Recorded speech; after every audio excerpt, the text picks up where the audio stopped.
Focused, conservative-minded. This is AM 1100 and 92.3 FM. WZFG Gilworth, Fargo, Moorhead, USA. The Flag. It's 7 o'clock.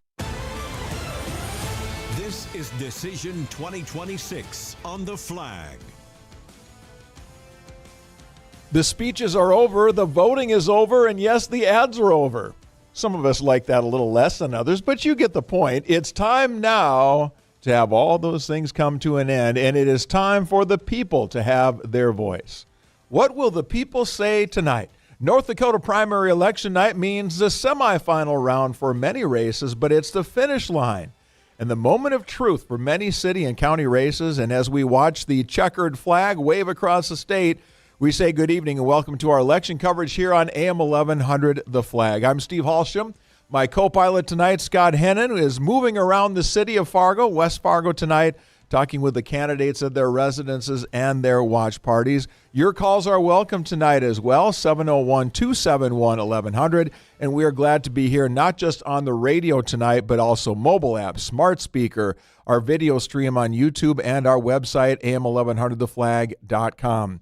The counting and tabulating is now underway as polls closed across most of North Dakota about a minute ago, and in parts of western North Dakota on Mountain Time Zone, there's still a little bit more left to go in the voting. But here where we are broadcasting from in the Red River Valley, the last vote has been cast. Well, I suppose if somebody was still in line, right? Isn't that the rule? At 7 o'clock, if you're in line, you get to vote. So there might be a few left to go, but as we begin this program tonight, they are tabulating and adding and double-checking and inputting and all of those things here tonight. There is a new election website put out by the North Dakota Secretary of State's office where we will be watching these results come in as well. It's a wonderful website, but it's the first time that we've had a chance to work with it on election night, and so it might be a bit of a learning curve here, but we'll all learn together tonight. We have several candidates lined up to chat with this evening in this first hour of the program. Coming up on the program, Dave Pepcorn will join us, Tony Gehrig, Michelle Turnberg, Josh Boucher. We are efforting Kevin Kramer. Hopefully we can get a word from the senator. He's not on the ballot this year, but he did take the step of endorsing a candidate in a local mayor's race. And it's a little out of the ordinary. And so we're interested in the senator's thoughts on why he decided to get in the race here in Fargo, where he has endorsed and put money behind Michelle Turnberg. So hopefully we'll visit with him as well. Also expecting to visit with Chad Peterson and Jesse Johnner. Now, Jesse doesn't really have a race tonight, but he may be well on the way to being reelected. And Jesse is one of many people tonight who are running unopposed, but it doesn't necessarily mean that they'll win tonight. So we'll go through all that with Jesse, and he'll walk us through all of those details and that process. And when the races are called tonight, we will get as many of the winners as possible for you on the air tonight as well. Well, this election season, this campaign, this primary season, if you want to call it that, has been dominated here in the metro area by the Fargo mayor's race. It is one of only many races that are going on across our area. Those of you tuning in from Minnesota, sorry, you have to sit this one out tonight. Your big night will be coming up in August, so hopefully you'll be able to cheer from the other side of the river here tonight. But the Fargo mayor's race has been one that has really captivated so much attention. It has been the most organized, it's been the most funded mayor's campaign, likely of all time in Fargo. I guess I don't have the records back to when the city was founded. But this is a new level where we've had the kind of money that we've had come in endorsing some of these candidates. Very organized and professional campaigns run by many of these clients. I heard many people saying along the way that they're starting to see digital ads targeted toward the candidates. And while that technology is not necessarily new, it just hasn't been used a whole lot in local politics, but we are certainly seeing it here in this particular race for Fargo mayor. The breakdown on this is a very interesting one. You have 5 candidates in the mix, and they have some similarities, some of the candidates, but they are very different in many other ways as well. And I was thinking today as I voted myself on the south end of town, and I walked in to the Fargo Sports Complex, that the Park District. has put up down there on the south end of town. I walked in as a young man with skin much darker than I and was sporting a Sekou for Mayor t-shirt with a big picture of Sekou on the front of the shirt. And I said to myself, well, isn't that something we're thinking about? If Sekou can get all of the new Americans and all of the people who feel like they're maybe a community of people of color who don't have a voice in local politics, but they would like to, well, if he can get all of those people out tonight, who knows? Strange things can happen in these, whatever you want to call them, midterms, primaries, in elections where generally you don't have quite the turnout when there is a presidential race. And it is the general election. It is the finish line for the Fargo mayor candidates. Can Sekou get enough people to come out and vote for him? Or maybe if you listen to our debate, maybe enough people who would like to see another Zoran Mamdani here in our community. If he can get all of those people out, who knows what might happen? Josh Boucher, Denise Kolpak, Michelle Turnberg, Dave Pepcorn also in this mix tonight. And I have to tell you, I have no idea what's going to happen tonight. I could make a case for 3 people in this race, and then at the end of that sentence, I'll tell you, but I really have no idea. And that's maybe the fun of all of it. And I think that's what makes these elections powerful is maybe not a perfect word, but I'll go with it, because you don't have to have millions of people to come out and vote for you. If it is a race where there's low turnout, you get your people out. An upset could be sprung where you turn around and say, how in the world did that happen? Now, what I've heard from the polling places around town and from the place that I checked in today, it has been busy. There has been a higher than average turnout. I think that's the anecdotal read on it.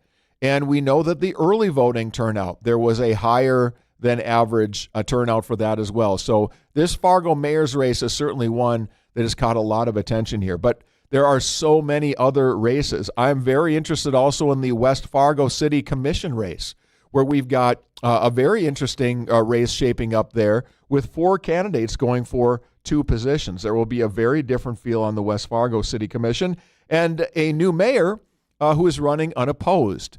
Only one person was interested in being the mayor in West Fargo. That's interesting, too. You can talk about the Fargo mayor's race all you want, but honestly, you could make a case that the City Commission might even be more impactful. There are 2 open spots in the commission. So we will have a new mayor tonight, and we will have 2 new city commissioners out of the mix of candidates there tonight. So the city commission could have a very, very different look and feel at the end of the night than what we started the day with. And I like to think that because we're here on the flag tonight, that we can cheer a little bit for the people that we cheer for. Not that we would root against anybody, but you pull for your people. And so we'll be watching the tallies coming in tonight to see who might win some of those seats in the Fargo City Commission race. This is going to be a very, very interesting race, and I can't wait to see this all unfolds. In City Commission, you have how many candidates? 7 candidates, I believe, altogether. For this. Aaron Hill, Nikki Gullickson, Chad Peterson, Derek Arneson, Tony Gehrig, Jeremy Schaefer, Scott Brecky, and Anna Johnson.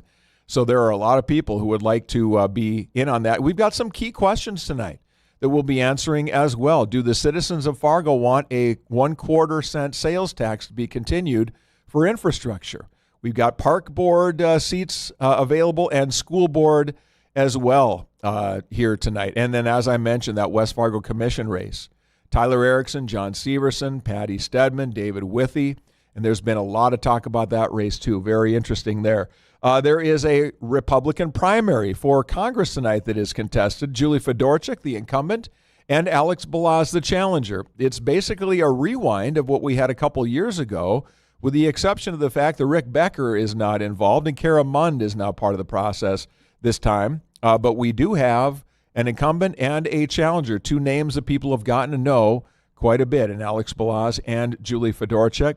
I believe it's expected by most that Fedorchuk will have the votes to go ahead and win the primary and will likely be a very strong favorite in the general election as well. But that's something that we'll be taking a look at as the night goes on as well. No results have been posted. There are no partial results in, no precincts in quite yet across the state. we have a measure in North Dakota as well that all voters across the state had a chance to weigh in on today, and that is, do you want any future ballot measures when they are constitutional amendments to the state's constitution to be simple enough that one subject is all that will be allowed to explain what the people would like to accomplish? And I've heard a lot of debate on this one back and forth, and it will be interesting to find out if people want to keep things simple or if they are willing to allow the people who bring these petitions and get enough signatures to basically write their own proposal for this measure and make it as multifaceted as you would like. So we'll see what happens there as well. We also have tonight a couple of sheriff's races that we're keeping an eye on, and not so much that there's going to be any drama here in Cass County. Jesse Johnner is running unopposed, but if there is a write-in candidate that gets 300 votes or more, that person would advance along with Jesse onto the general election. So I talked to Jesse earlier today, and he said, Steve, I'm not spiking any footballs. And I said, well, that's probably pretty good strategy there as well. And I have to tell you, as someone who spends a lot of time out in McKenzie County, the sheriff's race out there is very interesting as well. You've got an incumbent Sheriff Johansson, who is a two-term incumbent out there, and a challenger, John Hance, who is a member of the Waterford City Police Department, is running as well, and it's the first time in 2 elections that there has been a challenge. So a whole lot to keep our eye on with the sheriff's races in a couple different locations here tonight as well. Well, my partner tonight, my co-pilot, Scott Hennen, business partner and broadcast partner here tonight, is out and about in the city of Fargo and catching some of the excitement around town and maybe even venturing over into West Fargo a little bit here tonight as well. And Scott is out sampling opinion and hanging out with some of the candidates waiting for the results to come in. Scotty, where are you and what's the vibe? What's the vibe like there? All right, sounds good. I didn't hear a word you said, just so you know, because this is one loud place. We're at the Gastro Pub, which is the Turnberg for Mayor headquarters, and here she is, Michelle Turnberg. How are you? I'm good, Scott. How are you? Well, it's an exciting day. It is exciting, and judging by the night's turnout, I think you're going to have a lot of people having a lot of fun here tonight. Yes, it feels really good. The support feels amazing. Just the energy in this room that we're at, so I'm excited to come. And polls are now closed. 12 minutes in. Do you feel any differently now the polls are closed? I'm wondering who's watching the tally. Start counting those numbers. Yeah, absolutely. I heard they ran out of ballots twice at a time and had to restock, and there was a line out the door. So that's amazing news that we had such a good voter turnout today.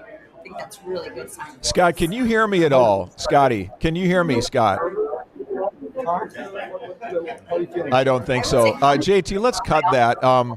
We're going to have to try to get back in touch with Scott and have him try to pull Michelle into the next room. I've been there in those locations, and it's difficult sometimes to be able to hear when there's a lot of crowd noise going on there. But felt like there was something else happening there as well, because we were trying to hang in there the best we could, but unable to really make out much of that, and so we appreciate the effort. We'll attempt to reconnect there. But I thought I heard Michelle Turnberg say that one of the polling places that she either talked to or was at today ran out of ballots twice, and that would be interesting. Typically these, whatever you want to call them, primary elections, primary nights, you typically only get maybe 20% of the voting populace that will turn out. When you've got a presidential election in November every 4 years, it seems to bring everybody out, because that's obviously the marquee race, and it brings out people to vote for a lot of things down ballot as well.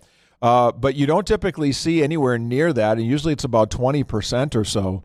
And I think we've had years not too long ago, I think I remember an 18%. So this will be interesting to see what the turnout looks like, especially in the city of Fargo, where you have so much at stake tonight. It's kind of the holy grail of all Fargo elections, because you've got mayor, you've got city commission, and you've got school board, 3 very key races. And a lot of people are very interested in these things, and it just seems like the world around us is getting more politically savvy, interested, focused. It seems like public policy maybe is a better word for it. Public policy seems to mean so much, and if you can dictate the public policy, That seems to be a very desirable commodity these days, maybe worth an awful lot of money to some people.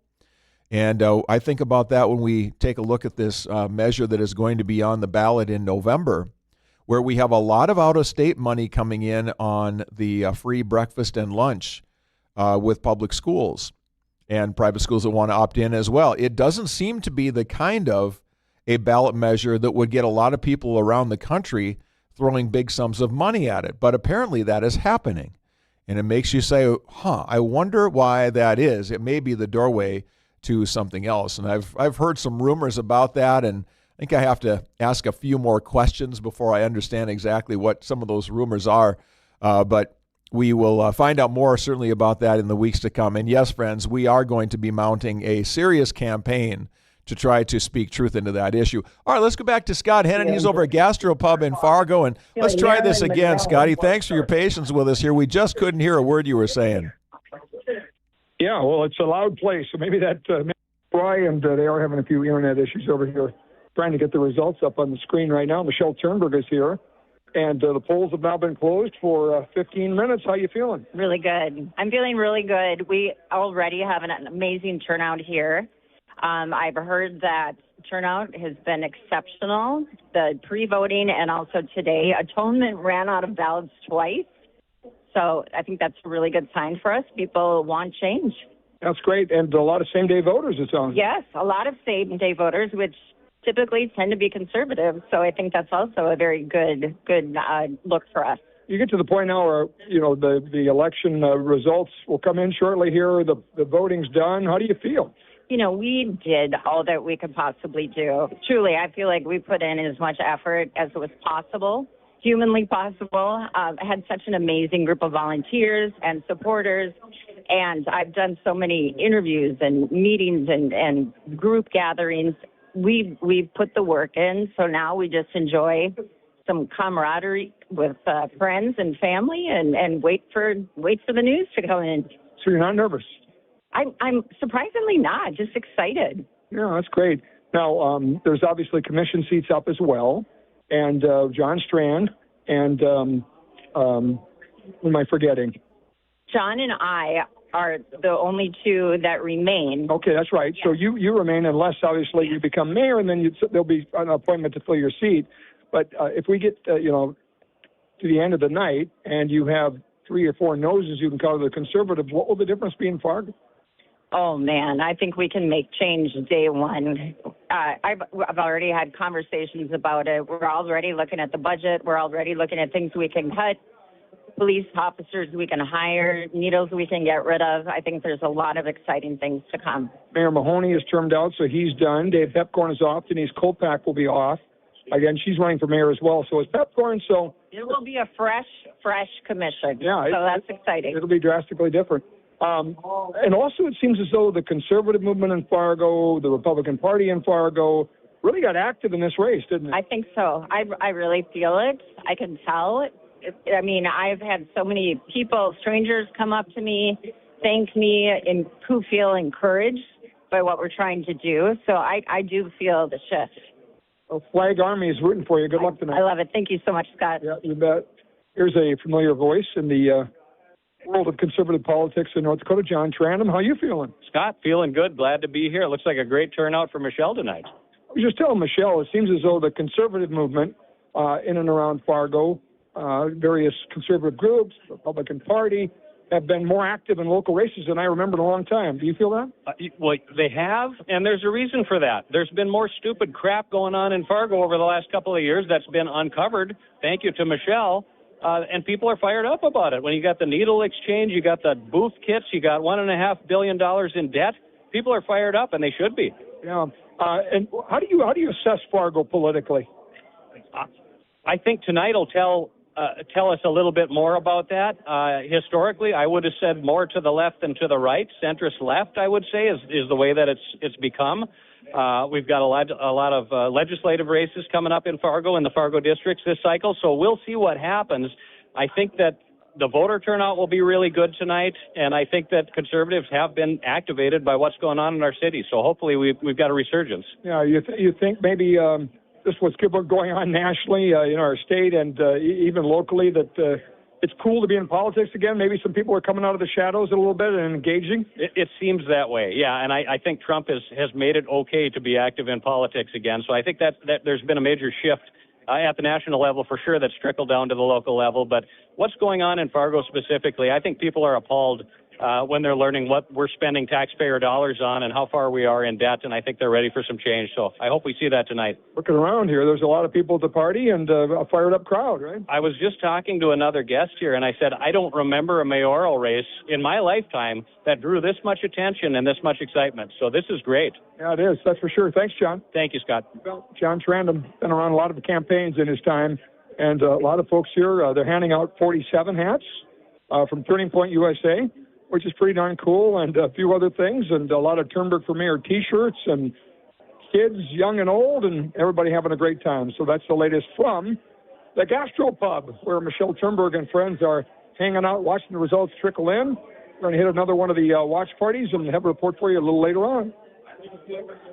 That sounds great, Scott. Thanks very much. Good stuff there. Always great to have the one and only John Trandom on the line. And John seems like he's the people of Fargo are fired up, and he certainly seems to be fired up too. Thank you, Scott. We'll catch you again here in just a few minutes. And Scotty will be traveling around town tonight, catching some of the watch parties and checking in from the different places that we are very interested in. One of the races, and I probably should have mentioned this a little bit early, but one that I definitely have circled on my card to watch tonight is the North Dakota Republican primary in District 13. This is the legislative primary where you've got Republicans and Democrats. You typically do not have a lot of activity within the parties as they contest who's going to advance to the state legislature, especially when you've got incumbents that are reasonably popular. And we have that in District 13. This is a West Fargo district where Judy Lee has been in office there since before the year 2000. In the 1990s, she began her state career out in the state legislature. And she, along with Austin Schauer and Jim Jonas, the two state representatives out of District 13, are two that were endorsed very early on by North Dakota Governor Kelly Armstrong. And I asked him about that on my radio program, and Kelly said, I endorse them because I think they've done a very good job for North Dakota, and I want to see them back in. And we found out that he not only endorsed them, but also put some money behind their campaigns. Well, on top of all of this, you then have three gentlemen who say, yeah, all that's fine and dandy, but I think that we could do better. Dr. Philip Sahlberg, is running against Judy Lee in the Republican primary there, and he is being joined by two newcomers that are hoping to be state representatives in Everett Duckworth and Russell Bubach. And so between Sahlberg, Duckworth, and Bubach, they are trying to mount a challenge, and they have done, I think, a very good job of organizing a campaign and saying, we want to return District 13 to a much more conservative path. And we think that Jonas and Schauer and Lee have been too liberal in their voting patterns. And I had the Senate hopeful Sahlberg on my program not too long ago, and he said, I'm paraphrasing, he said, it's not as though we think that these people should be taken out back and shot. We just think that it can be done better. And it got a lot of attention. There was a lot of money being put in by those campaigns, and at least there were on our stations. And I heard probably more about this than any other of the primaries for the state legislature. So that's one they're going to be watching to see how that turns out as well. And I spoke to Austin Schauer earlier this week after the show where he and the other two were able to join me on the program. And Austin said kind of what we've been talking about all along. He said, I feel pretty good. I feel like we've got a pretty good record to run on, but you just never know what might happen in some of these local elections, because if people get their people to turn out, and if they are able to mobilize their supporters in such a way where they turn out in big numbers, well, we could have some surprises. And so Austin joked about that a little bit with me and said, who knows, I might be calling you for a job after Tuesday night. So we will see what happens there. And the winners of these, now this could be a split ticket. You could have a Judy Lee who wins the Senate, but you could have the two newcomers or one of the two, or you could have the same representatives but a different senator. So it will be very interesting to find out how this plays out, because the incumbents were out on the campaign trail pretty strongly during this campaign, and certainly the newcomers were trying to make their case wherever and whenever they could. So that's another very interesting race that we're going to be following.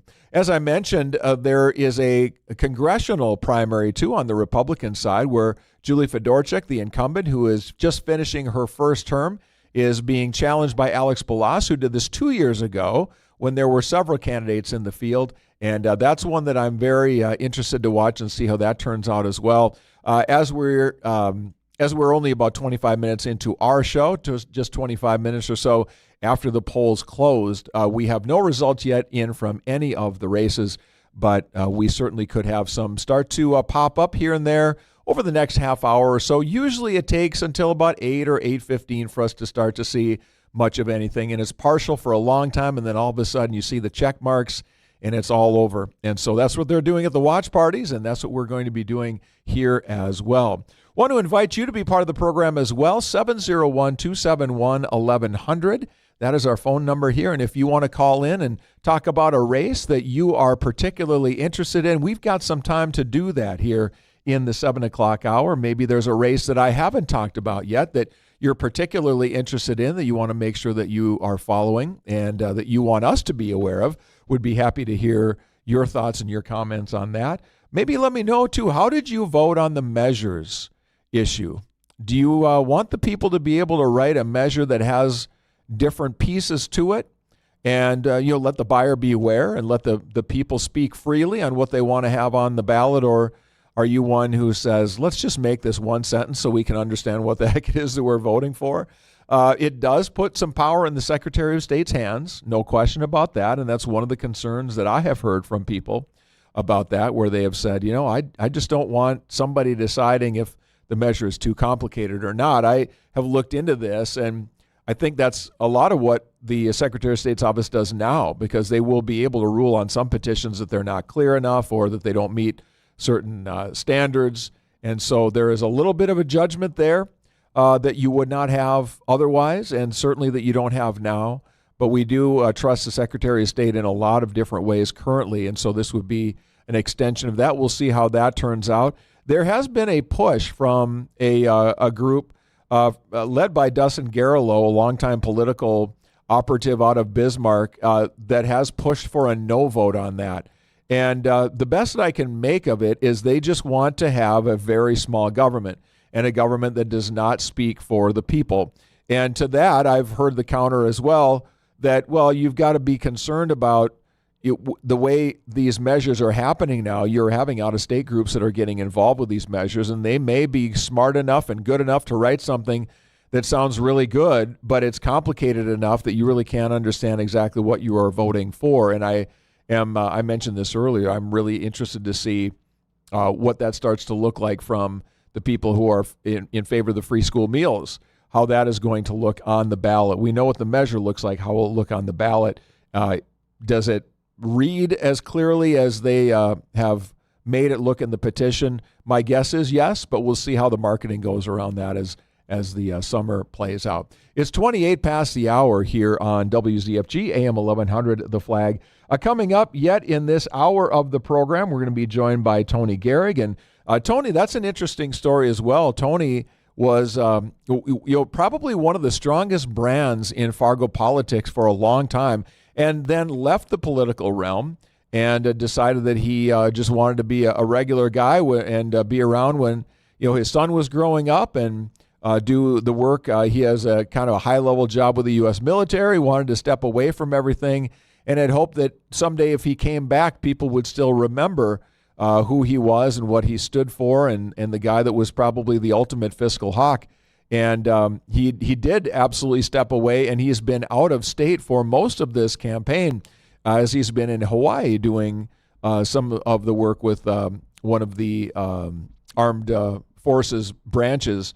And now he's back in town and kind of watching the results come in. So we'll be visiting with Tony here in just a little bit. We're expecting a call from Dave Pepcorn sometime in this half hour as well, a chance to visit with him. And I believe that Scott will be checking in with Josh Boucher tonight. And Josh is another candidate who's gotten a lot of discussion in this election. It's a bit uncommon for us to have an established state legislator who then decides to run for the mayor of his home city and wants to sort of change focuses and work on local politics. And Josh, a longtime Democrat, and I think won re-election pretty easily last time around.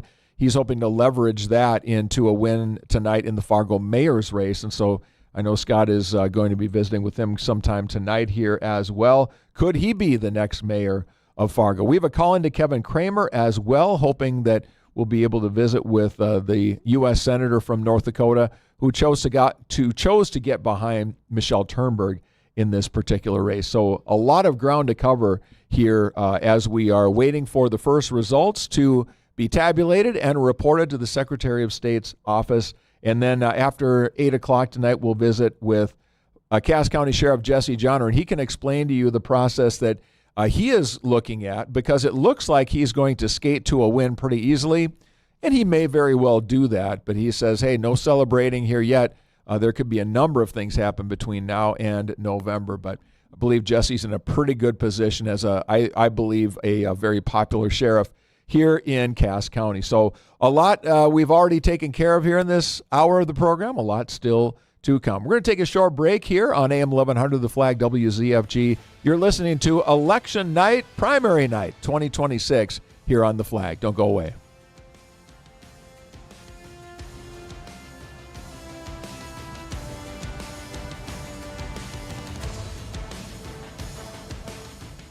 Decision 2026. Your calls at 701-271-1100 and more election coverage in minutes on The Flag. A new round of strikes on Iranian targets. I'm Lisa Lacera, Fox News. It's coming hours after President Trump promised the U.S. would respond after a U.S. helicopter was downed off the coast of Oman. Explosions have been reported in Iran's port city of Sirak and Bandar Abbas. CENTCOM described these strikes as defensive.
if I have a relapse, so I'm not in pain over the weekend. So very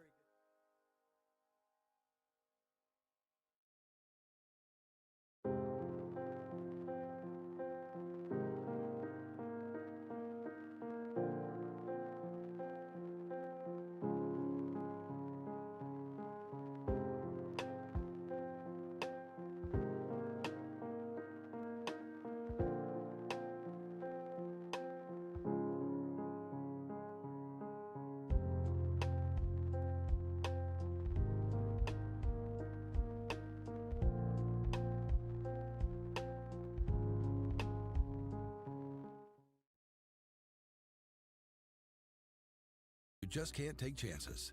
From copiers and printers to IT and AI solutions, our team is here to support your business. Advanced Business Methods, powered by people, trusted by business. Online at abmnow.com.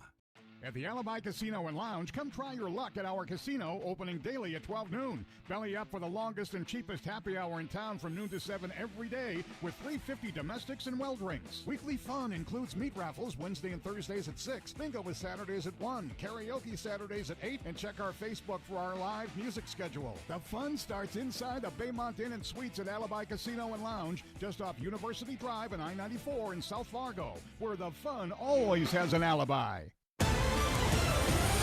This is Decision 2026 on The Flag.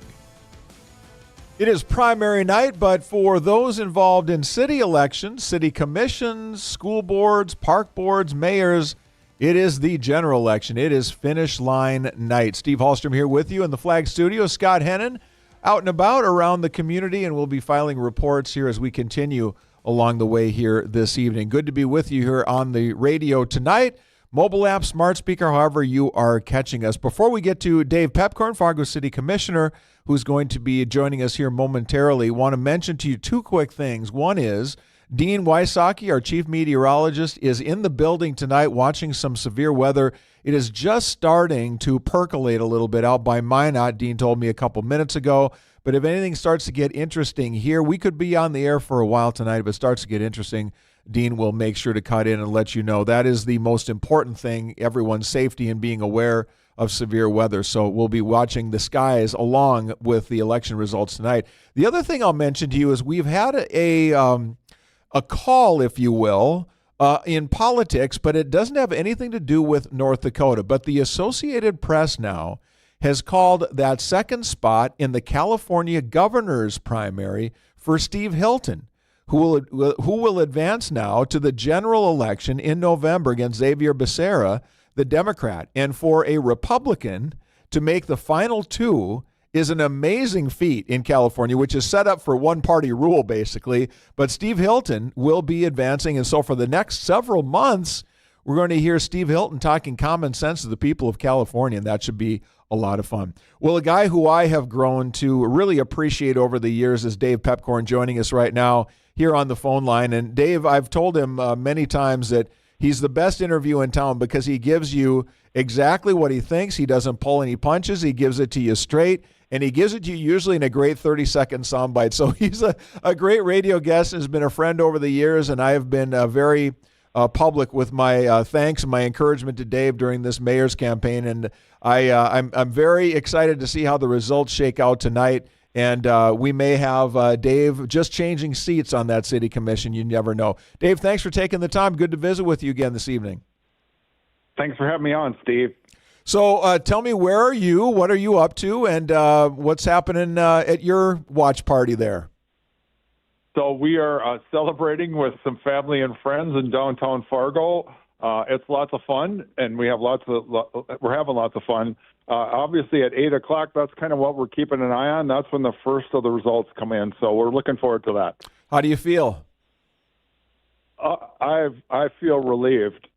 This is the haze in the barn, Steve, and so now you just wait and see what the voters decide. So I'm really looking forward to see, obviously the mayor's seat, but also the two commissioners' seats and the sales tax extension. Those are going to be the ones that I'm kind of watching tonight. Yeah, Dave, it really it's hard to overstate how important tonight is for the city of Fargo. I think those of us who like fiscal restraint, who like common sense decision making, who, like a business-oriented city commission, have just watched and shaken our heads over the last several years. But tonight we could have a new mayor.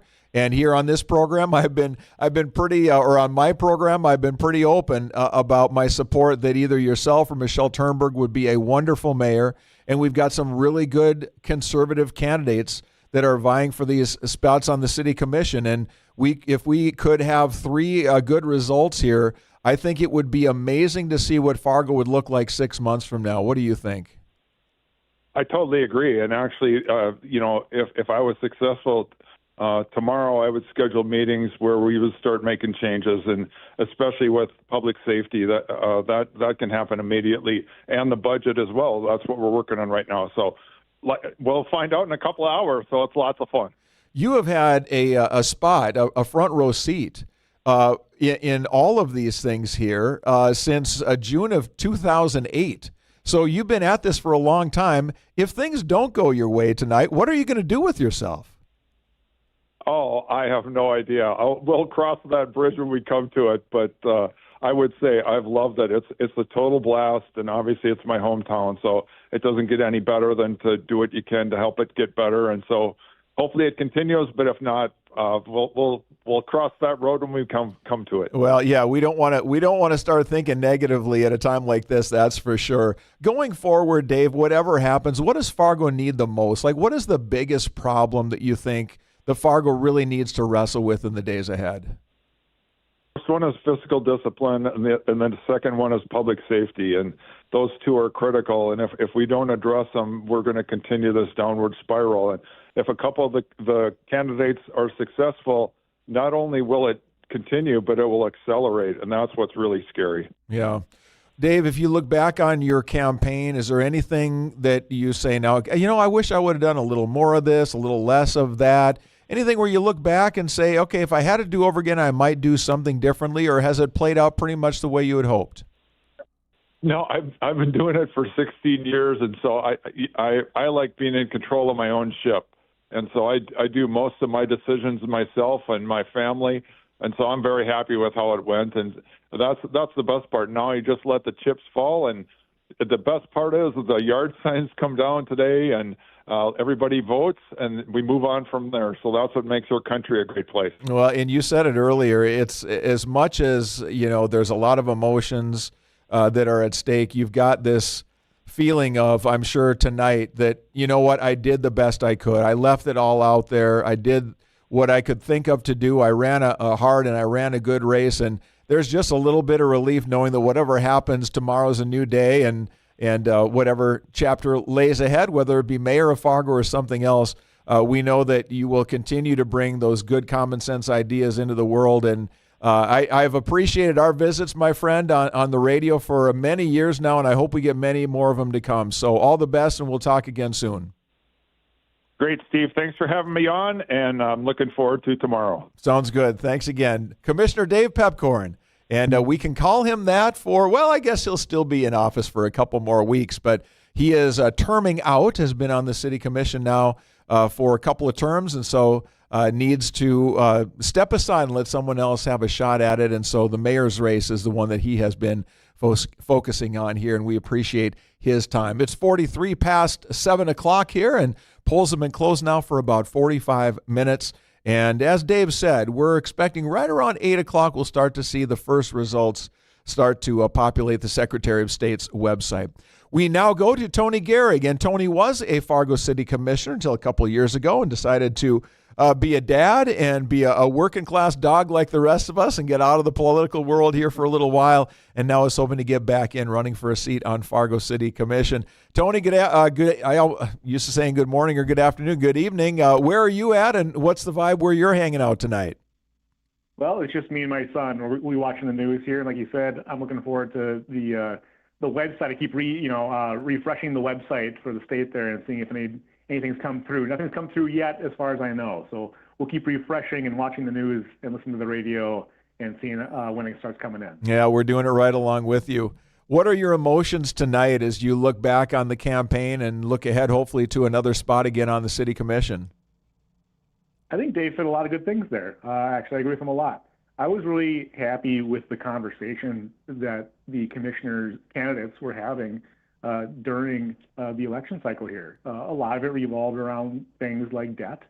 It revolved around things like the budget and assessments and specials and those type of important things that I think get lost in the shuffle of the day-to-day operations of a city, whereas those big ideas, those big things that really matter at the end of the day kind of get lost. And I like that we've been talking about those things because I've been, kind of stopping my feet about a lot of those things, or if not all of those things, for about 15 years. So the debt has really been surprising me how bad it's gotten over the last decade or so. It's grown dramatically. When I first became a commissioner, our debt was in the $100 or $200 million range, and our city has not quadrupled or whatever in size, but our debt has, which is really scary. And I don't think people understand that. The incentives they've ballooned. I mean, in the early 2000s, we had the Renaissance Zone, and in 2010 we had the Renaissance Zone, and then we started doing things like TIFs here and there. But now we're stacking TIFs on top of Renaissance Zone, on top of pilots. So now you in some cases you have incentives that are older than me, and I'm 42 years old. So that's not a good thing. And assessments, that's where our main driver of debt comes from. We rely on assessments far, far too much to run our day-to-day operations. Special assessments should be special.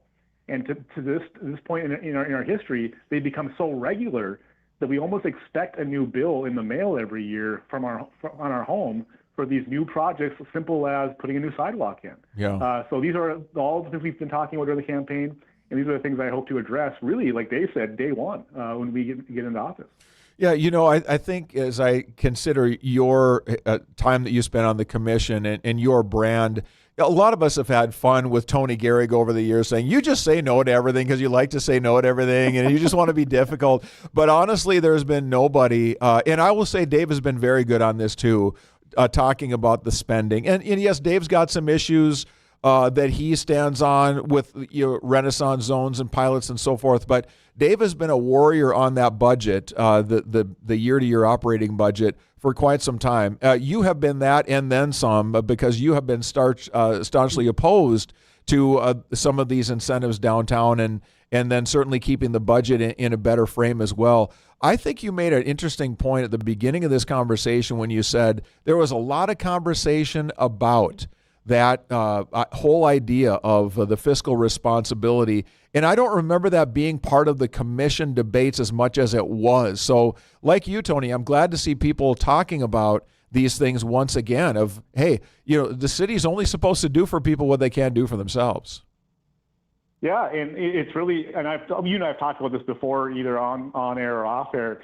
It's really funny how you hear every candidate, all of them say, well, I'm a really fiscal conservative and I might be more liberal on the social issues, or, what I mean?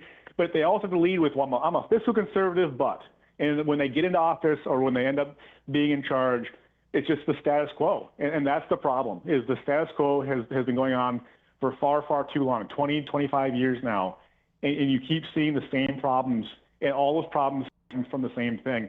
It's our budget. It's how we borrow money, how we build infrastructure, how we special assess, and how we grant incentives. If we fix those problems, the city of Fargo is going to boom like no one has seen in many, many years. Well, we hope that you get that opportunity, Tony. Thanks a lot for joining me here on the pregame show, I guess. And we may be giving you a call back later tonight as well. We wish you all the best, and thanks for taking a few minutes with us here tonight. Oh, I'm sure we'll talk later. Sounds good. Thanks very much. Tony Gehrig, a former Fargo City Commissioner, hopes to earn his spot back tonight. Let's go back to Scott Hennen, and Scott's traveling around town here and visiting with more candidates. Scotty, take it away. All right, well, with Josh Boucher, we are at the Avalon, and a big party here. A lot of folks excited. Josh is greeting everybody at the door. How are you? Great. It's been a fun, energetic day, and look forward to seeing the results tonight. Somebody earlier was saying, you were kind of the first one out of the chute in this race. I don't remember who announced when, but you've been at this for a while. Talk about this journey. Yeah, we've been campaigning full time since January 6th, and it's been an adventure. And I think the best part is just hearing from folks, seeing how much people love Fargo and the way they want to see Fargo succeed. And so we'll find out tonight which direction we're heading and who our new leaders are on the city commissions. You've served in the legislature. You've been a leader on the Democratic side in the legislature in the House. What brought you back to saying, I think I want to give this a shot? Obviously, if you're not successful tonight, you stay as a state legislator, but you don't want to do that anymore. You want to come run Fargo, be the mayor of Fargo. What prompted that change? Yeah, I think it's a good time to come home and take what I've learned in Bismarck and apply it to here in Fargo when we continue to see, the commission lacking vision and being able to move forward. I thought I could be the leader that helps to get us there. And so, put my name in the hat and have been making the case the last 5 months. So you've done this campaigning before. How long have you been in the legislature? Since 2012. So that's how many campaigns? 2, 4. Well, then there's we had redistricting, so 6, I'd say, 5 or 6. Yeah. So you know how to do this. What's the typical protocol? What does your days look like since you announced? Well, a lot of it's been trying to find opportunities to connect with voters. We know these June elections have low turnout, so really focusing on who you're talking to. But also then trying to grow the turnout of new voters or people who don't usually vote in a June election so that they come vote here. And so that's what we spend a lot of our time, especially engaging young people throughout Fargo. You mentioned earlier that the current commission lacks vision. Talk a little bit about examples of where you've seen them go the wrong direction. Yeah, I think, when we see some of the issues, whether it's around homelessness or even growth in our city, it's been a lot about managing things instead of leading on issues. So, there's plans in place. There's been times where we've hired consultants and they've spent a lot of money to have someone tell us what we need to do. Then it ends up on a shelf. It's not put to work. It's not implemented by the commission. And so I hope to change that and make sure that we have a plan, engage the citizens on what that plan is so it's part of their plan too and move forward. All right, thanks for the time tonight. Enjoy the evening and watch those votes roll in. Thanks, Scott. Appreciate your work. About Josh Boucher, who is a candidate for mayor of Fargo. I just saw Trigby Hammer. Here he is. Trigby is a candidate on the Democratic side for the U.S. House race. And so you've got some candidates here that are using the opportunity to connect with other Democrats. Trigby, how are you? I am super, thanks. Good to see you. How's things going for you? Really good. We're staying busy. We haven't raised money as fast this time, but we've also spent less. We learned a lot last time, and now we're running a lot leaner operation, and we're going all around the state, and we're meeting a lot of people and hearing a lot of good things. So I think people are hungry for change. It's a little bit kind of like it has a 2008 feeling. When we had that collapse, and then big banks were too big to fail, and right now people are looking at this AI bubble that we're in. And the AI data centers and all this stuff coming in, and they're starting to feel again like we're the little guy and we might be getting rolled over. And people have genuine concerns on that. So it's nice to get around the state, and if you do it right, you learn something every time. And somewhere along the way, someone changes your mind on something. Tell us a little bit about yourself. Well, I'm a Velva kid. Graduated high school in 1985 and went off to the Navy. I was Navy nuclear power. Had a friend who applied to the Naval Academy, so I did too. I ended up going directly in, and when I was there, I decided to go Marine Corps. So I was a Marine Corps pilot. I took a tour as a forward air controller, calling in airstrikes. Then I got out 2001, went in the reserves, and so I went to Iraq as an infantry officer in 2003. And it was the best time of my life actually in Iraq. There for I flew helicopters around Hawaii, but being in Iraq with my infantry Marines was the best time I had in the Marine Corps. And, came back here. I taught science in Grenville for a few years. I've been in the oil fields, on the railroad, just kind of finding my place. And now I'm writing for my living, and I'm back in this race again. When I ran in 2022 for PSC, the criticism we got was nobody ever returns. It's a new slate of Democrats every single time. So I promised after that 22 race that I was going to come back no matter what and run for what the party wanted me to run for. And then, the House opportunity came along, and I couldn't sit on the sidelines this time. I wanted to get back out there and do this again. What motivated you to come out of your military background and then the private sector to say, I want to be an elected leader? It was I saw sort of a leadership void, and I saw all these Democrats who were very discouraged and a lot of them just kind of in hiding almost. And, I wanted to build something there. I wasn't thinking as a candidate. I went to a meeting, I walked into it, and when I walked out, I was the district chair of District 6. So, and that happens quite a bit, but there we built up.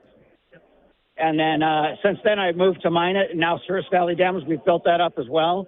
and we're just getting out there face to face with people, and people are hungry for that. In the last campaign, I started writing a Substack newsletter, and it really hit well, and we raised a lot of good money from it. But people were hungry for that longer form thing. They're tired of the internet and the social media contact, that short burst stuff.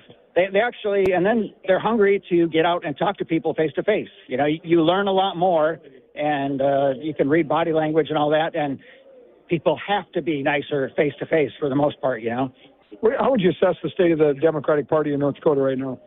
I think we are definitely building. Are we there yet? I don't know. Maybe in some places we are, some places we aren't, but I'm feeling pretty good about it. And we're coalescing and we're learning. And, I think next year we're going to be better than we are this year. And the year after that, I think we're going to continue on this trajectory. We might not be right where we are, but we're definitely on the right path. Democratic nominee for the U.S. House race. We'll find out tonight who the opponent is, Julie Fedorchuk or Alex Balazs. You have a horse in that race? Any pick for who you want your opponent to be? Doesn't matter to me. Come what may. Exactly. I have no control over it, so I'm not gonna worry about it. Thanks, Trigby. Yep. Thank you. Appreciate it. All right. I think it's going to be close. Closer. Interesting. He just told me he thinks it's going to be a little bit close on the Republican side tonight. So, anyway, the statewide candidates are here. They have a little gathering, and then there's right next door the Boucher for mayor gathering, and nice showing of folks that are here. I'm just looking at the room. I would say, probably in the neighborhood of 100 folks. A little less than the Turnberg campaign, but a little bit of energy in there. So there you go. Live from the Avalon Event Center. Anything else, Steve? Scotty, I wanted to ask you about what Trigby just said. I had Alex Balazs on my show today, and I had Julie Fedorchuk on my show, both of them today.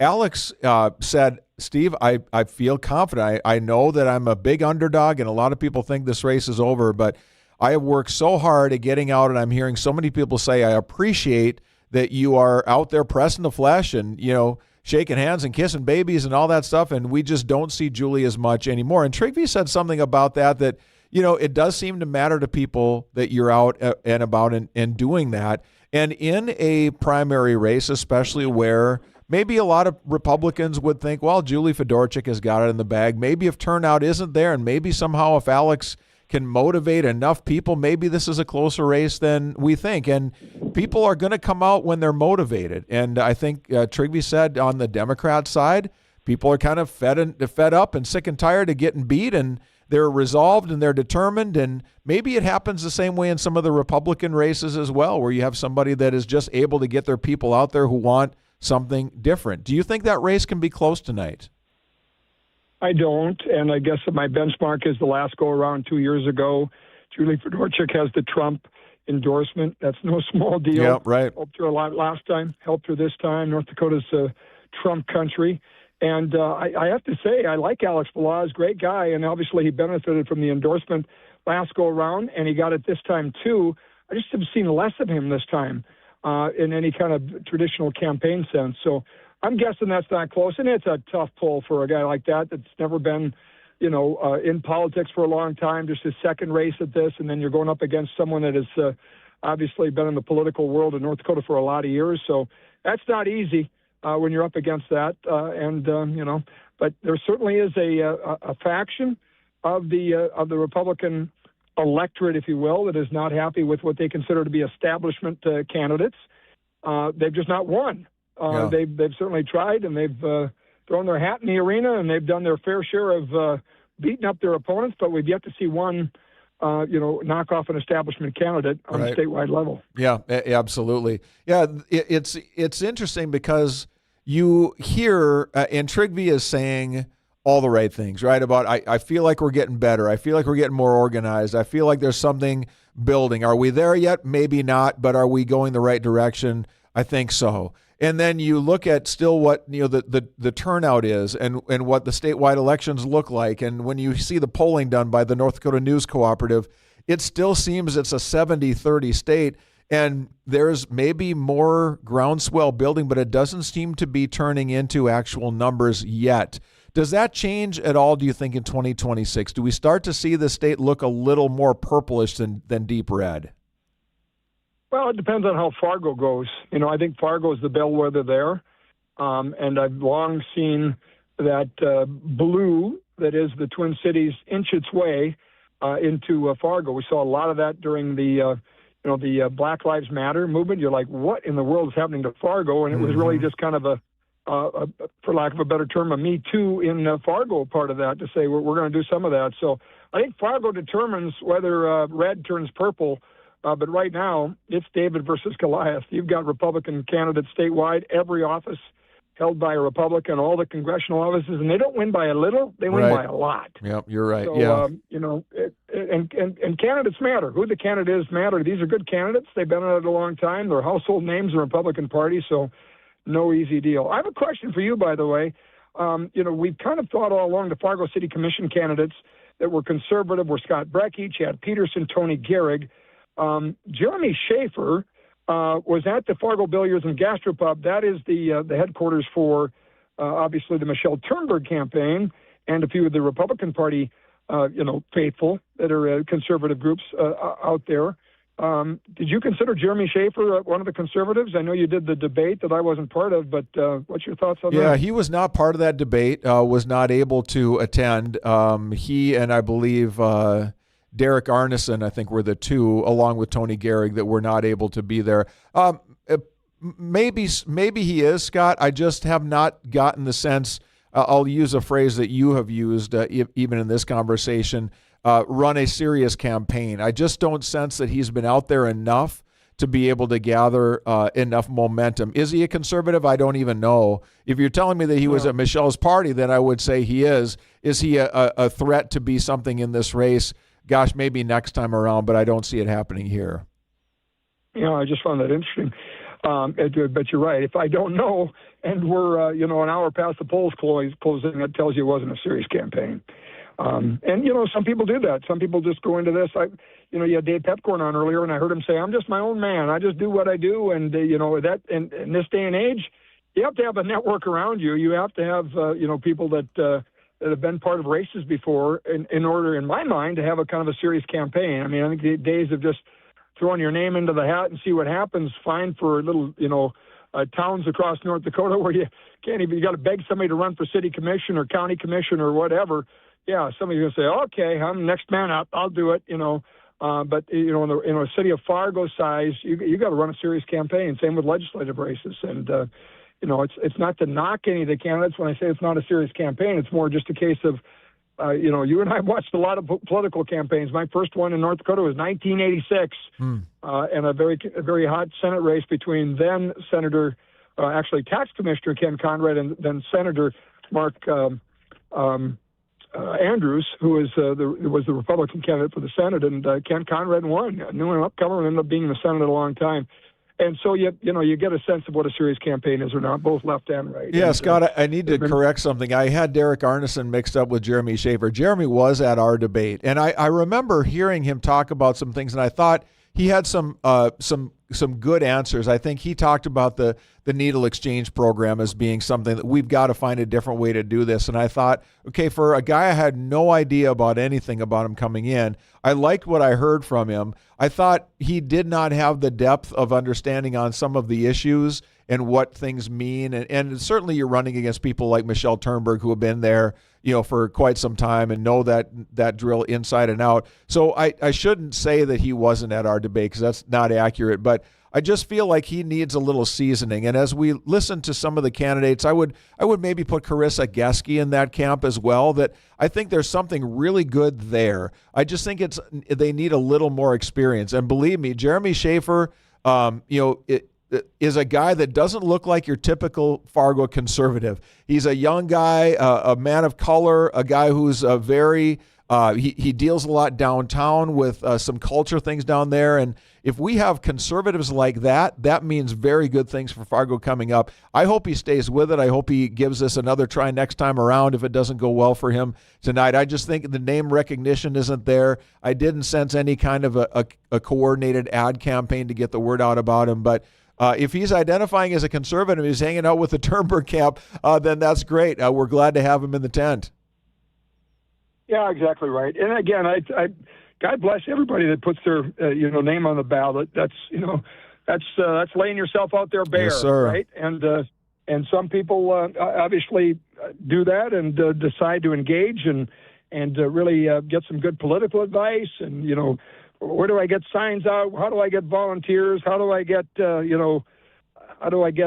people to vote for me and go out there and door knock and all those things? And other folks say, yeah, I think I kind of want to do this and put up there. And anybody, Democrat, Republican, anybody puts their name on the ballot, God bless him. Well, let me ask you, Scott, was he at like the places you have been, Politics and a Plate, Michelle Turnberg's the party at Excalibur, was he at those things? Because that would be one step in the right direction for him to make in the days ahead is if you're going to be in that group and you want to be known in conservative circles, be where the conservatives are. Did you see him in kind of tying on to any of those things? Nowhere. No. In fact, again, until I saw the list of where the candidates were at, I'm like, maybe I missed one, because we've been pretty clear on with the flag audience. They want to know who's the conservative candidates, who have you talked to, and I was just like, that's interesting that he's there. But yeah, I think again goes back to the question of who's a serious candidate, who's really spending the time necessary to get in here. I have heard some anecdotal things about turnout being high, which is encouraging. I mean, it's I feel like a broken record, but I've said many times that it is nothing short of, I guess, sad, a little bit of embarrassing that 3 of 10 at most eligible voters in the June campaign actually take the time to go vote. Right. And so talked to Mike Howe earlier today. He had some at least comparison to previous years where it looked like we were up a little, not a ton.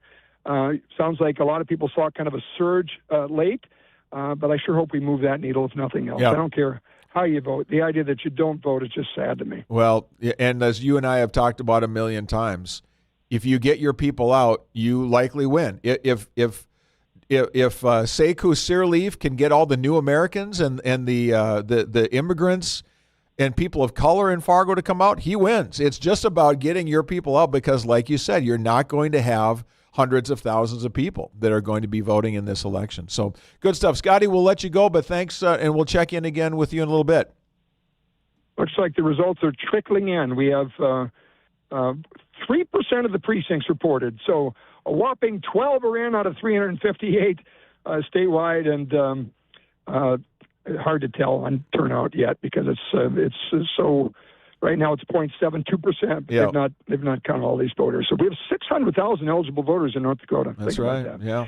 Yep. And we've counted 4,000 of their votes so far. So we got a long ways to go till we see these results. All right, Scotty. Thanks a lot for the update, buddy. We appreciate it. We'll talk to you again soon. Scott Hennen, out and about here in Fargo, West Fargo here tonight. This is WZFG, Dilworth, Fargo, Moorhead, USA. It is 8 o'clock. Now joined on the phone line by Jesse Johnner, Cass County Sheriff, kind enough to take a few minutes. Jesse, not a whole lot of drama for you tonight as far as a head-to-head race, but you and I were talking about this earlier today, and you're not spiking any footballs yet. No, as maybe most of your listeners know, as of right now, I'm running unopposed, but certainly that could change after tonight if someone does a write-in campaign. And so certainly the primary is still very important to myself as we move forward here. And, we just want to make sure that we're out there and doing the things that we normally would do during a campaign season. And I'm certainly not taking anything for granted at this point. We want to make sure that people know that I'm very much vested in what we're doing at the Cass County Sheriff's Office, and hopefully staying as you are Cass County Sheriff. Jesse, as you look back at your term, you and I were talking earlier today, and I said, what's it been, like 4 years or whatever? You said, no, it's been quite a bit longer than that. As you've been in your tenure now for a better part of a decade, what are you proud of that has happened in your tenure as sheriff that you think will see you through here in this full 2026 campaign season? Sure. Well, I appreciate that question. I've been with the Cass County Sheriff's Office since 1998. And so literally, Steve, I've been campaigning for 28 years. And I think that through hard work, my reputation, and the community partnerships that I've built, I think that that is what's really helped myself and our organization move forward. I've got about 3 sheets here of things that we've done over my last 8 years with my team at the Sheriff's Office. Certainly, I haven't done that alone. I've got a great team that I work with every day. But actually, we talked a little while back, and we were actually trying to pull the reins back a little bit, because we were definitely being forward-thinking and proactive in our approach here over the last 8 years, to the point of where we have implemented so many new things as far as it relates to public safety and how we approach looking at criminal activity, and how we approach, investigating it and trying to deter that type of activity. So, but most of the things that I'm proud of, or I think that things that we've implemented that have made some drastic changes, is first off, we started sending people to the National Forensic Academy. That's something new that we've done over the last 4 years here, and that's really added to our investigative knowledge of our investigative division, and our ability to solve crimes by collecting evidence and things of that nature. We implemented, or were able to get our mobile critical incident crime scene vehicle in place, a vehicle that we didn't have before, but that gives us the ability to respond to major crimes and be able to investigate those appropriately and efficiently. But then it also gives us the ability to respond to major critical incidents and be able to command an incident from that vehicle. We've added a criminal analyst, which helps us analyze how we're utilizing our resources, and where we concentrate those resources to try to again deter and investigate criminal activity. We've added to our winter response capabilities. That has been a great resource and asset to us being able to provide public safety during our winter storms.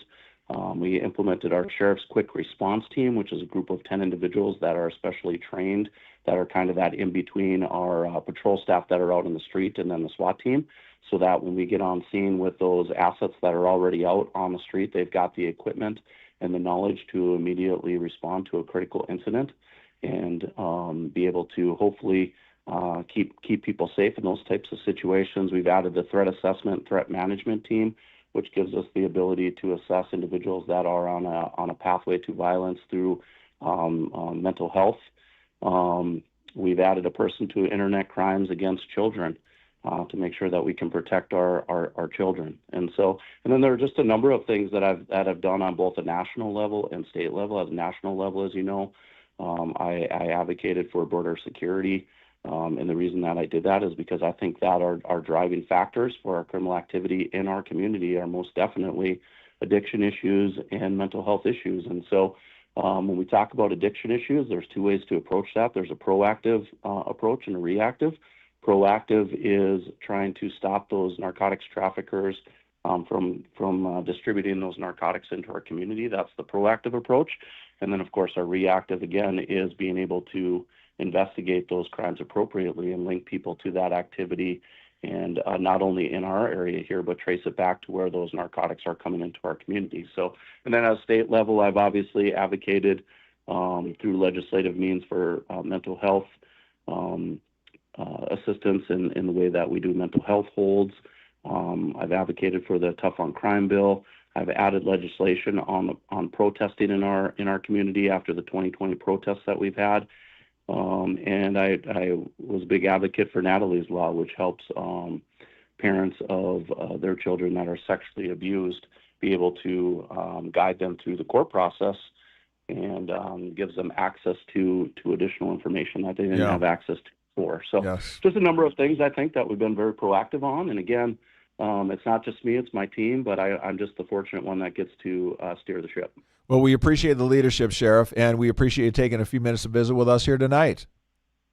Yeah, absolutely. And anytime that you want to visit more, just let me know, Steve. Sounds good. Thank you so much. Jesse Johnner. And I know Jesse is playing it safe and kind of looking at things. You never know what might happen, but my guess is Jesse's probably pretty safe here tonight and through the rest of the year as well. But I guess time will tell. As Scott mentioned, we are starting to see some early results come out, mostly from other counties around the state of North Dakota. Nothing coming in from Cass County yet, but there are some interesting early returns coming in some of the statewide races. Let's take a look at the Republican primary for the U.S. House of Representatives. Right now, with only about 3% of the precincts in the state reporting. So, again, very early, but Julie Fedorchak with a big lead on Alex Balazs, 78% to 22%.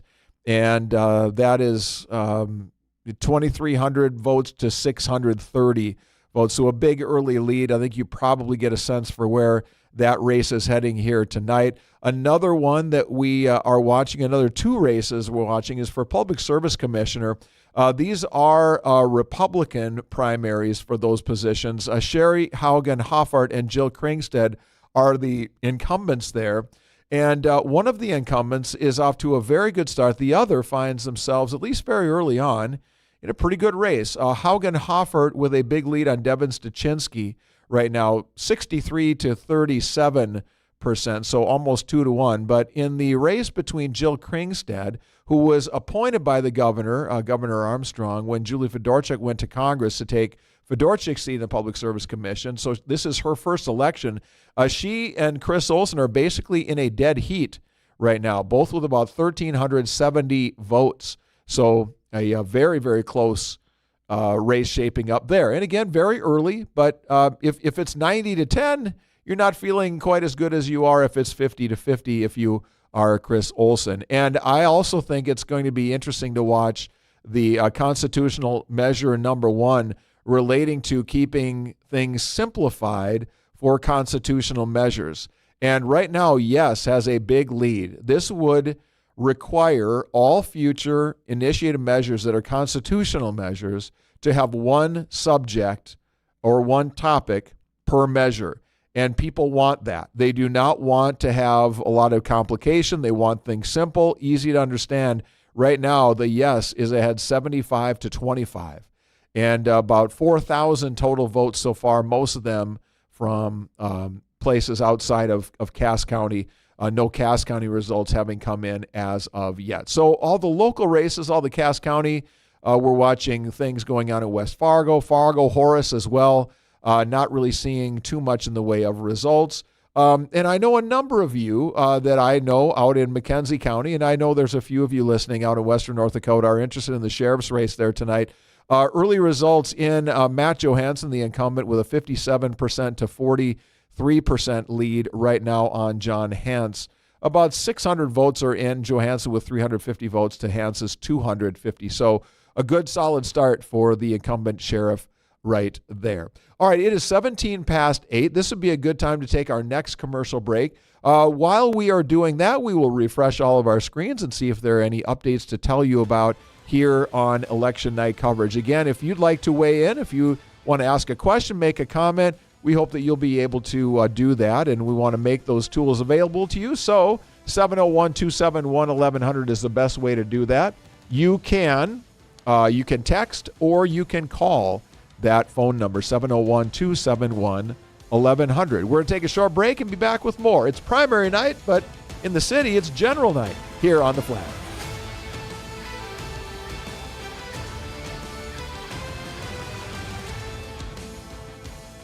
Decision 2026. Your calls at 701-271-1100 and more election coverage in minutes on The Flag.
or seeking specialized insurance coverage, our dedicated team is here to support you.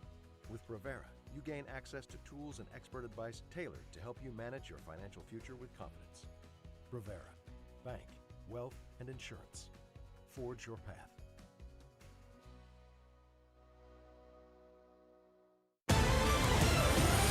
This is Decision 2026 on the Flag.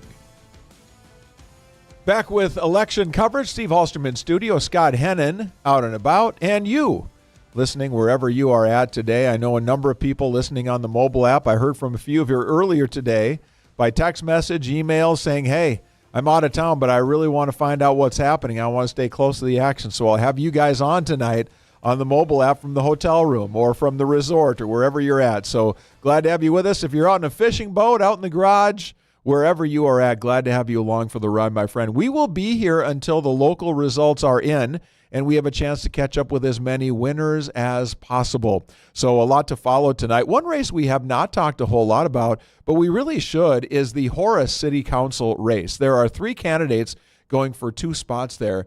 And in any fast-growing city, and Horace is one of the fastest-growing you'll find anywhere in the upper Midwest, the issues with growth and development and how do we grow responsibly and how do we not overspend our resources, these are big, big issues. And there are 3 gentlemen running for those 2 spots tonight, Ryan Moran, Chad Chalmers, and Ross Renner. And so we'll be watching those results tonight as we go along. We are starting to see a few more results come in from around the state in some of the statewide races, so let's update you on those. In the North Dakota Republican Congress primary, Julie Fedorchak versus Alex Balazs. We have now about, 5% of the precincts reported across the state, about 11,000 votes counted altogether tonight. We have Julie Fedorchak leading Alex Balazs 73% to 26%. Fedorchak now with almost 6,000 votes to Balazs, who's got just a little over 2,000 votes. It's going to be a very uphill battle for Alex Balazs tonight, as it looks like Julie Fedorchak will be advancing to the general election. I would imagine we'll start to see some calls on these from the Associated Press here around the state coming up fairly soon on some of these where the statistics are just what they are. The public service races, our Public Service Commission races that we've been talking about tonight, there are more votes in, but the storylines are the same in these 2 races. These are the Republican primary for Public Service Commission. Incumbent Sherry Haugen Hoffart has a big lead over Devin Stuchinski, now about 7,300 total votes in. And Haugen Hoffart with basically a 2-to-1 lead, 64% to 35%. But in the other one, Chris Olson, the newcomer, against Jill Kringstad, who is the established incumbent and endorsed by Kelly Armstrong and most of the key Republicans statewide, has pulled ahead of Jill Kringstad. Olson now with 50.4% of the vote to Kringstad's 49.5%. About 7,500 total ballots have been counted there. And in some of these statewide races where you don't have a certain neighborhood that's going for one versus the other, you oftentimes can have some fairly consistent results. Now, because the Public Service Commission is one that tends to get a lot of people who have heard of the incumbent or they have some association with a person who's in office already, they will typically lean that way. And Chris Olson is from the western part of the state, out near Bismarck. And so it may very well be that an incumbent does better in the Red River Valley because people have heard of them, whereas Olson may be working really hard out in western North Dakota, where it looks like, as I take a look at the results around the state, we are seeing a mix of east and west right now as far as results coming in. So it doesn't look like a predominantly western North Dakota vote or an eastern North Dakota vote quite yet. So that will be one to watch because it could very well be that we get a race deep into the night there. We also can give you an update on the North Dakota Superintendent of Public Instruction. This is a nonpartisan race here, but you get a pretty good contest with people of different backgrounds.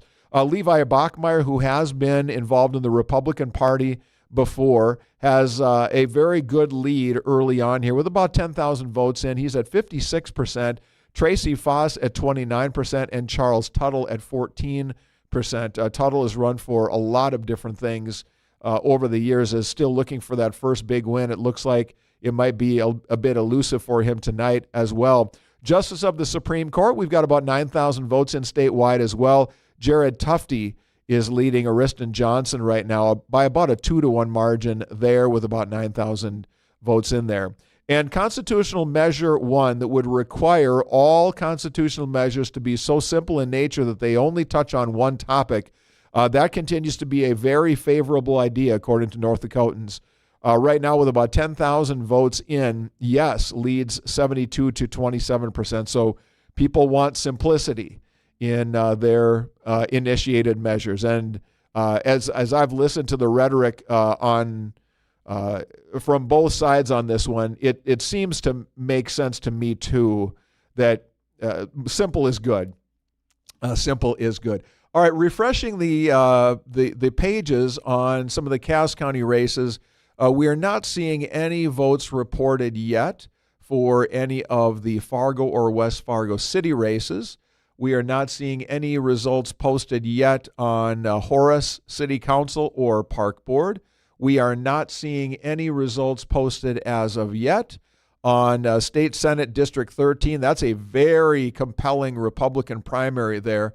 The incumbents Lee, Jonas, and Schauer being challenged by Sahlberg, Bubach, and Duckworth. But as of right now, we don't have any results that have been reported in that race. So with that being said, that gives you kind of an update of the scoreboard here.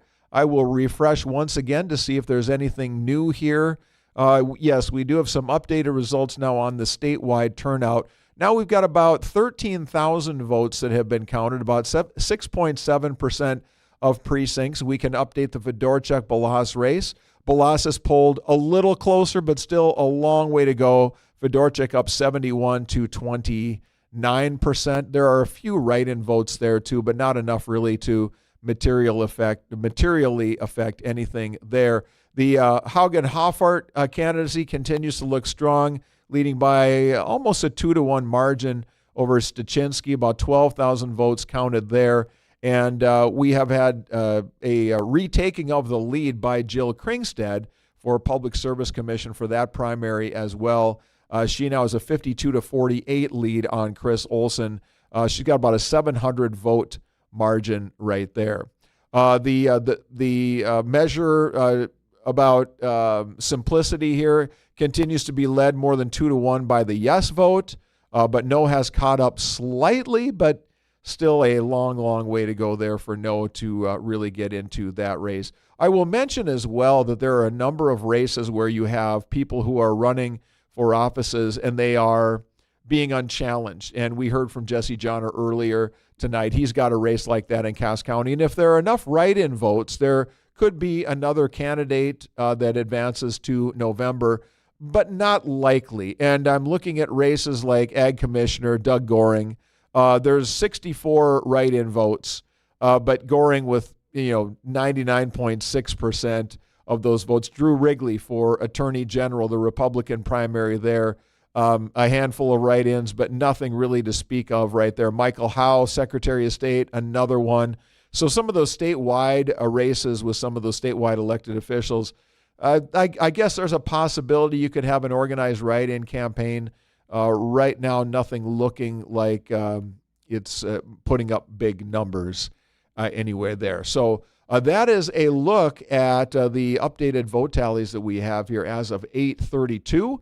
If there is a candidate or a race that you are following, that you are cheering for someone or something, I would love to hear from you. 271-11 is our phone number. You can weigh in any time, and we'll be glad to take you by phone, or if you want to send a text message in as well. From the text line, Steve, could you please stop using the term people of color? It's based in segregation and is really insulting and demeaning because of its history and its usage. It's okay if you have to label and separate people, you can just call us black. Okay. Well, trying to be respectful, but thank you for that. It's good to hear from our black friends, our black brothers and sisters, as far as what they would like to be called, because us white people probably could use a little help in that area. Let's go back to Scott Hennen, and Scott's around town here tonight, and he's checking in with one of the mayoral candidates and hopeful that good things will be coming her way tonight at the Denise Kolpak camp. Scott? Thank you very much. Fargo City Commissioner Denise Kolpak, who's been a city commissioner for 4 years, is now a mayoral candidate. We are at the Radisson, downtown Fargo, and a nice gathering of folks at the watch party. How are you? I'm doing extremely well. How are you? I'm doing good. Thank you very much. And how are you feeling? I'm feeling good. I think we're ending strong. It feels like the momentum is in a good place, and I'm really proud of the campaign. So you have had your name on a ballot twice, right? I sure have. Ran for commission 4 years ago, and was honored 2 years ago to be named deputy mayor by a vote of the commission. And then this was a decision: run for commission again or run for mayor. And I decided I'm all in for Fargo, and I'm running for mayor. Remind me when you announced, because you've been at this for a while for the Fargo mayor race, right? January 5th. Yeah. Yeah, I announced for mayor. You and Boucher, I think, have been at it since the beginning of the year. We sure have. Yeah. It's been a good experience. It's been a lot of work, but I feel good, and I appreciate all the support. Tell us a little bit about the campaign. What's been your cadence? Yeah, my cadence. Well, it's been a lot. I mean, I think certainly the media that we put together, the messaging. I've gotten good feedback. A lot of good feedback on my social media posts on Facebook, and the engagement I've had. I've got door to door, working with a number of different groups, New American groups. The firefighters have been supportive. I really tried to reach out to different groups of populations and have a conversation, and I think they're responding. So when you talk about reaching out to different groups, what kind of feedback are you hearing from these folks?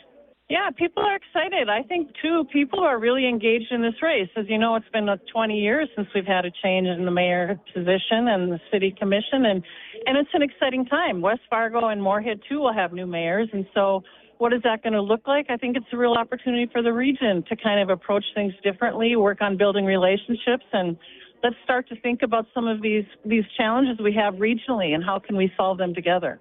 What is at stake tonight? I think, Fargo's future's at stake tonight. I think we're at a critical time. We're a growing city. We've got some challenges with the budget, especially with the cap, in support of property tax relief, certainly. But it's a challenging time. The economy is in a challenging place right now. I think everyone's feeling it. And so how do we be responsive and responsible for every Fargoan, and in my opinion, in a nonpartisan way? So you're hearing a lot more about the budget than I recall hearing in a lot of races. I don't recall, hearing about the debt, for instance. We hear about a nearly $1.4 billion debt or spending priorities being out of whack. You've been there 4 years now. What's your take on that concern? Is it valid? Do we have some cutting to do? What's your thoughts? I think the debt, I think some candidates used it as a political scare tactic in some ways. It's real. We've always had a relative amount of debt compared to the general operating budget that's been very similar. The context is we for every one of those 5 buckets of debt, we know exactly how we're paying it back. We know when it will be paid back. You don't save your way, as I say, to $150 million improvement at the water treatment plant. You have to borrow for that, but we know exactly how we're paying that back. It's with utility rates and Bank of North Dakota funding. And so, we have to be responsible, and we know exactly when those buckets will be paid back. You think about it, we're in a growing city. The infrastructure, we've had to build it out in a growing city, but that's going to be paid off one day, and so we know exactly when and how. So it's not alarming to you. It's manageable. It's manageable because we've been responsible in how we're going to pay it back. Yeah. The other question I had for you is your radio ads. Yep. Which we love, radio ads, but your billboards too. Talk about, we don't want Fargo to become Washington, D.C. This is a Explain that. Explain what you mean by that. Because this mayoral race has become very politicized. We have 2 of the major parties who are backing candidates and have been very vocal about it. As I've said, I was approached by one of them to be their candidate. I turned him down. I truly believe this is a nonpartisan office. When you think about the issues we deal with, it doesn't require a political ideology. It's about making the best decision for every Fargoan, and that's how I've approached this campaign.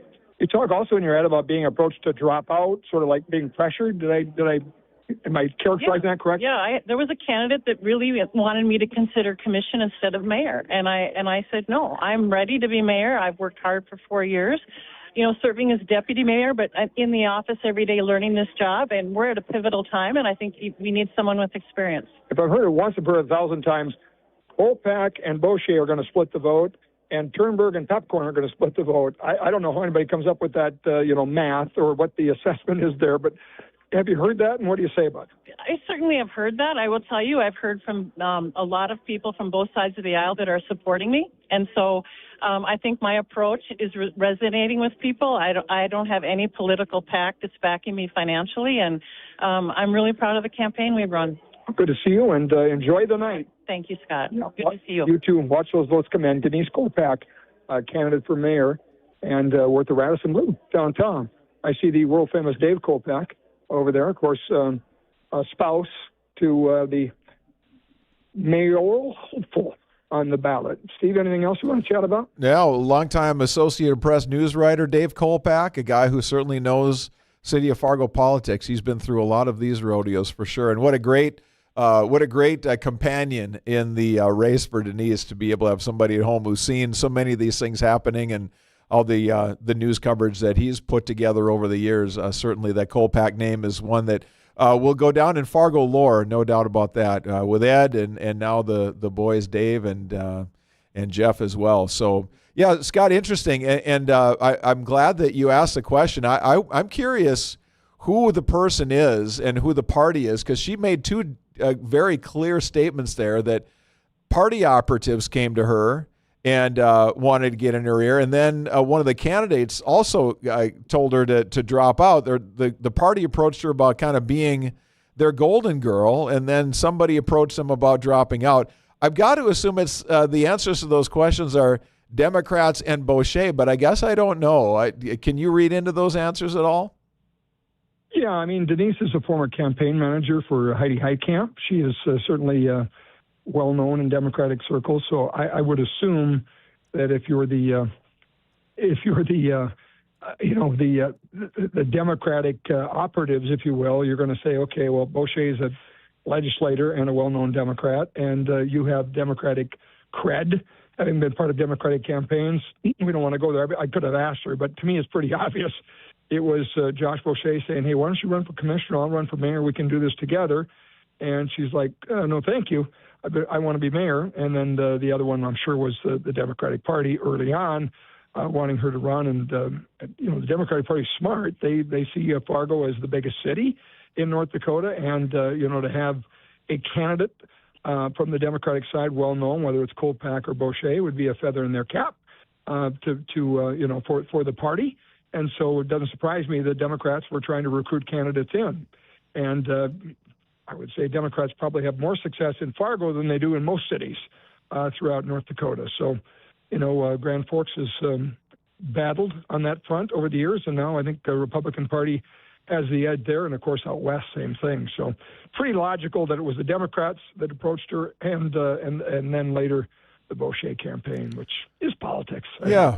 Scott, let me ask you a question that's kind of triggered me from what John Trandom said earlier on to you. And he said, I've always kind of seen Fargo as kind of a center-left kind of a town. And I kind of nodded my head. That makes sense to me, too.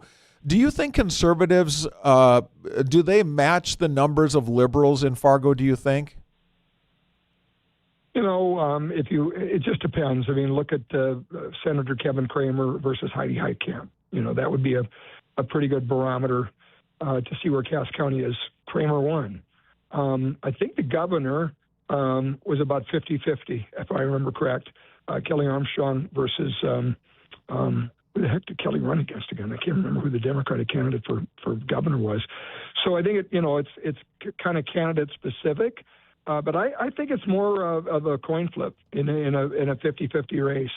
And I think you look at the statewide races, they might get a little bit of a nudge to the other side. But again, Cramer versus Heitkamp, I think a good barometer, and Cramer wins that one. I think, a fair amount of Republican candidates spend more time, probably Castleton West and less time here. So sort of knowing that it's not a real good chance. Merle Pepcorn, hat tip to Chris Larson, super reporter, who just reminded me who the Democratic candidate was. So, it's hard to tell, but it's certainly, closer to 50-50, maybe, 60-40 Democrats, depending on who the candidate is. But unlike any other city in the state, for sure. Yeah, that's kind of my sense too. It's either 55-45 or maybe 60-40. I bet there's a lot of independents, people that would say, I'm not really a party person. I'm kind of looking for what makes sense here in this community. More so than maybe, I don't know, you probably get some of that in Grand Forks too, a big university town. Maybe that runs a little bit kind of that 50-50 route, but you get a 9-iron outside of Fargo city limits, including over into West Fargo, and it gets pretty common sense in a hurry. So, Scotty, we appreciate. Yeah, go ahead. Two quick things. Yeah. Two quick things on that front. One is this race. In my time watching these races, Tim Mahoney, Denny Waldecker before that, and Bruce Furness before that. I would say this one has been the most party affiliated race, where conservatives boldly backing Michelle Turnberg, Democrats boldly backing Josh Boucher. Don't remember that in a lot of mayor's races, but it's interesting, and I think it's good. The Republican Party's got some decent organization going in Cass County and Fargo area conservatives, another group, and you haven't seen a lot of that before. So it'll be interesting, but certainly there's been partisan inklings in this race. I also think if you're a Democrat in North Dakota, it's pretty demoralizing, right? I mean, they have no statewide offices, they have none of the congressional delegation. You have a supermajority in the legislature. So, while some people may call themselves a Democrat in Fargo and it's fairly close, they don't win a lot of races. Yeah. They really don't. I mean, the best they can do is point to a couple of the legislative races in more liberal districts, but I wouldn't want to be a Democrat. It's a little depressing on Election Day. Scott, let me get your reaction to 3 races where we now have some partial results. 2 of them are not surprising to me. One of them is. The first one is the Fedorchak-Balazs Republican primary for Congress. With about 20,000 votes in right now, Fedorchak leading Balazs 72-28. That one probably not much of a surprise to me. The yes versus no on the constitutional measure about the simplicity of the ballot measures. Yes winning that one about 2-1 right now, 68-32. The one that is a bit of a surprise to me, and I guess I didn't really know what to think of this one coming in, but Chris Olson and Jill Kringstad, that's been competitive early. Olson had a lead a little while ago. Now Kringstad has pulled ahead 53-46%.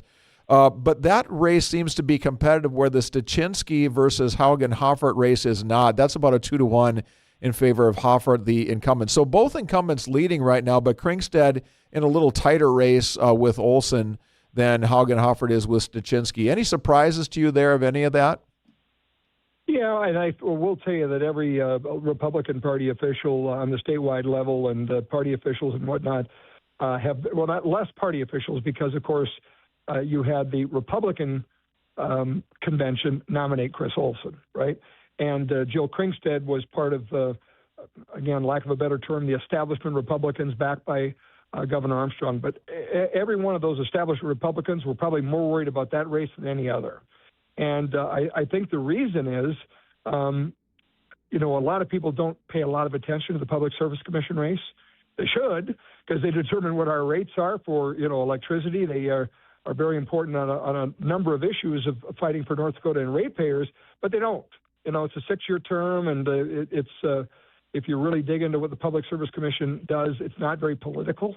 It's they're basically judges, right? And they have to look at a record, this like ridiculously long record, and have to go really, really strong there down the vote. So they don't pay a lot of attention to that race. So you come into the ballot box, you've not paid a lot of attention to it. You see an Olson and a Kringstad. I think that one is completely. I think that's completely a name thing. I don't know the race well, and I think that's why the Republican Party establishment was worried about it. They see, Chris Olson. Now Jill Kringstad.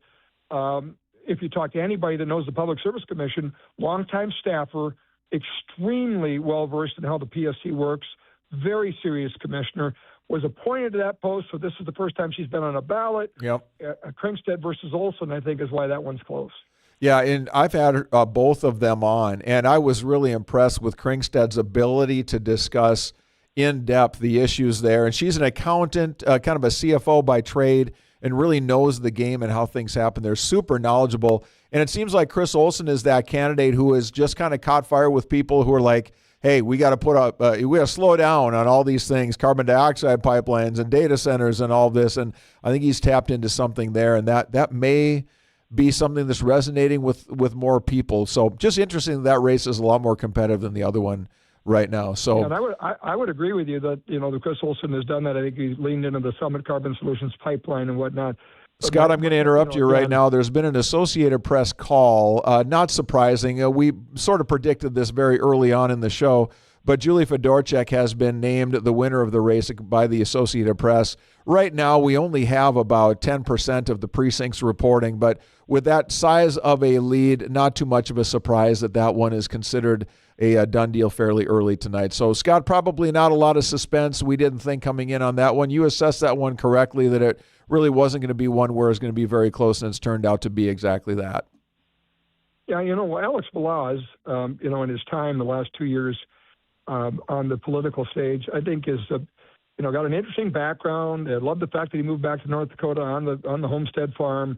I wish he'd consider like a legislative race or, a down ballot race. I mean, It's very hard to introduce yourself to North Dakotans and start out thinking you're going to knock off one of 3 congressional seats. That's a tall order. And so far he's sort of, rebuffed those calls, but it'll be interesting after, losing rather soundly here twice if he would reconsider that, because I think he'd be a great addition to the Republican Party electorate, but you got to start a little lower down the ladder, I think. Yeah, a guy who, look, we need more guys like Alex Balazs involved in politics in this state and in this country.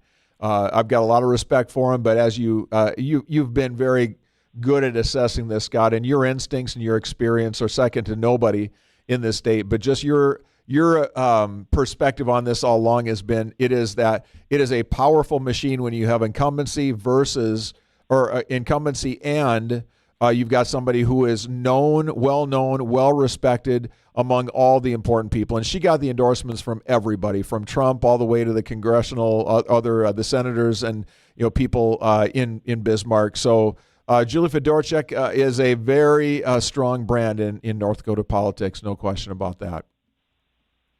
Yes, and the same will be true in November. She's up against Trygve Ham, who is a rock-solid citizen. I mean, his contributions to society with his time serving the country in the armed services, armed forces rather, been to Iraq, been all around the world. A great guy, but again, a tall order in that race when you're running against somebody that's an incumbent and somebody that's been around Republican Party politics for a long time. So. Yeah. That one's not a surprise there at all. I was just going to finish on the PSC thing before you had the breaking news there.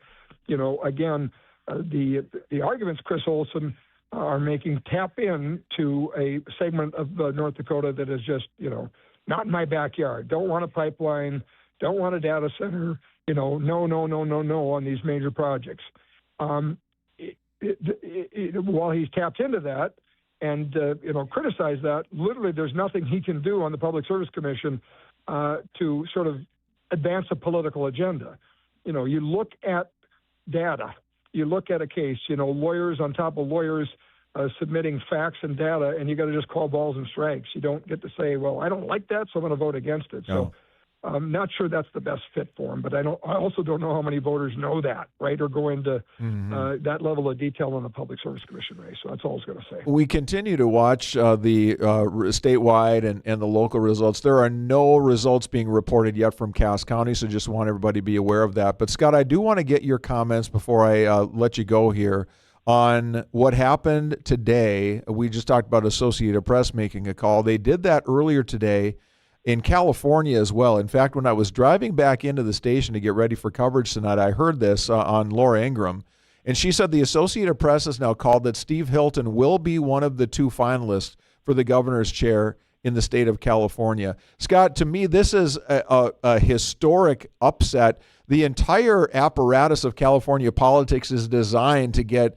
Democrats into both of the final seats. And yes, you've got a strong Democrat out there, but the fact that Steve Hilton is going to get a chance to talk common sense about California for the next 4 or 5 months, I think is a huge win for conservatives really across this whole country. Yeah, he's a solid candidate, ran a great campaign, and you're right. That's the unfortunate trend of California is bluer than blue, and usually have a couple of Democratic candidates that then face off. There were a ton of candidates for the governor's race and the mayor's race in L.A., which complicates things as well. In my view, the blatant theft that went on in that mayor's race in L.A.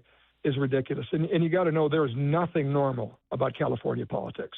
There's a reason Republicans don't win there, because the Democrats have this system that just encourages cheating. And when you send everybody a ballot, you might as well say, hey, do what you got to do here, folks.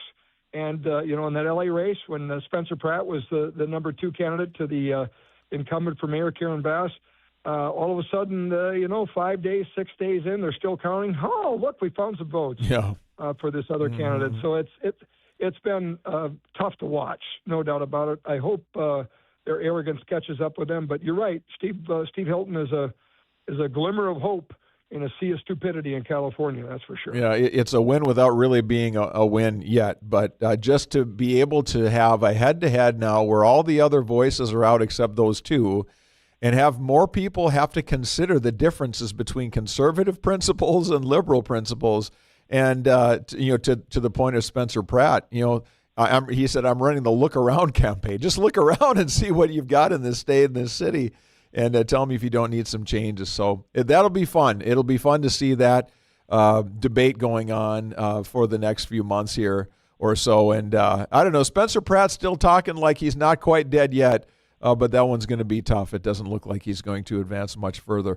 All right, Scotty, we will let you go and go back to checking our scoreboard here, but check in if you have anyone else for us to visit with here as the night goes on. I'm going to head some city commission watch parties, so we'll just keep crisscrossing the city for you and watching those results come in. Sounds great. We appreciate it, Scott. The one and only, nobody better in this business. And on nights like tonight, would you want to have anybody else as your co-pilot? Certainly not this guy. So we appreciate Scotty and his work tooling around here this evening. I continue to refresh the screens on the Cass County races, which would be Fargo, West Fargo, Horace, with the school boards, mayors, city commissions. Nothing yet there. But statewide, we have now about 9%, up to 11% of precincts having reported.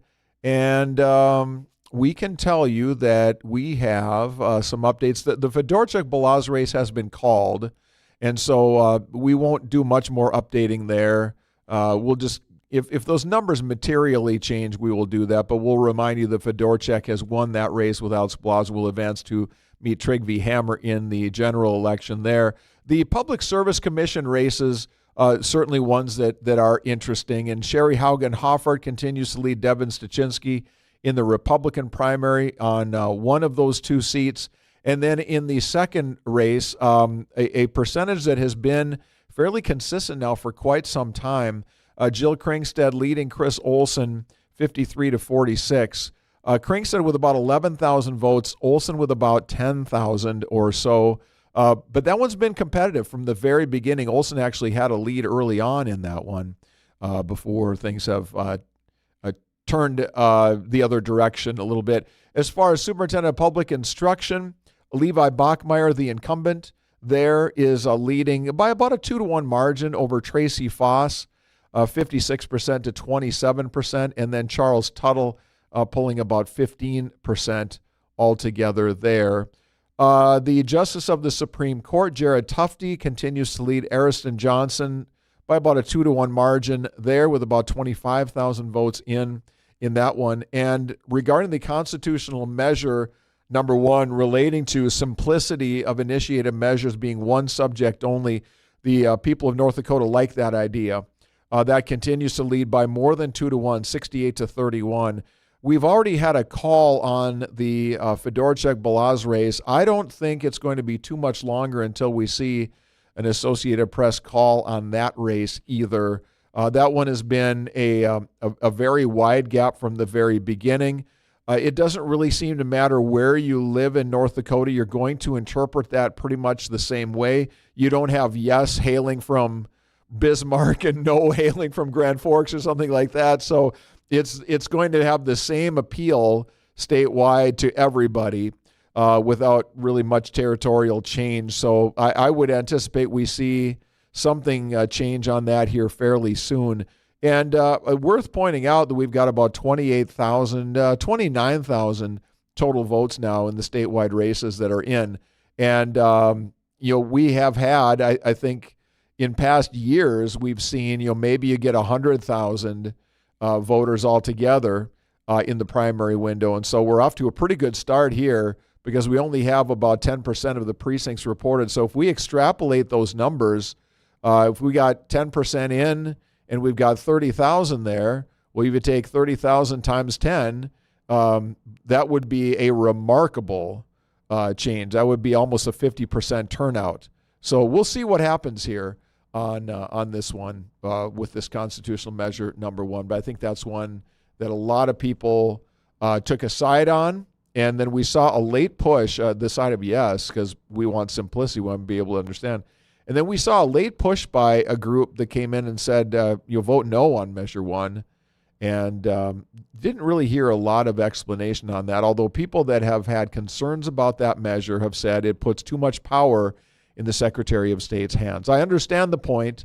I have said on this one, I've been a yes on this. I don't take a lot of positions endorsing certain things or certain people in these elections, but that one seemed to make sense to me, that the devil you don't know is probably worse than the devil you do.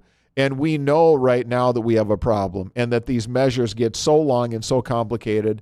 And for someone to say, well, what if we have a Secretary of State who just kind of loses his mind and goes nuts on denying something? I think there could be some very easy and quick court rulings there. And I think we know that we've got concerns right now, and we may have concerns later if the other side gets its way. But I think it's worth it for us to have that simplicity, keep things where people can understand them easily, because most people are not following these things day to day like we tend to do here on the radio. From the text line, you can call us or give us a text message at 701-271-1100. If Dave and Michelle split the vote, we get Mahoney times 10. Well, that's been the concern, I think, on the conservative side. I think you've got 2 solid conservatives, and you've got 3 solid liberals, but 2 of them that kind of seem to come from the same cloth, and that is Denise Kolpak and Josh Boucher. And you could say, in counter to what that text message just said, if Denise and Josh split the vote, you may get a Dave or a Michelle in there, and you get them for 10 years. So this is really interesting because in the past, these elections have been 1 or 2 candidates, and 2 or 3 maybe, and people you haven't really heard all that much about maybe, or you didn't even think they were into politics, and there wasn't a lot of drama. This one has been very different, no question about that. Steve, every time Denise talks about buckets, I want to throw up. Okay, well, Denise's buckets were in relation to the tax matter or the debt matter, excuse me. Steve, California will not know any definitive results of the election until Christmas. That probably is true.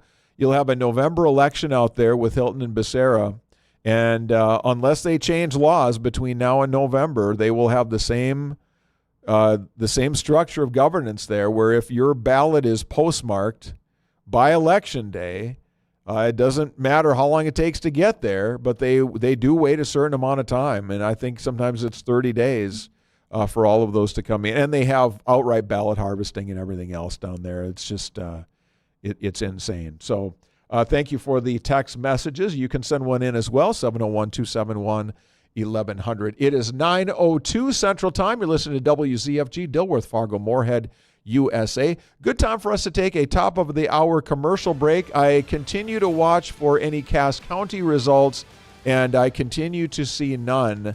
And so with that being said, it won't take too long now, I don't think, before we start to see some start to move in, and we'll start to see some of these statewide numbers continue to grow as well. So we'll refresh all the screens and check all the details. We'll be back with more after these words on WZFG The Flag. Election night, decision 2026. Coming right back at you.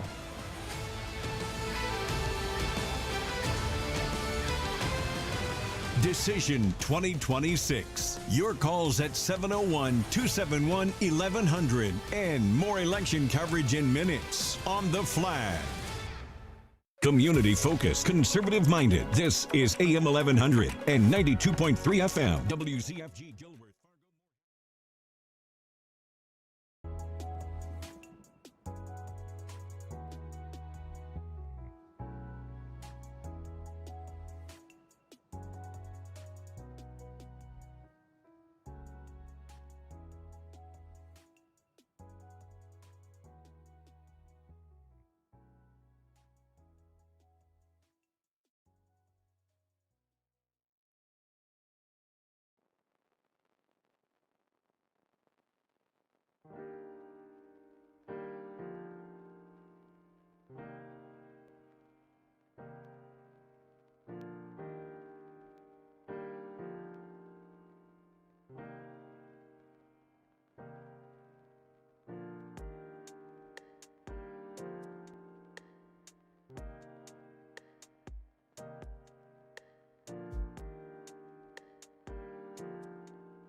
6, the NASDAQ minus 250. The S&P lost 19.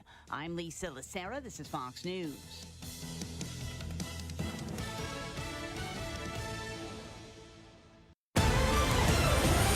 This is Decision 2026 on the Flag.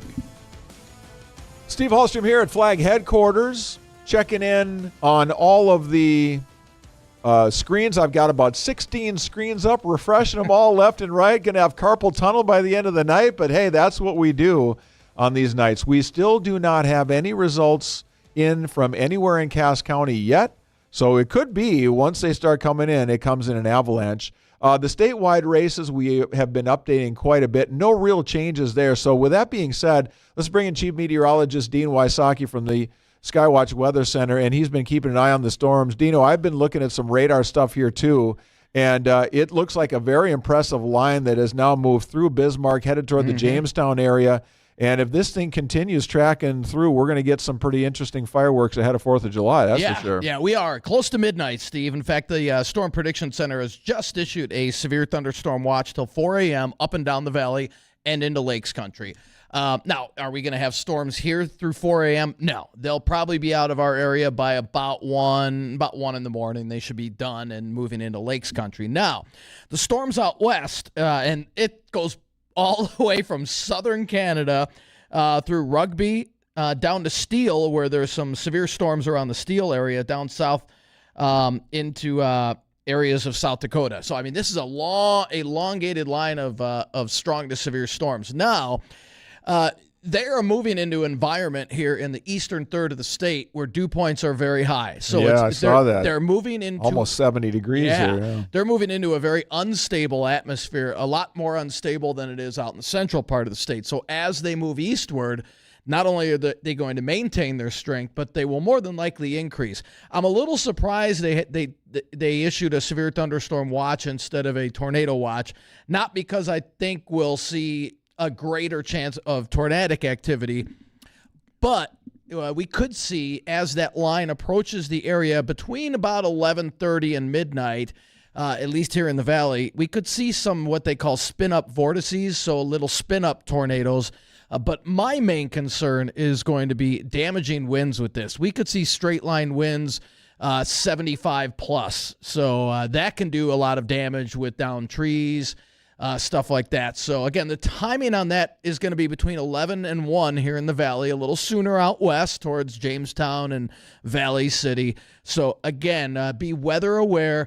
The main threat, again, is going to be damaging winds as we get a little closer to midnight. Dean, thanks a lot. Feel free to check in if things start popping here a little bit later. We are starting to get our first results now from Cass County, and I want to give those to you quickly here before we join Scott Hennen. And he's got Julie Fedorchak, the winner of the Republican primary for Congress. We're going to start with the mayor of Fargo's race. We only have about 180 total votes in, so this is very early. But Josh Boucher with an early lead, Michelle Turnberg in second, Boucher at 40%, Turnberg 38%, Denise Kolpak in third at 12%, and Pepcorn with 8%, Sekou Sirleaf with 1%. So again, very early. But that sort of sounds like what people say it kind of has felt like in this campaign. For Fargo City Commissioner, Tony Gehrig and Chad Peterson are the two early leaders with 18% and 16%. Then Scott Brecky, Scott Brecky tied for second with Chad Peterson. And then Aaron Hill, Nikki Gullickson at 15% and 12%. So very early there.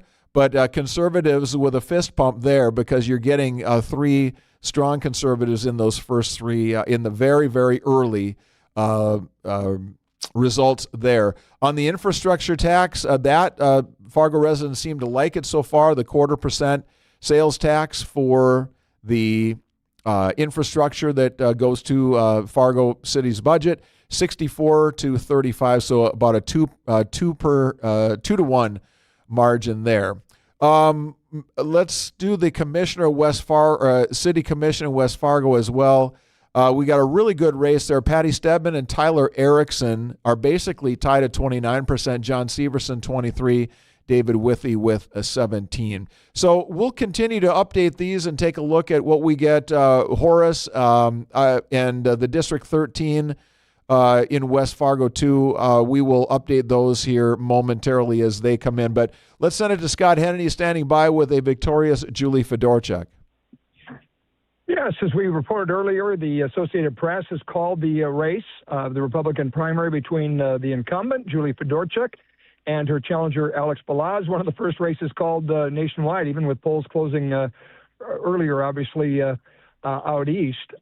So a resounding victory for Julie Fedorchak joins us now. Julie, how you feeling? Thank you, Scott. I'm very excited and humbled and gratified, all those good things. We worked really hard. I've never taken an election for granted, and I never will. And, worked hard covering the state, talking about what our priorities were coming in, what we've done, what we've accomplished. And I'm really encouraged by the fact that so many, an overwhelming majority of the Republicans supported me and are asking me to be their candidate for the general election in November. What are the issues you think really made the difference? Obviously, a huge number, Republican primary, overwhelming support. What do you think resonated, Julie? Well, President Trump endorsed me because I've been, working with him hand in hand to help deliver on his agenda and the agenda for America First. And that includes, the border security issues. And we've really delivered on that, Scott. We have the strongest border in modern history. And that is a massive turnaround to what we were facing just like less than a year and a half ago. And so delivering on that and showing people that government can work, like we can get some of this stuff done. We delivered the biggest tax cut in U.S. history, turning that from the biggest tax increase in U.S. history is what people were facing. We also, just on a more personal basis and in North Dakota, responding to what I heard from our citizens in some of our most important industries like energy and agriculture. We delivered for the first time after 3 extensions a farm bill out of the House. We delivered the year-round E-15, which had been stuck in the House for many sessions. And those were the top priorities of our number one industry, agriculture. Also delivered on massive regulatory reform for our energy industry. They were under the gun. They were, the target for the last administration, wanting to shut down our fossil fuel industry, and they were really feeling it.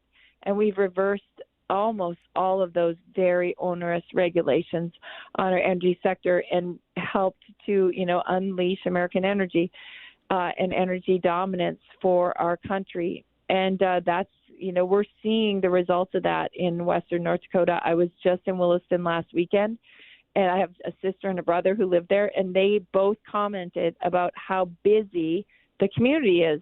And it's busy because there's a lot of oil and gas development happening and production in that community. So we're delivering on the actual requests of the North Dakota citizens.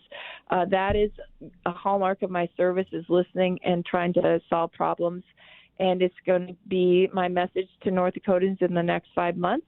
And I hope that they will send me back to Washington as their representative for another term. Is the Republican Party in North Dakota fractured, do you think? Is it fractured? I don't know, Scott. I mean, I look at these results and I think geez, that's a pretty strong support for me. I didn't necessarily know what to expect going into this primary.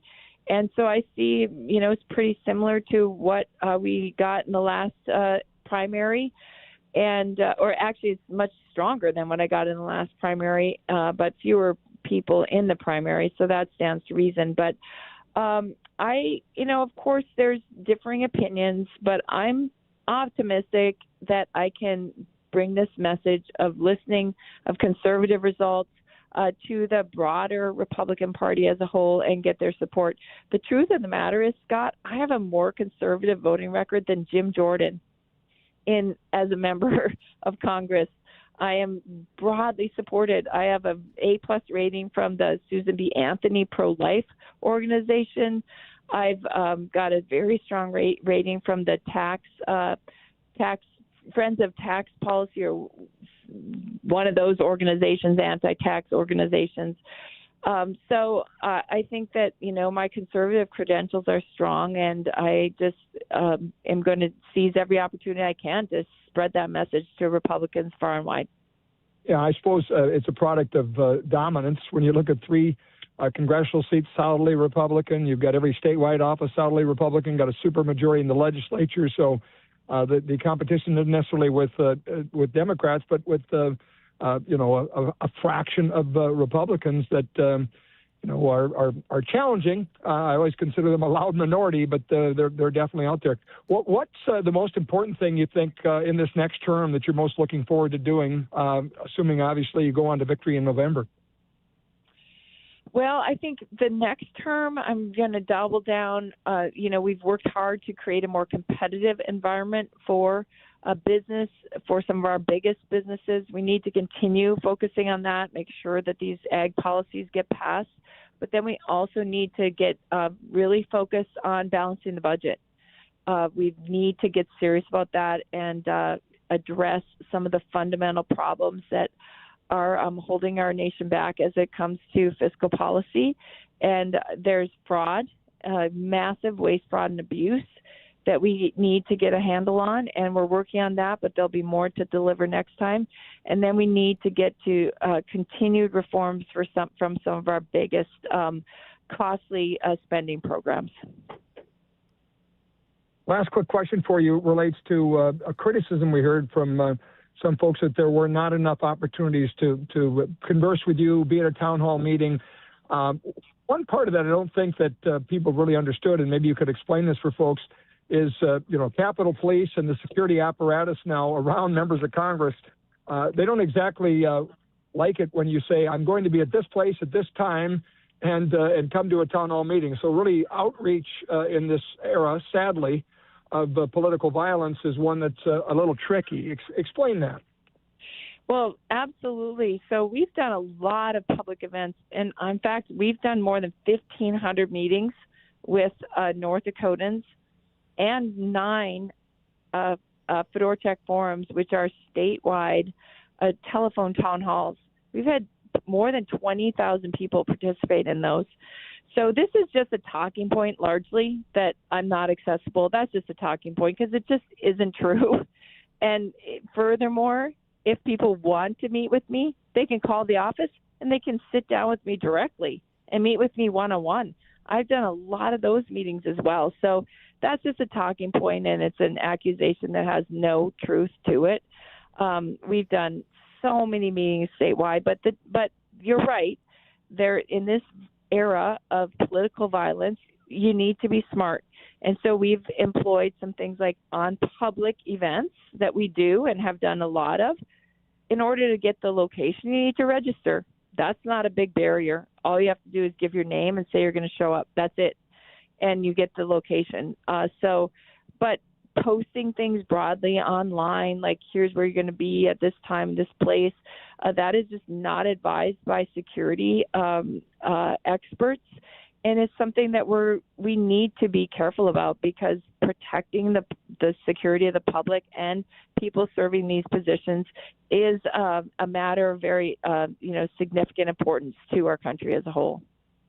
All right, we'll let you go celebrate as much as you're able to between votes in the House this week. Thanks, Julie. Appreciate the time. Congratulations. Thanks, Scott. Thank you so much. Take care. Congresswoman Julie Fedorchak cruising to victory, a race called nationally for Julie Fedorchak in her Republican primary race against Alex Balazs. Very good. Thank you, Scott. Yeah, let's go back to the local races here. There has not been another vote dump since we last updated. We've been watching it for you. But let me recap what's happened, because there are some interesting storylines early on, a couple that we did not get to before the Fedorchak interview.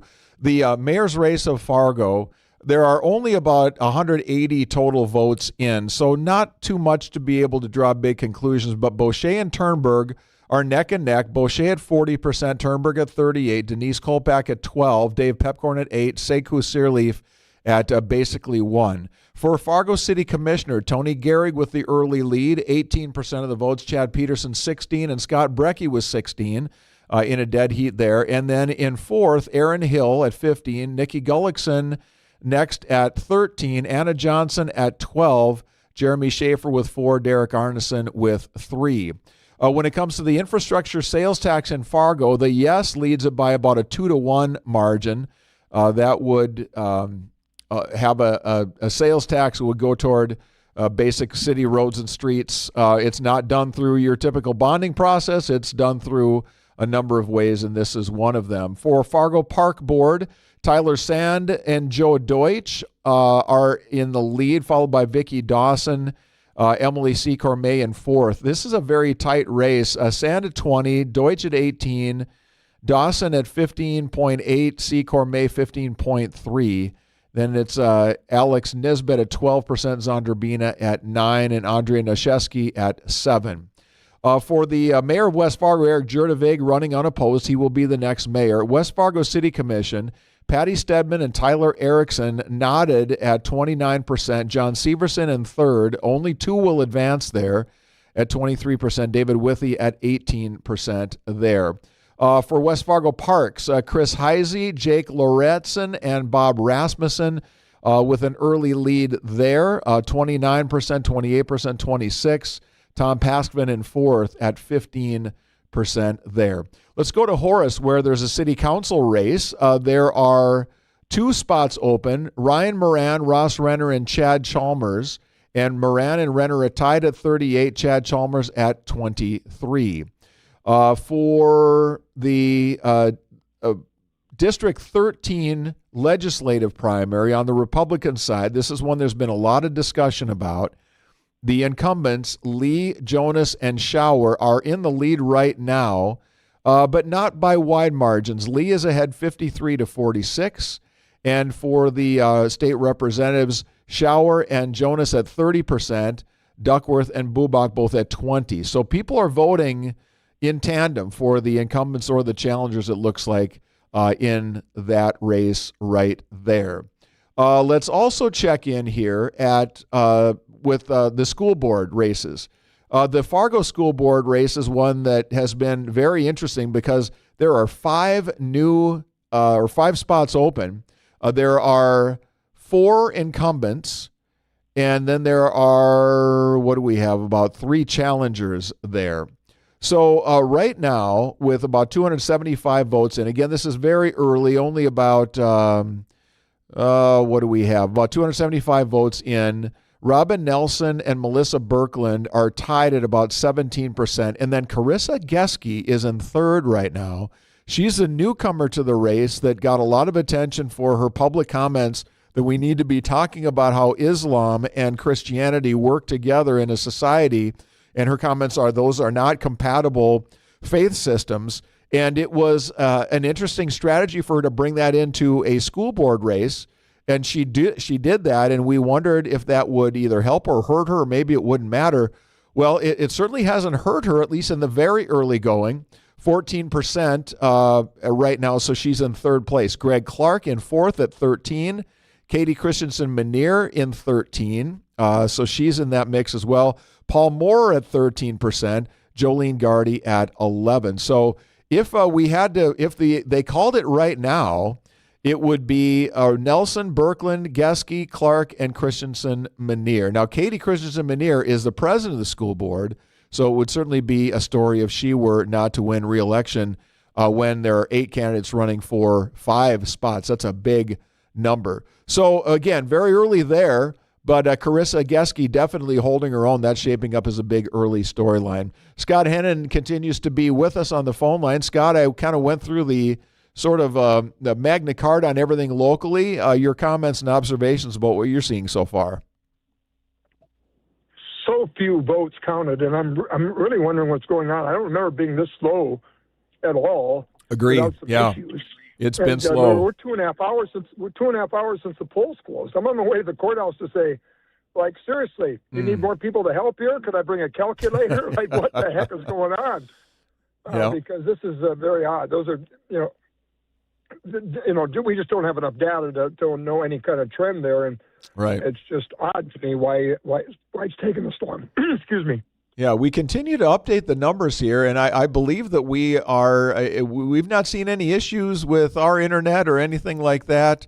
But we still, we've been sitting on a Fargo mayor, for instance, Boucher at 40%, Turnberg at 38 now for a good half hour, and we've had this partial dump of a few votes and then nothing else. So, I'm not sure what's going on behind the scenes, but it has been slow there. And Scott, you make a good point. It's easy to see something and somebody's in the lead when there's 179 votes in the entire city of Fargo.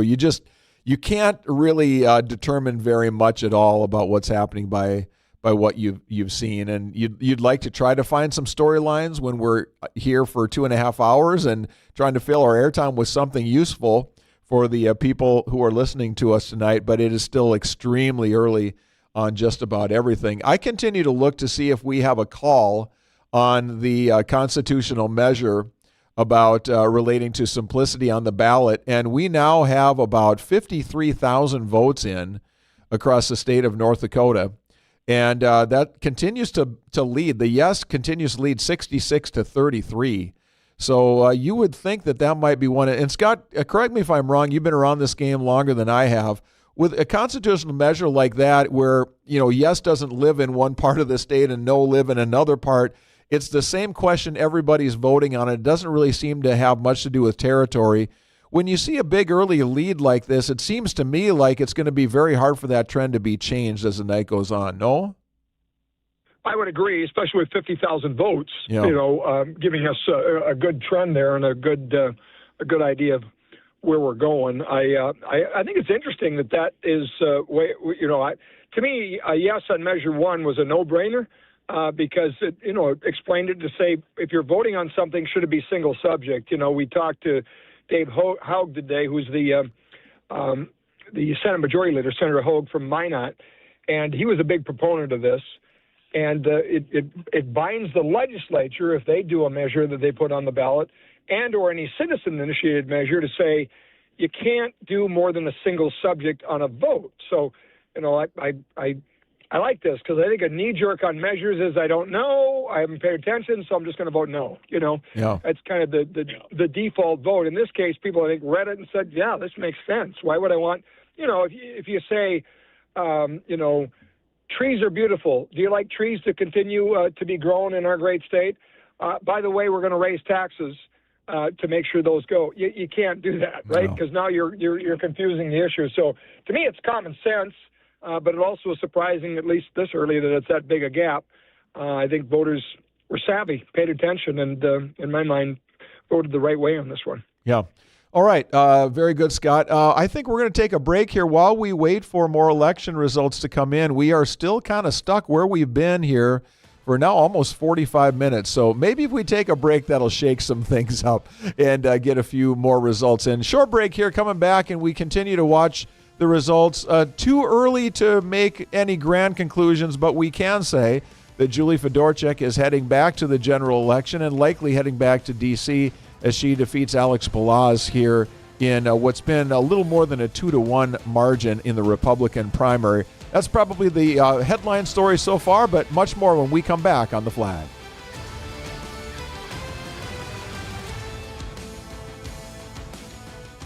Decision 2026. Your calls at 701-271-1100 and more election coverage in minutes on The Flag.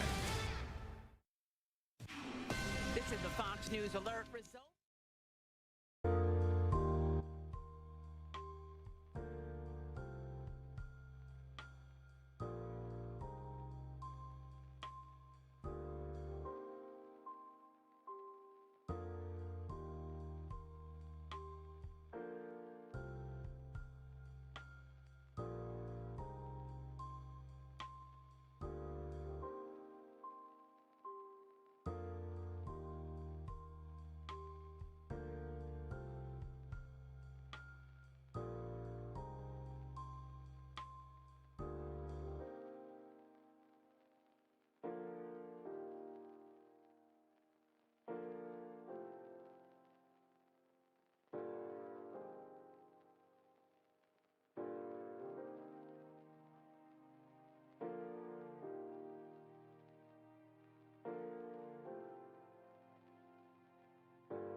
Bushehr, Hamadan, and in Iran's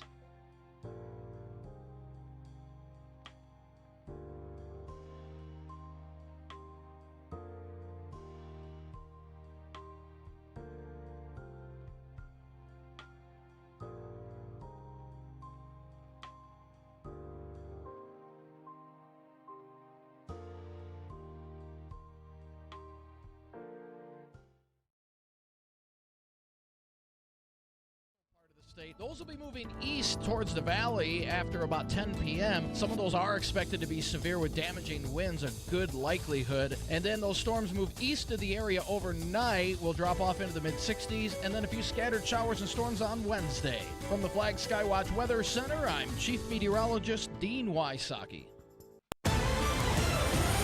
This is Decision 2026 on the Flag. We continue to monitor the scoreboards tonight here on Campaign 2026. Steve Hallstrom in studio. Scott Hennen on location, various points around the metro area, checking in on some of the watch parties and candidates that are crossing their fingers and waiting for news to come in. And we've been commenting, one of the storylines that's developing here tonight is it is taking an unusually long amount of time to get results in. We knew that there was a above average turnout for this primary / general election, whatever you want to call it, a little more than usual, but still you would have thought we might get more by now. We've had the same results on all the local races here for about almost an hour now, and it's now 2.5 hours after the polls close. There is one update I can give you from some of the statewide numbers on a developing story. With the Public Service Commission, the Republican primary was Sherry Haugen Hoffert and Devin Stuchinski, and then the other one is Jill Kringstad, Chris Olson.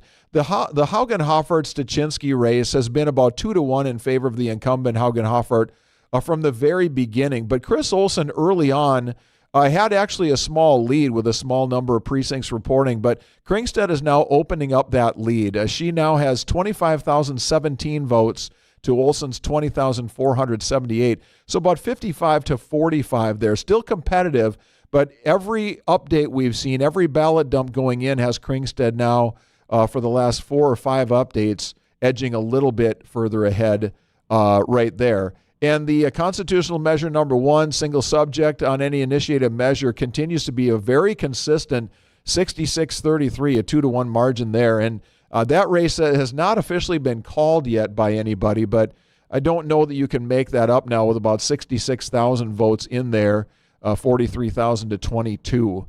So not sure that we're going to see anything really change too much there. I guess stranger things have happened. We continue to be locked up in Cass County, though, with all the results. We gave you those kind of first returns, about 180 total votes in Fargo, and in Horace, about 15 votes.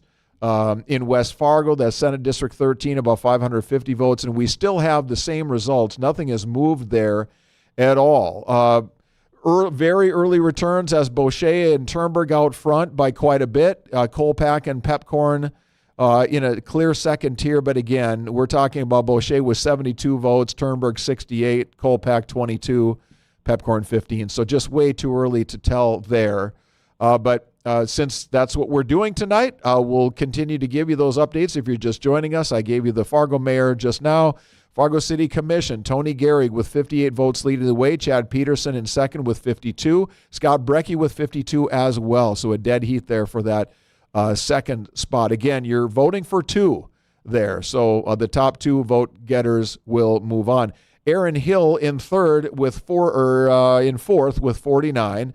Nikki Gullickson in fifth at 41. Anna Johnson next at 37. Then Jeremy Schaefer, Derek Arneson, quite a bit further back in those races there. Let's see. We can give you Commissioner in West Fargo as well. Patty Stedman and Tyler Erickson with about 30%. They lead with about 2,100 total votes in. John Severson in third.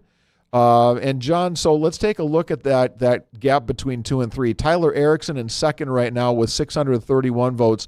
Severson in third with 494. So there's a definite gap there. And then David Withy with 376 votes, then kind of trailing behind there. And we've seen Withey, who was in a virtual tie with Severson for third place, has now dropped back a little bit. He's about now 120 votes behind there. Again, fairly early, but there you have that. In Horace, they're voting for 2 city council members, and right now Ryan Moran and Ross Renner in very early voting, just a handful of votes in there with an early lead. Chad Chalmers in third there, just a couple votes behind. In the District 13 Republican primary, this is one a lot of people have been talking about. Again, no updates for a while here, but Judy Lee with a 7 percentage point lead on Philip Sahlberg, 293 votes to 256. And then for the state representatives, all 4 in a pile there, and the top 2, whether they're incumbent or challenger, will advance to the general election. Austin Schauer and Jim Jonas are tied at 30%. Everett Duckworth and Russell Bubach are in basically a tie then for third at 20%. If you want to know what the vote count looks like, Austin Schauer at 320, Jim Jonas at 318, Duckworth at 213, Bubach at 207. Taking a look at school boards, a big early story in the very early voting here that Carissa Geske, who most thought would be a long shot to be near the top, is right now. And Robin Nelson with 47 votes leads the way. Melissa Birkeland with 46. Those are 2 incumbents. Then Geske, a newcomer, in third at 39 votes. She leads Greg Clark by 2. Clark in fourth place at 37, along with Katie Christensen Menier at 37. And then Paul Moore is just a vote behind them at 36. Jolene Gardy at 32, just a few behind them. So a very, very tight race with only about 300 votes in there as well. Might have a few friends listening to us out in McKenzie County, where there's a very interesting sheriff's race going on out there tonight. The incumbent Matthew Johansson leads John Hance, but that has tightened a little bit, 797 to 731. So one race out in western North Dakota that we are keeping its eyes on as well. A lot of local buzz out there. Scott Hennen is still with us here, and Scott traveling around the community tonight. Scotty, any comments or perspectives from you right now? Okay, we'll get back to Scotty coming up in a little bit there. I thought I saw him on the phone line, but my eyes play tricks on me here at 9:41. I want to remind you that we are watching severe weather, and we've been keeping our eye on this line of storms that has come through Bismarck now and is basically in the Jamestown area. And this line of storms promises to be a very strong one at certain parts, especially if you go down south into South Dakota, down by the Pier area. There's a massive area of everything in the severe weather down there. But it's a very distinct and a very intact line of storms moving west to east. And we'll be hitting Jamestown here in about the next, maybe 45 minutes or so. And it looks as though Fargo, if this line continues with the projected radar, if it does hold together, Fargo will be getting something pretty eventful after 11 p.m. here tonight.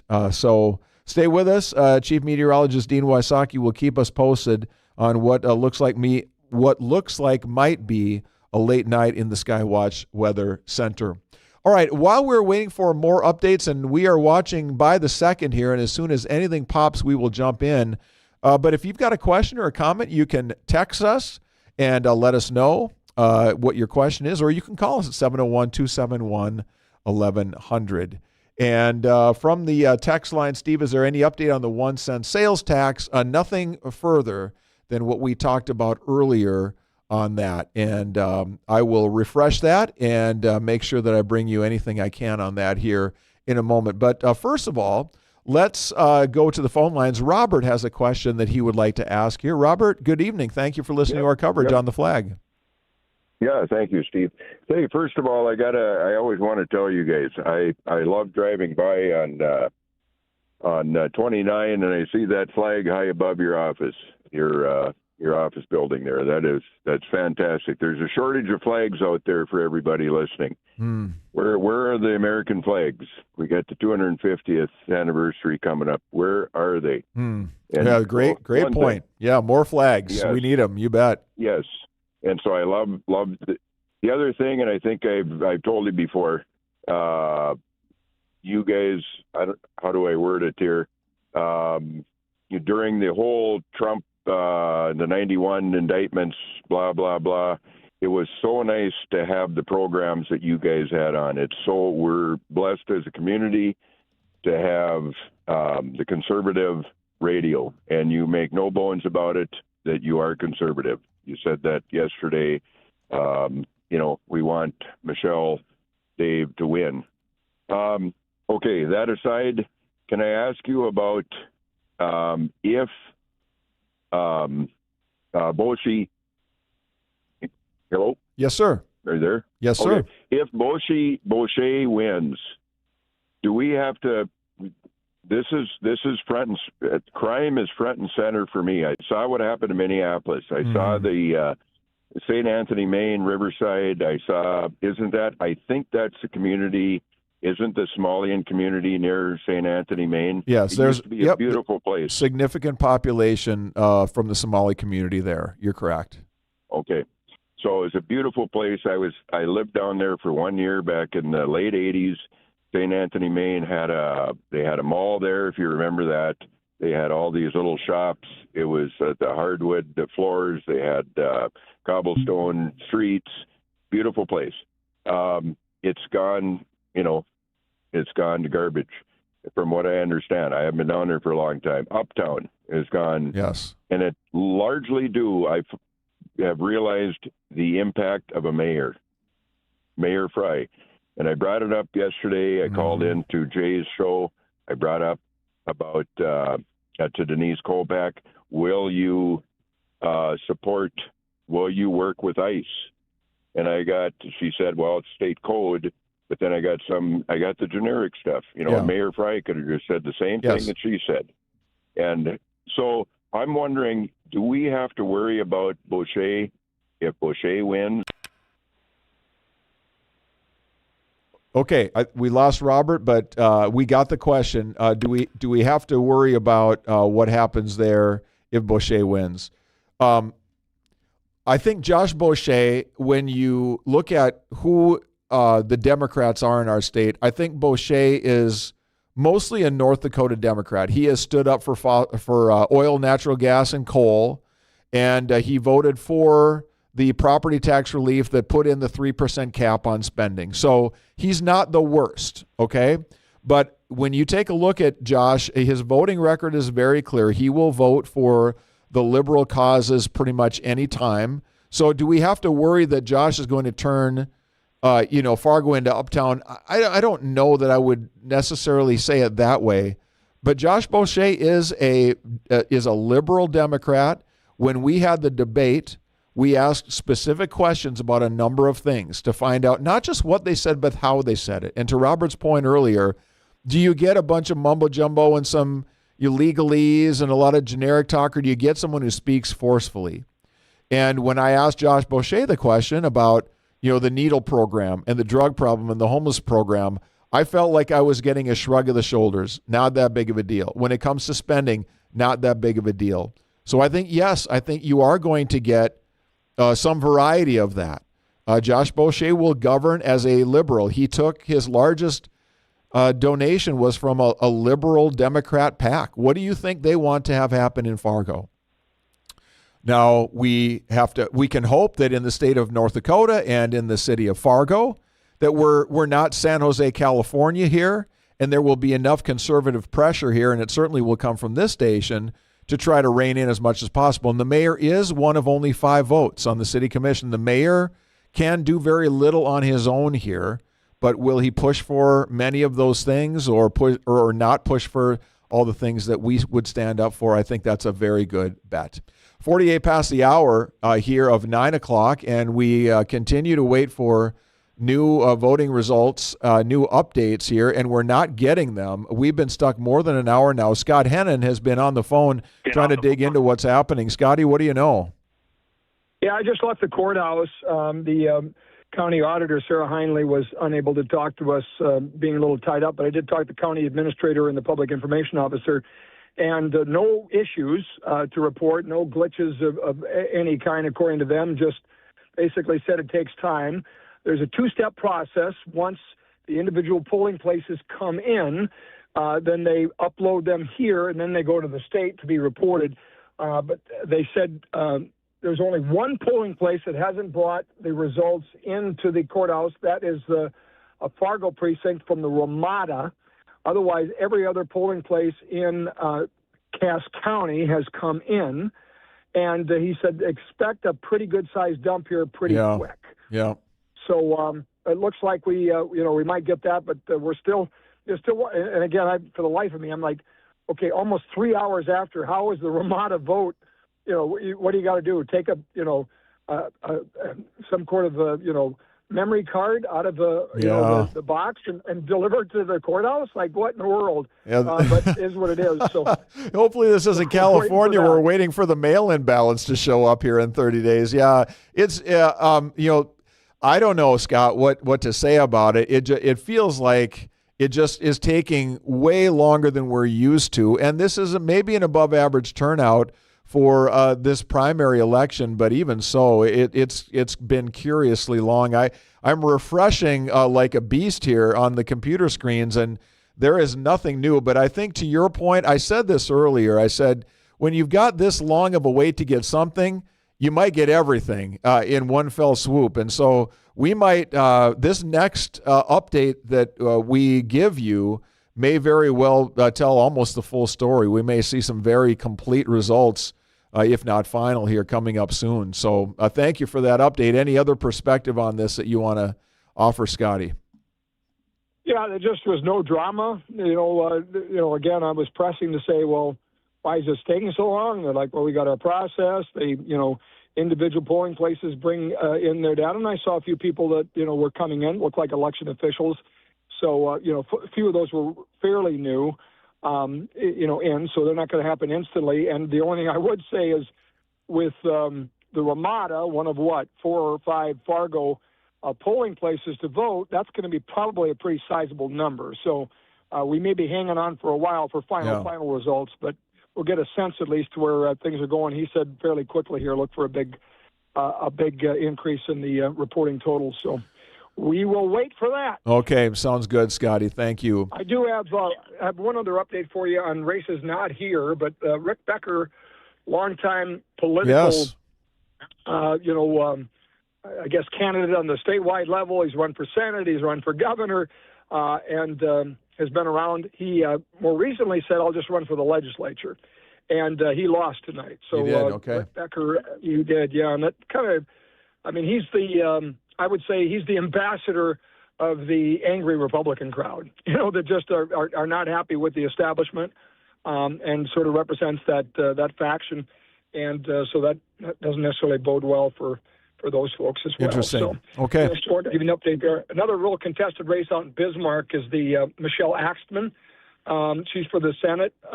She's an incumbent. And then also Vander Sauter. They also have been, all three of them, the incumbents, reelected in Bismarck. And that was a hotly contested race in Bismarck. So just a bit of an indicator on how things may be going statewide from those specific legislative races. That sounds good, Scott. Thanks much. Again, feel free to let us know when you've got anything else to update. I had a question not too long ago about the 1 cent infrastructure sales tax in Fargo. We've mentioned it a couple times, but let's touch on that since we did have a question fairly recently. If you're just joining us, you didn't hear that.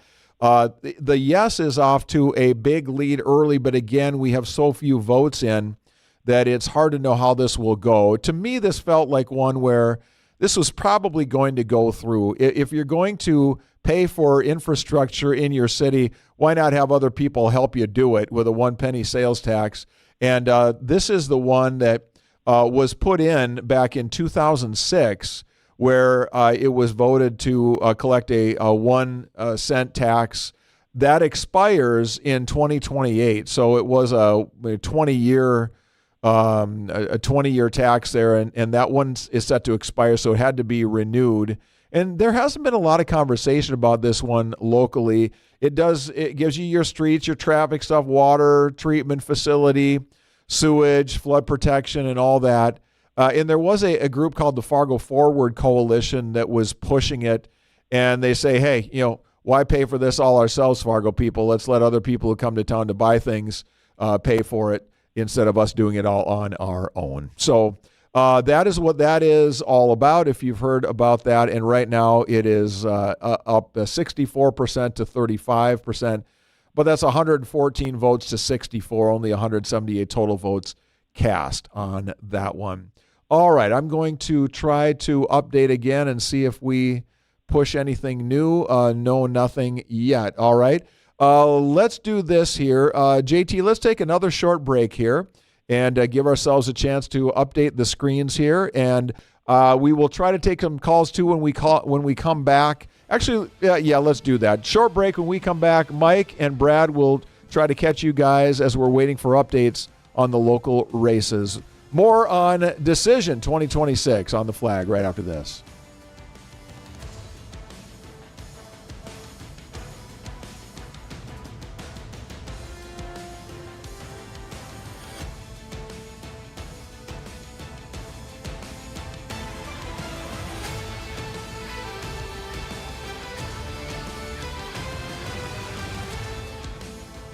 Decision 2026. Your calls at 701-271-1100 and more election coverage in minutes on the Flag.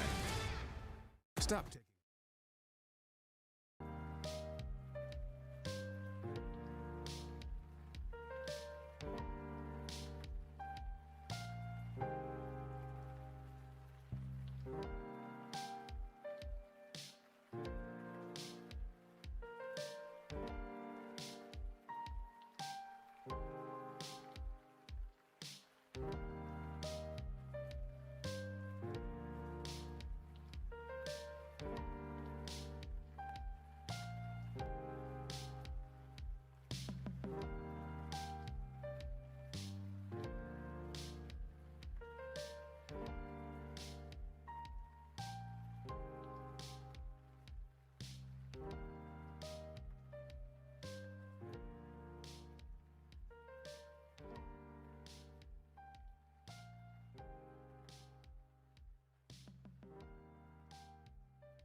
What was going on with my spine, so he knew exactly what to do to get this subsided.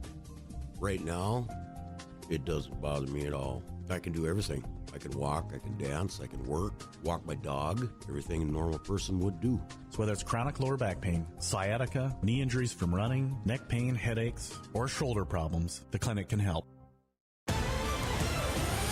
This is Decision 2026 on the Flag. Steve Hallstrom in studio. Scott Hennen out and about tonight, sampling a reaction at watch parties and candidate get-togethers here this evening.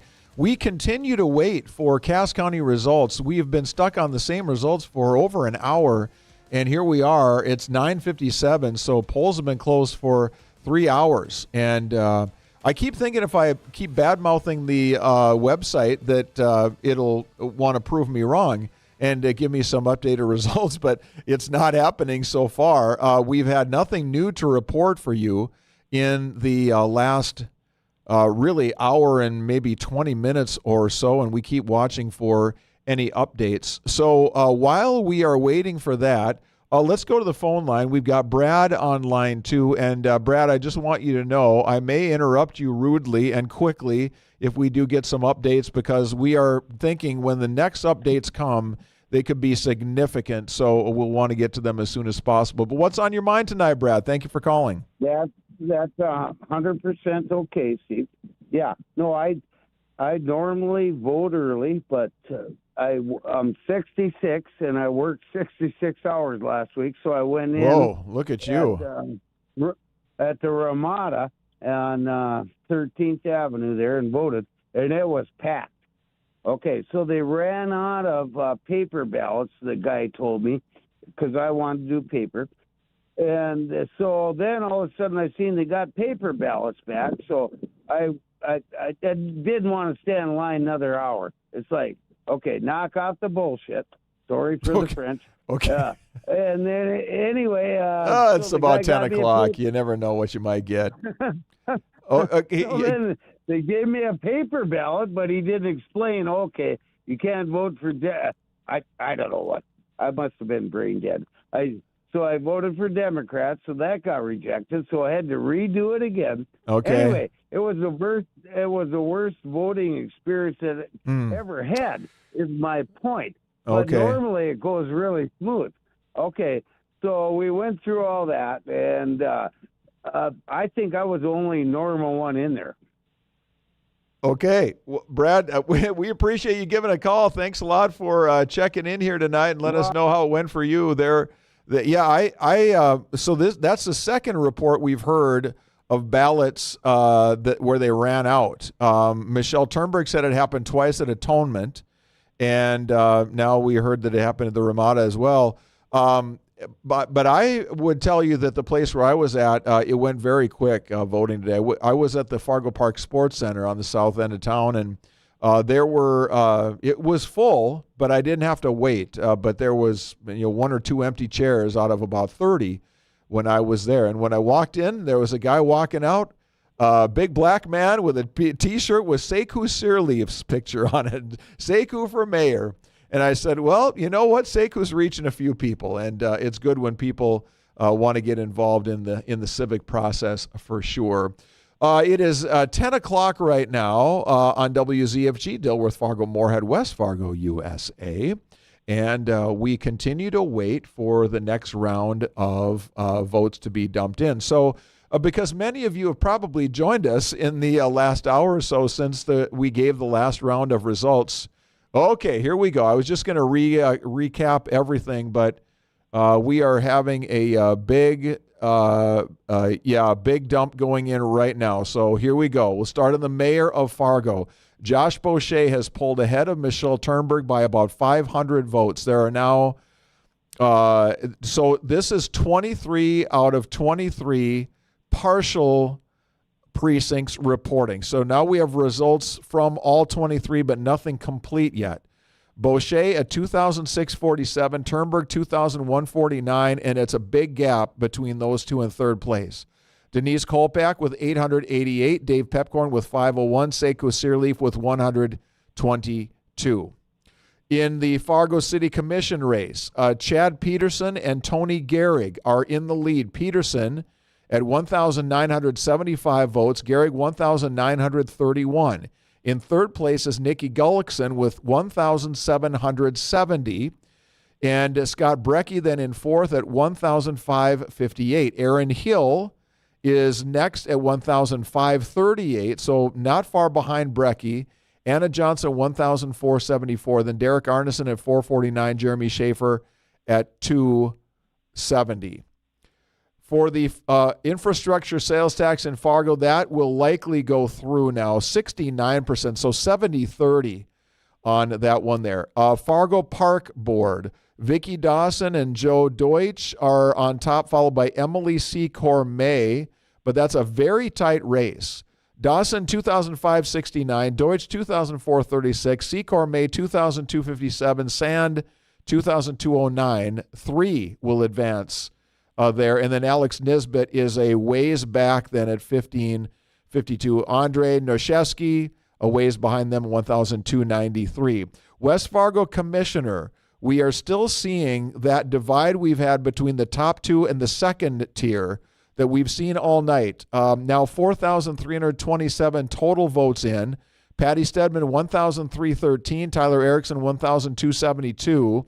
John Severson in third at 982. David Withy at 749 there. And for West Fargo Parks, vote for 3. Chris Heisey, Jake Loritzen, Bob Rasmussen with big leads over fourth place Tom Passman. So it looks like those 3 will advance. Okay, let's now move over to Horace, where we've got a city council election. There are 3 running. There are 2 open spots. Ross Renner and Ryan Moran have been in the lead all night. They still are. But right now, only 40 total votes are in. Renner with 17, Moran 14, Chalmers with 9. So a few votes coming in one way or the other could go a long ways. But right now, it is a low turnout in terms of total numbers in. Let's take a look at the District 13 Republican primary for the legislative seats out there. Judy Lee has opened her lead up over Philip Sahlberg. The incumbent Lee has been serving since the mid-1990s. Philip Sahlberg, the challenger, is about 120 votes behind Lee. Lee at 529, Sahlberg at 401. In the state representative spots, it looks like the 2 incumbents are looking strong still. Austin Schauer at 585, Jim Jonas 564. Then Russell Bubach in third at 319, Everett Duckworth at 317.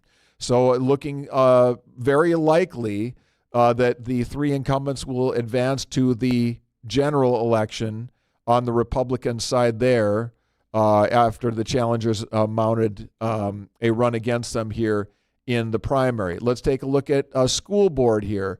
Fargo School Board, we can update these results as well. And we see right now that we have about 17,000 total votes in, and not huge margins, but we're starting to see a little separation here. And let me do some quick math. The 4 incumbents now lead with Jolene Gardy coming in 5th. She would be the newcomer. Carissa Geske, who had was up there a little further in the standings early, is not out of it, but but now falling a bit behind. So Jolene Gardy is number 5 right now, and she's at 2,241 votes. Geske is at 2,189. So whatever that is, 50, 60 votes. Paul Moore then is about 200 votes behind Geske. So the 2, what I would call conservative candidates, are right now in the trailing 2 positions. And you have what I think the incumbents wanted was the incumbents to go back and then Jolene Gardy to join them as the one newcomer that seemed to be more aligned with them. I sensed that from our debate that we had, and right now it's playing out that way. So that is a storyline I know a lot of people were watching as well. West Fargo School Board, Jim Jonas, who's running for re-election there as well, is the leading vote getter so far. There's about 10,500 votes in. Jonas at 2,704. Jessica Jones at 2,630. John Erickson at 2,601. Jessica Jackson 2,560. Now, they are, all 4 of them will likely advance unless there's a big write-in campaign, and to this point there is not. So West Fargo School Board looks like if 4 people were looking for a spot, it looks like all 4 will get the spot that they are looking for. All right, let's update here and see if we have any new results. We do. We can update additional reporting now, and so let's go back to the top of the list. Josh Boucher continues to lead Michelle Turnberg by about 500 votes. Boucher at 42%, Turnberg at 34%. Boucher at 2,647 votes, Turnberg 2,149. And then the gap is wide between them and then Denise Kolpak, who is still sitting at 888. I think that's where she was a moment ago. And then Dave Pepcorn in 4th place, 7.9%, 501 votes, and Sekou Sirleaf under 2% right now. I'd wondered if Sekou was going to be able to motivate a good showing by the new American immigrant community in Fargo, and to this point it really has not materialized. In the city commissioner race, we can update you there as well. It remains Peterson and Gehrig in the top 2 spots. 2 will advance out of this group of 7. Nikki Gullickson in 3rd. She trails Gehrig by about 160 votes. Gehrig at 1,931, Gullickson at 1,770. You have 2 clear conservatives there in Peterson and Gehrig, and then you've got a clear liberal in Gullickson. And then Scott Brecky is in 4th place right now with 1,558. We are starting to see, I'm taking a look to see what we have here in Cass County. If I can boil this down to neighborhoods a little bit, because sometimes that can give you a sense of that. I don't see that functionality here, but you wonder, there's 6,310 total votes in, and that will be very interesting to watch how that pans out. But Boucher in that mayor's race looking very strong right now. But if these results, so let's say the election was called right now and everything went full and that's what we had, you would have the two new city commissioners being Peterson and Gehrig to join Michelle Turnberg to give you an effective conservative majority on the city commission. And that's not nothing. Now, the mayor's race is not unimportant. But you would have Michelle Turnberg, if she loses for mayor, she still retains her seat on the city commission. And then you'd have Peterson and Gehrig, and that would make for some very interesting city commission meetings. The fifth member of that commission is John Strand, who is a self-proclaimed liberal, makes no bones about it, but you would have a conservative majority there. So an interesting development or interesting race to watch, because that's a big one right there. So I'm going to continue to update this and see if we have more. No further results in there. So let's then go to some of the other races that we have here. Nothing new in Horace in that race there. And in the District 13 Republican primary for the District 13 state seats, nothing new to report there. But I would say you've got a development here where Lee has a comfortable margin over Sahlberg. Schauer and Jonas have comfortable margins over Bubach and Duckworth. It's beginning to look like a really good night for the incumbents in District 13 to advance to the general. And let's see if I can get anything new on school board here. And it does not look like it. We are still kind of where we have been. So you have in the school board, you've got two clear front runners right now in Nelson and Birkeland. Then Greg Clark in third is about 200 votes behind them, 2,866 for Birkeland, Clark at 2,672. Now you're voting for 5 there. So the real contest there is to watch what looks like is going to be a race shaping up between Jolene Gardy and Carissa Geske. The 4 incumbents look to have a comfortable margin right now. Gardy is about 350 votes behind. No, excuse me. Geske is about, that's the same numbers we have, about 50, 55 votes. So it's a margin. It's not nothing, but it's 50 votes at 10, 11 p.m. So we'll continue to watch that. All right, 12 past 10, and we'll continue to refresh our screens like mad fools here, because if there is any developments, and as we mentioned early, it took us a long, long time to get that second batch of results, and it was a big one.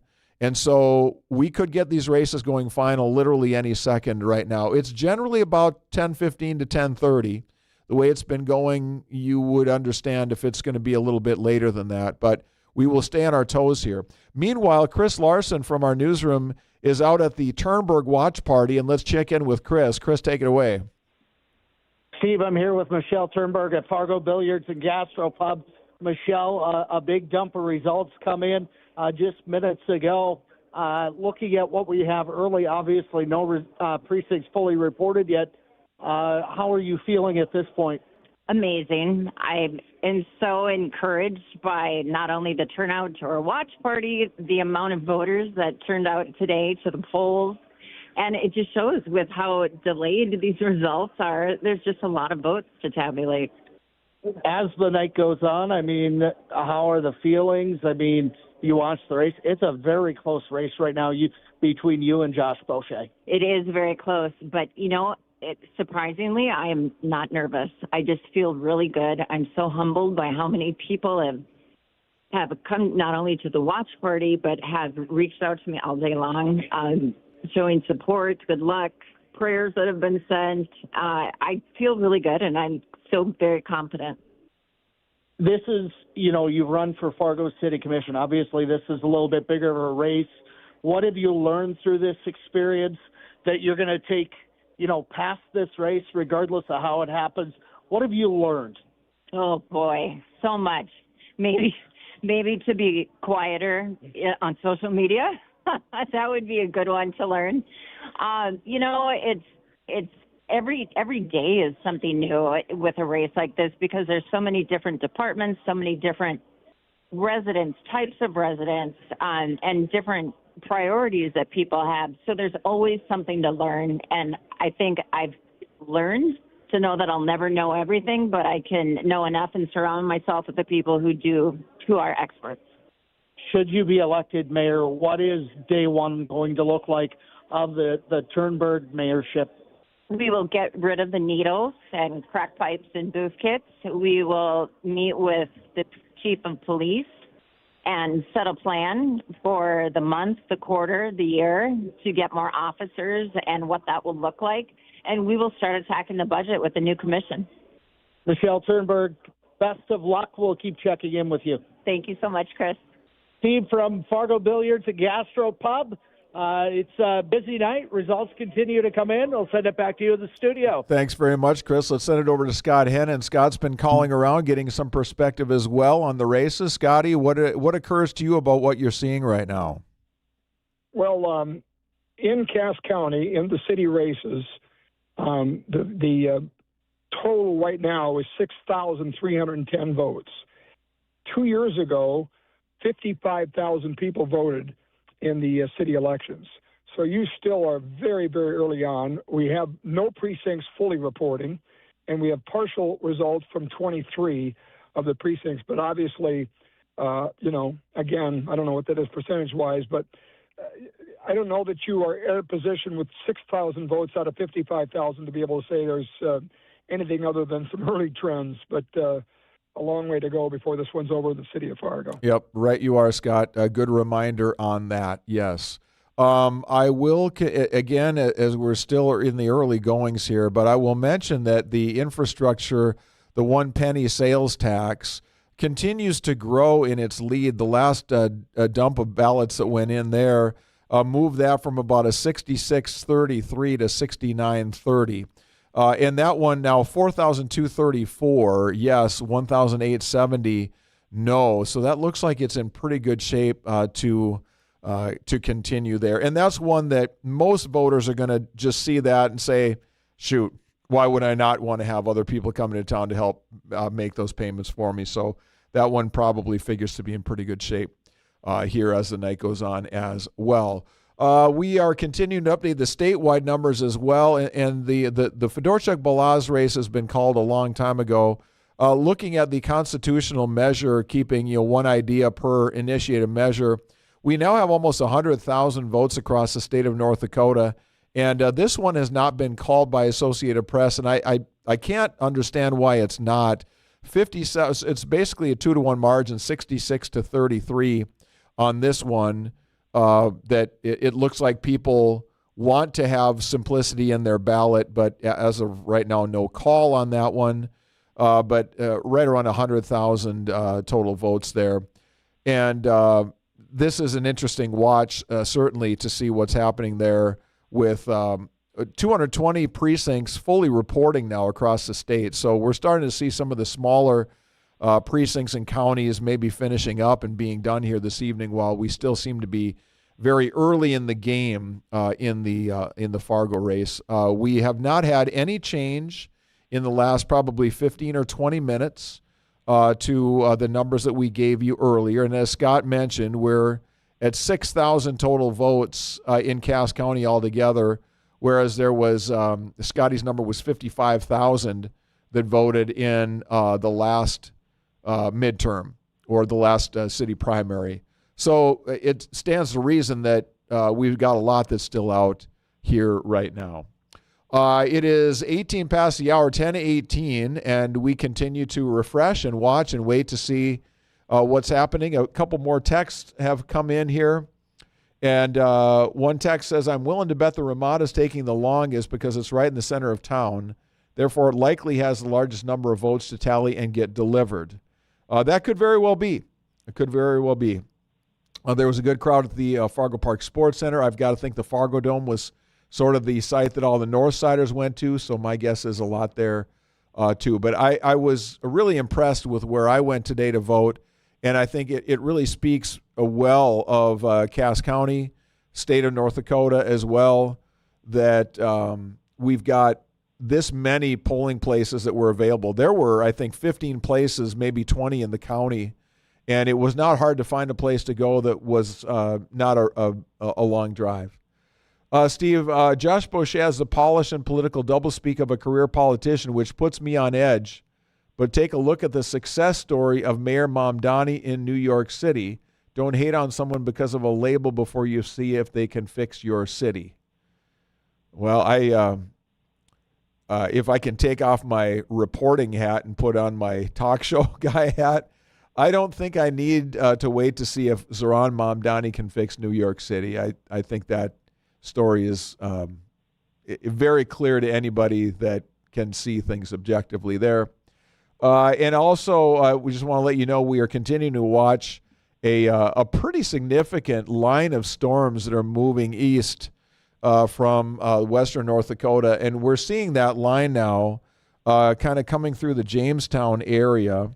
And it shows that this line of storms, well, not quite to Jamestown just yet. Looks like we're another 10, 15 minutes away from that. But this line continues to be very strong. It's not a very wide line, but it's going to come through and pack a punch, but it's not going to last all that long. Still, you could get a large amount of rain, high winds, hail, and all of that.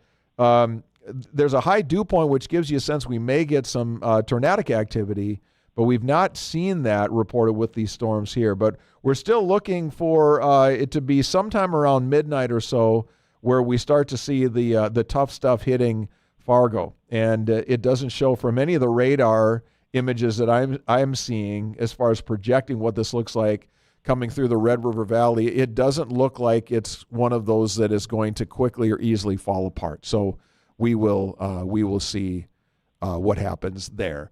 All right. If you've got a text message, you want to give us something to think about or talk about by text, you can sure do that. 701-271-1100, 701-271-1100.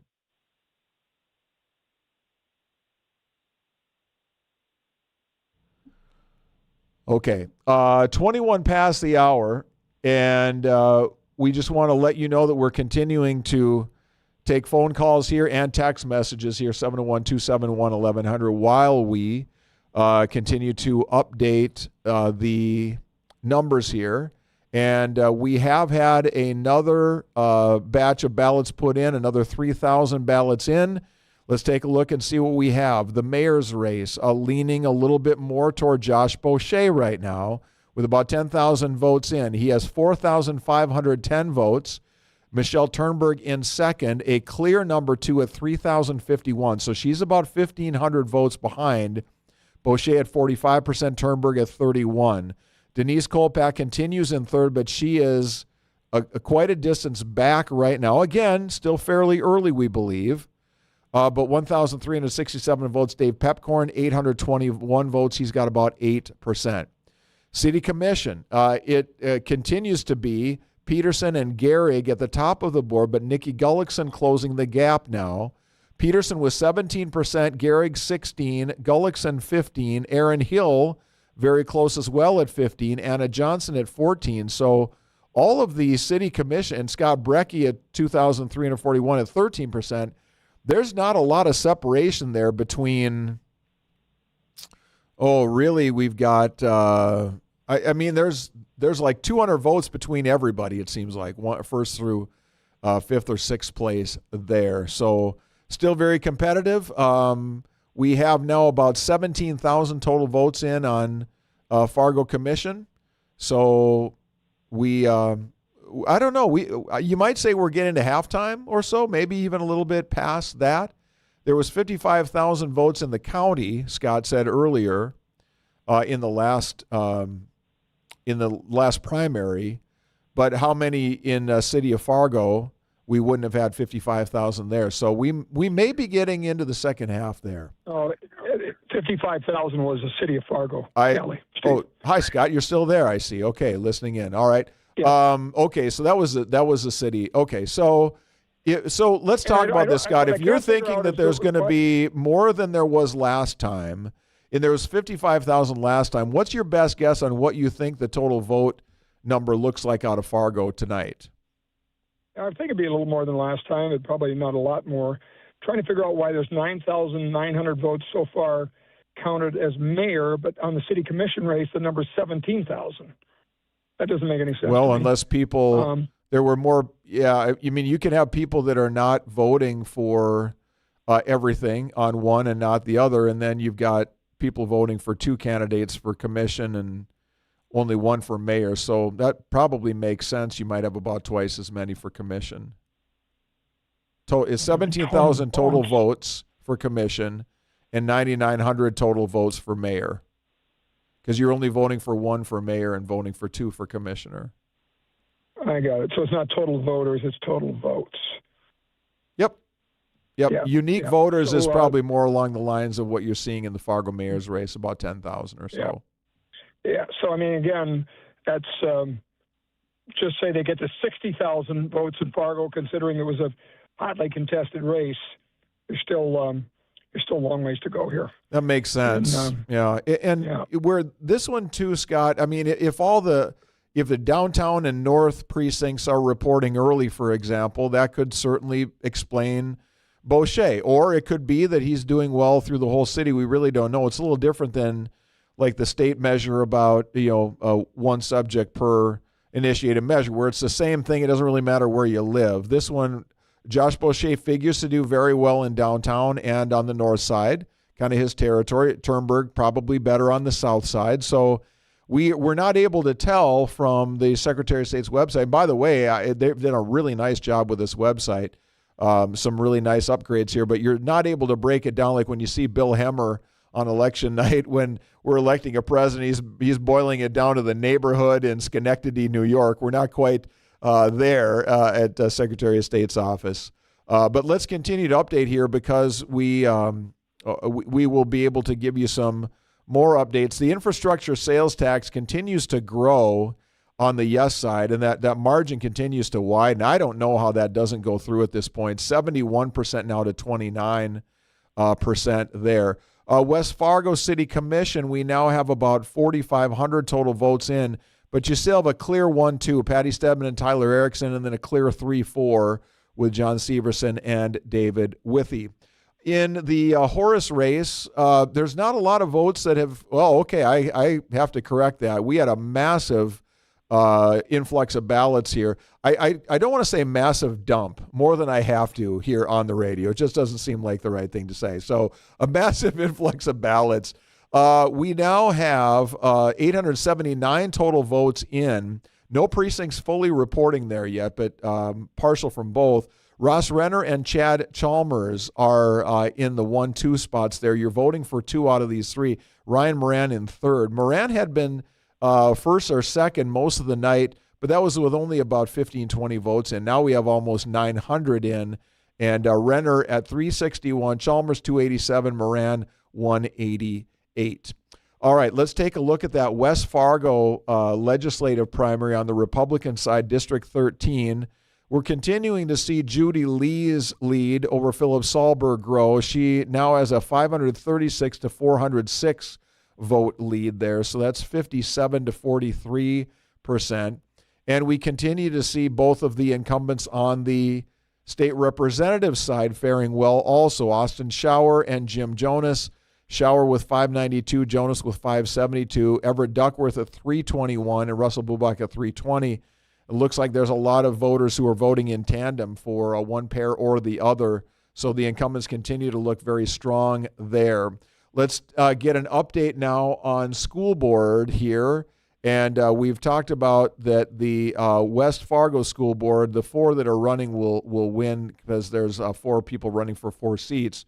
But in the Fargo School Board race, we continue to see the incumbents faring very well. Robin Nelson, Melissa Birkeland, Greg Clark, Katie Christensen Manier are 1 through 4 right now. Jolene Gardy would be the 5th, and there are 5 open seats there. Carissa Geske continues to be within striking distance there, but that lead for Gardy over Geske for that 5th spot has grown. Gardy at 3,759 votes, Geske 3,475. So that's about a 300 vote margin right now, 12.8% to 11.9%. And we have, let's see, a total of 29,000 votes in West Fargo there. So that race is moving into probably, you'd say, maybe the second half of those results as well, although no precincts fully reporting in West Fargo on that. Okay, that is the rundown of all the local races that we are following. Scott, I'm assuming you're still there. Comments on what you're seeing so far?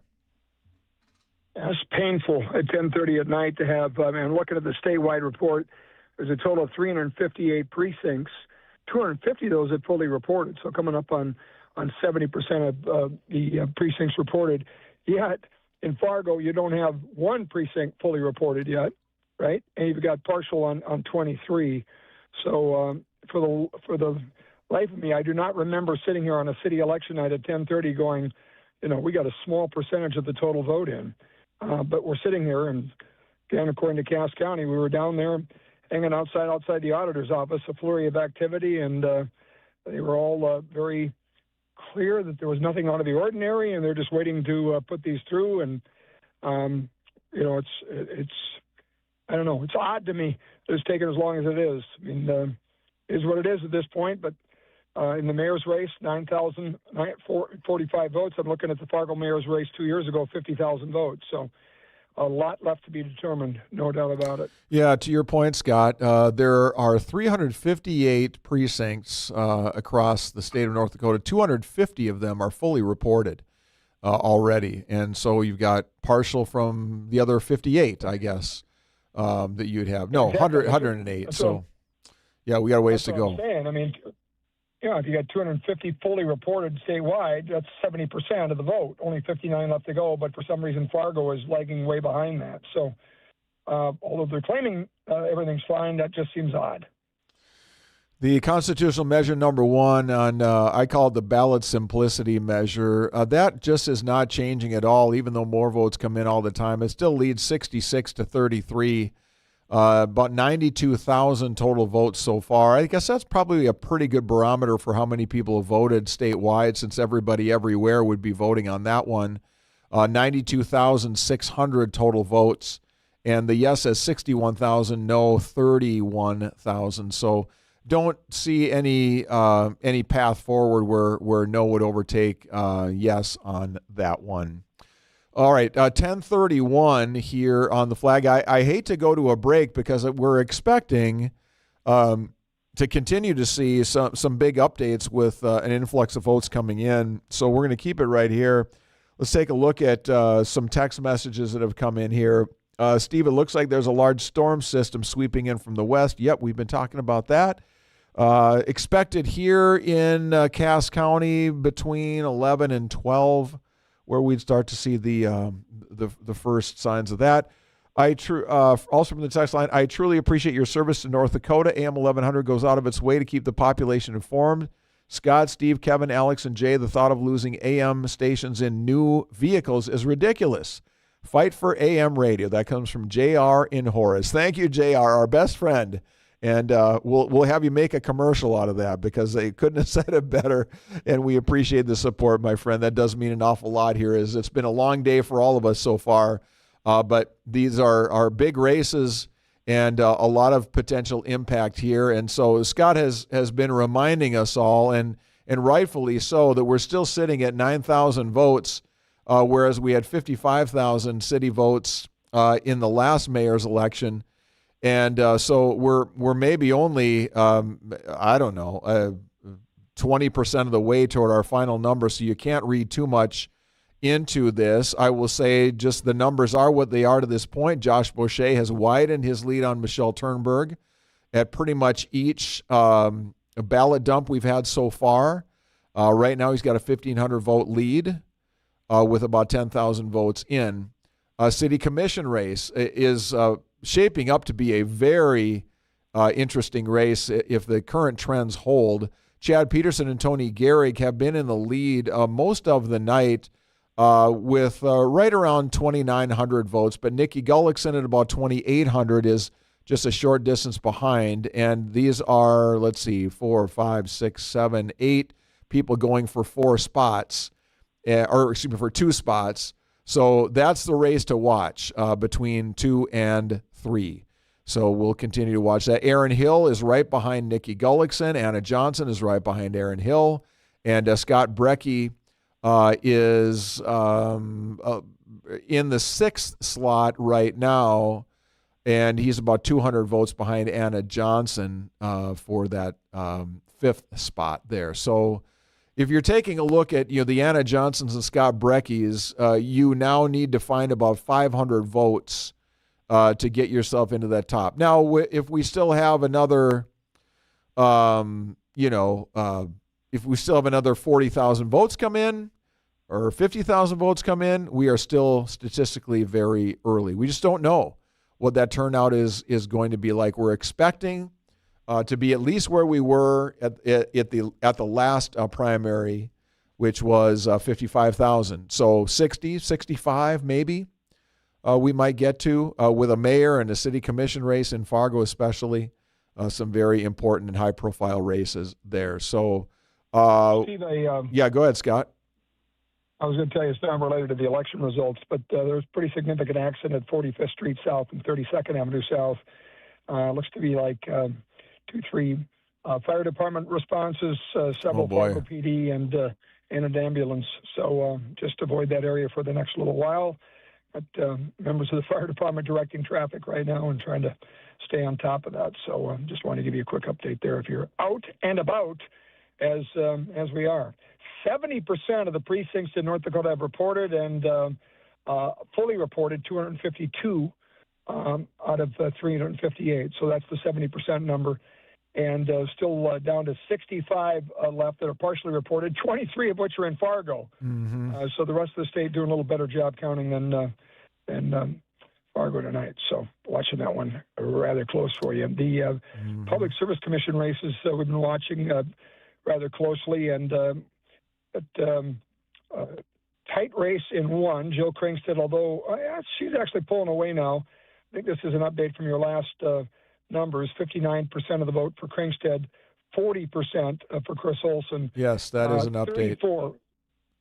34 of the precincts partially reported, none of them fully yet. So again, a little ways to go there. And then Sherry Harvard-Hoppert is even a more sizable margin at 63% to Devin Stakinski. How do you say his last name? Yeah, Stakinski is what we've been going with. Yep.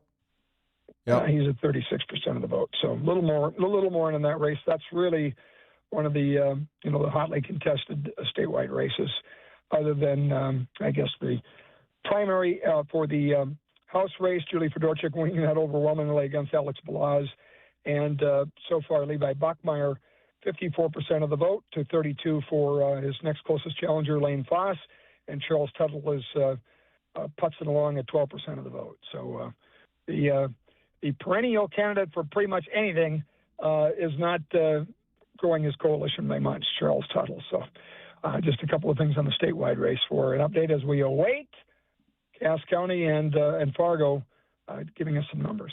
Okay. Very good. For those, I know we have some audience out in McKenzie County, and there's a sheriff's race out there. A lot of people have been watching closely. The incumbent Matthew Johansson with 797 votes leads John Hance, who has 731. So 51-48 there, 52-48 on the percentages. So a competitive race there. Johansson, the 2-term incumbent, and Hance, the Watford City police officer, who at one time was a deputy with the county sheriff's office there, in still a pretty competitive race there.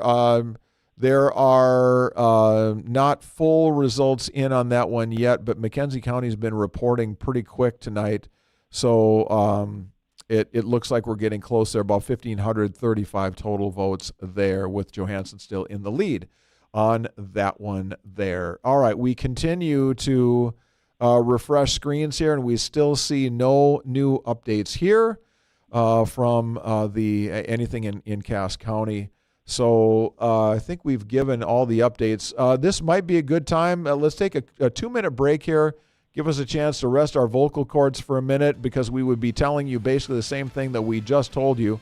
So we will give it a 2-minute break here and catch up on a little business, and be back in just a short moment with more updates on Decision 2026. Don't go away.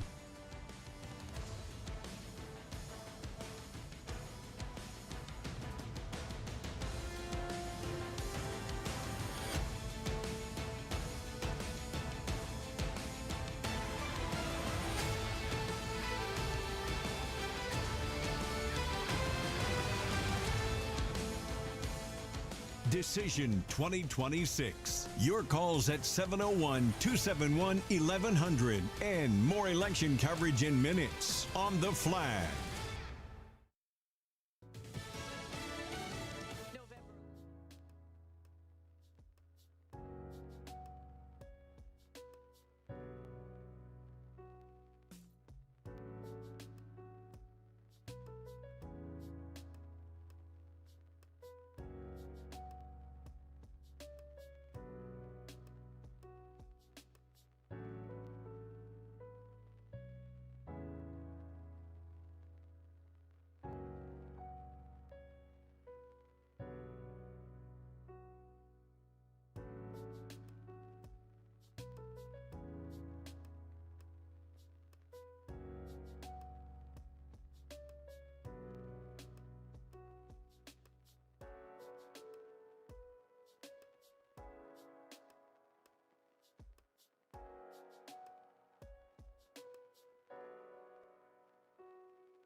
Now says it launched an attack targeting.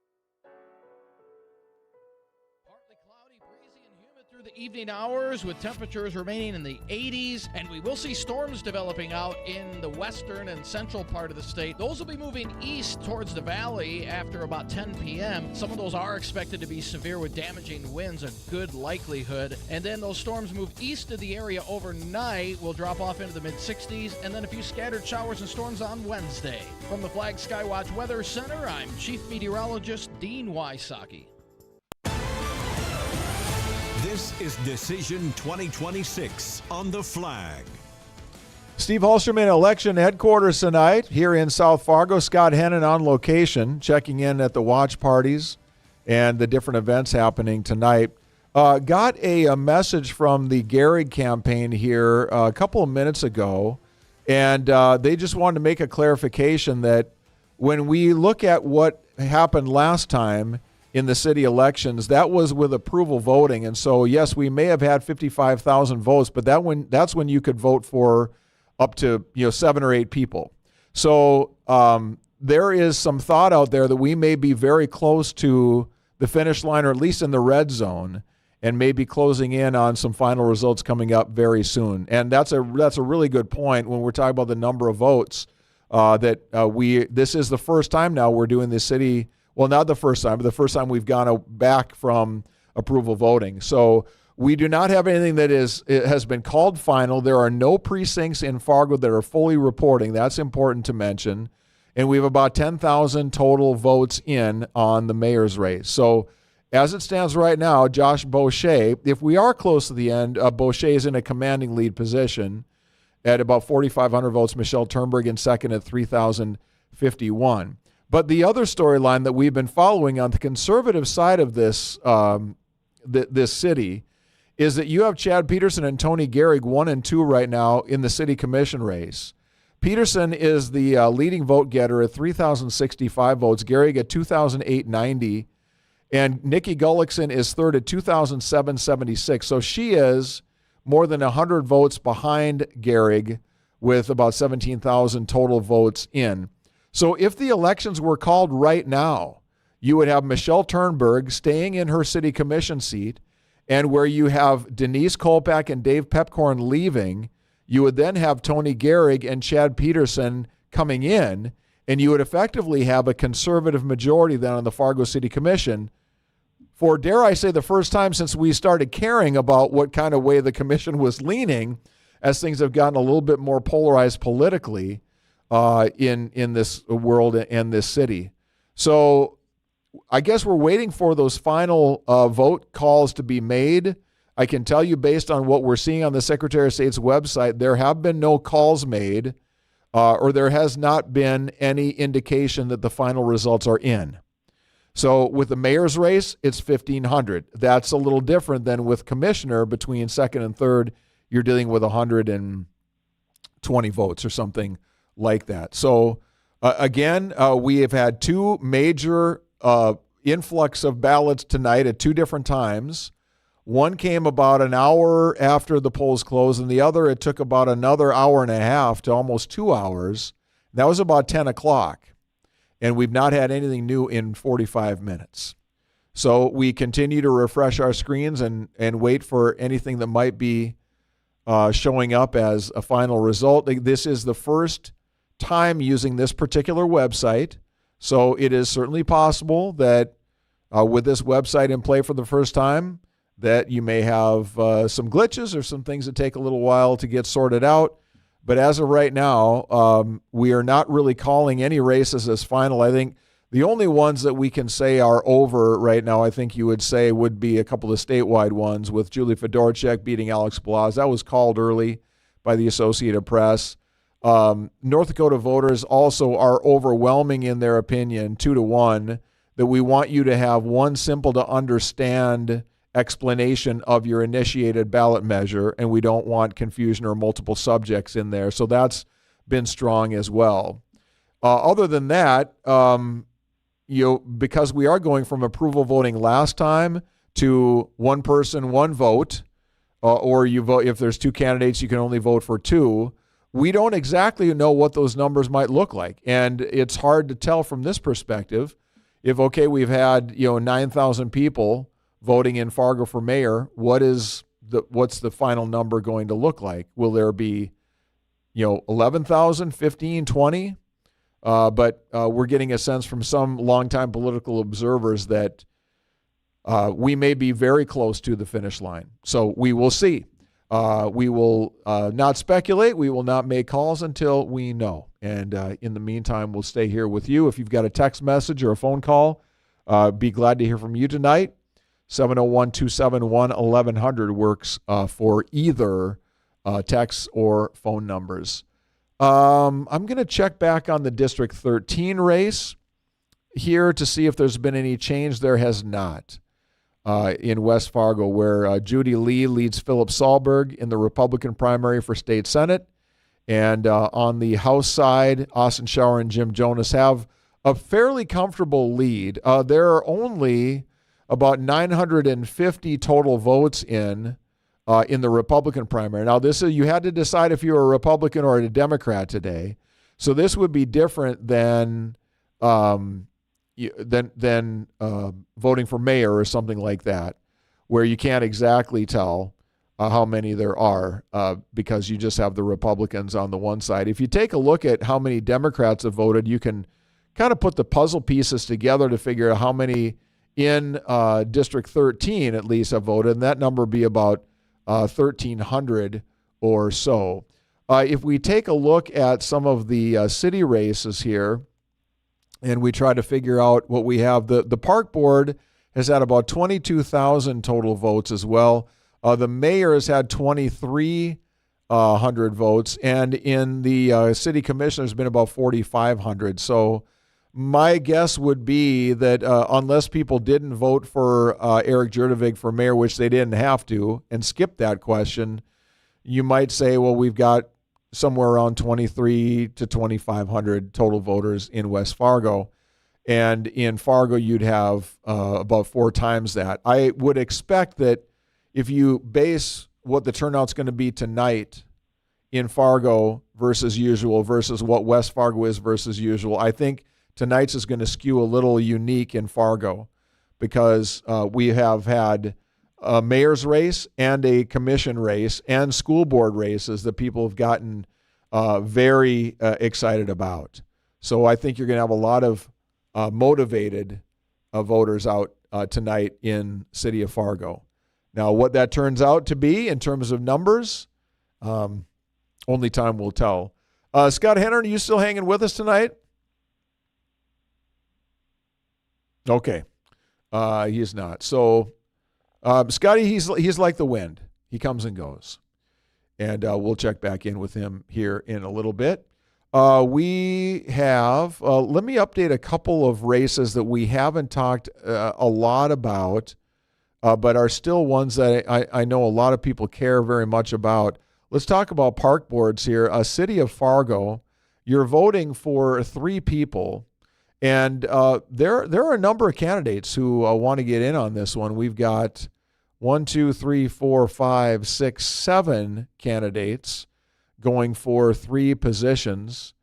And you've got a pretty close vote here between 3 and 4. Vicki Dawson and Joe Deutsch are 1 and 2, about 4,000 votes each. Emily C. Cormay is in third at about 3,800. Tyler Sand, fourth, at 3,550. I'm always encouraged when multiple people want to get into park board races because it's not a race that typically a lot of people talk about or think about, but very important.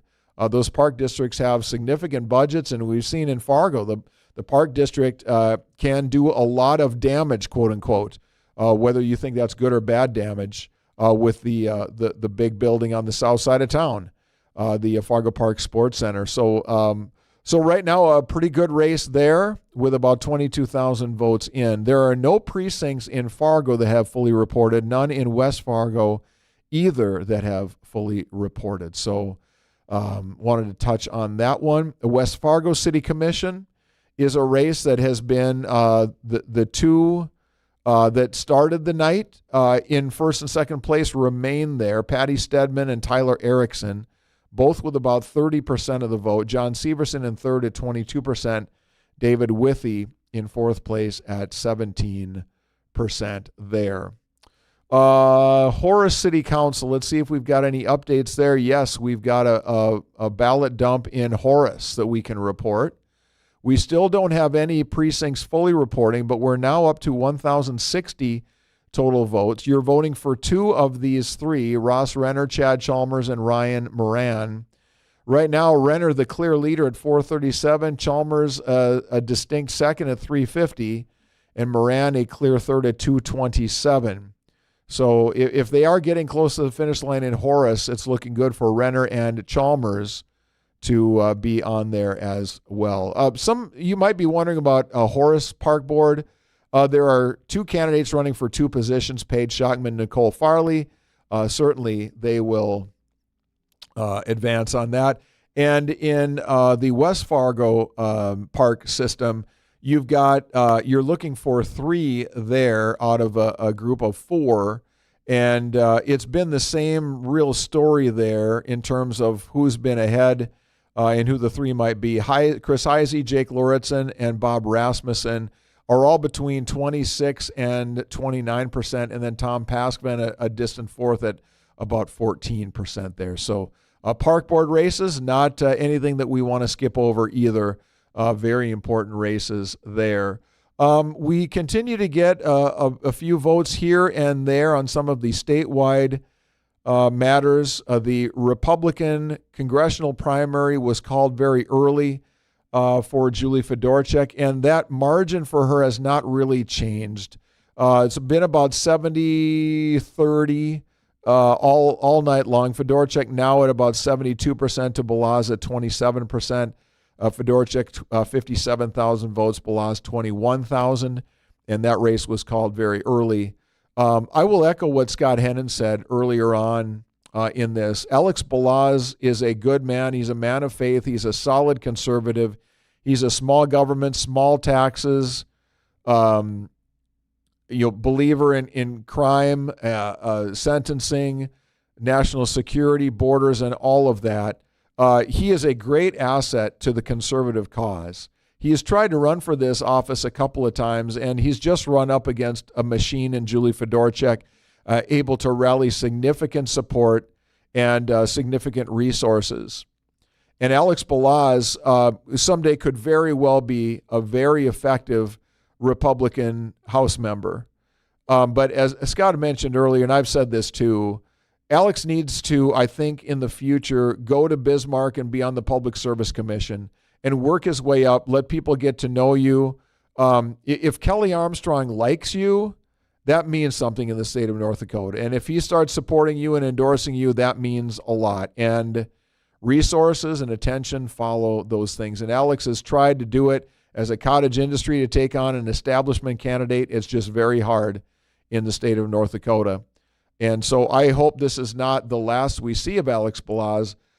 Maybe, just as a district lawmaker, a district senator or representative, find a way to get into the state system a little bit. But I'm a big fan of Alex Balaz and to think he would serve the state well. I have to say that Julie Fedorchak, every time I've looked at what she has voted on, what she stood on, I've been impressed by where she's been at too. So it's not like there's anything to hang your head about if you're a conservative. And Julie Fedorchak has, I think, served our state very well. And she probably could win that office the next 25, 30 elections if she wanted to keep going on that until maybe we get some term limits or something like that. But Julie Fedorchak headed back to continue doing the good work that she is doing.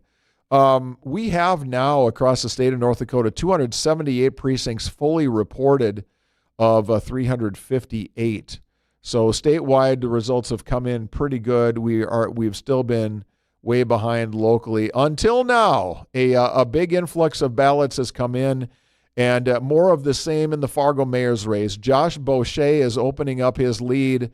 We've now basically doubled the number of votes that we're in. So we were not near the finish line, as it turns out. 18,415 total votes. Josh Boucher, 8,744. He's got almost 50% now. He's up to 47.4. Michelle Turnberg at distant second right now at 5,066, 27.5%. Denise Kolpak, quite a bit behind her in third at 2,744. Dave Pepcorn, 1,497. Seiko Searleaf with 352 votes that have come in. For city commissioner, there has been a big change in this race as well. Nikki Gullickson has moved ahead of Tony Gehrig for the second spot on Fargo City Commission, now 32,000 total votes in, and she has a lead that is something fairly substantial, 5,496 to Gehrig's 5,094. So she is about 400 votes ahead. And Chad Peterson continues to lead the way, 5,838. Gullickson, 5,496.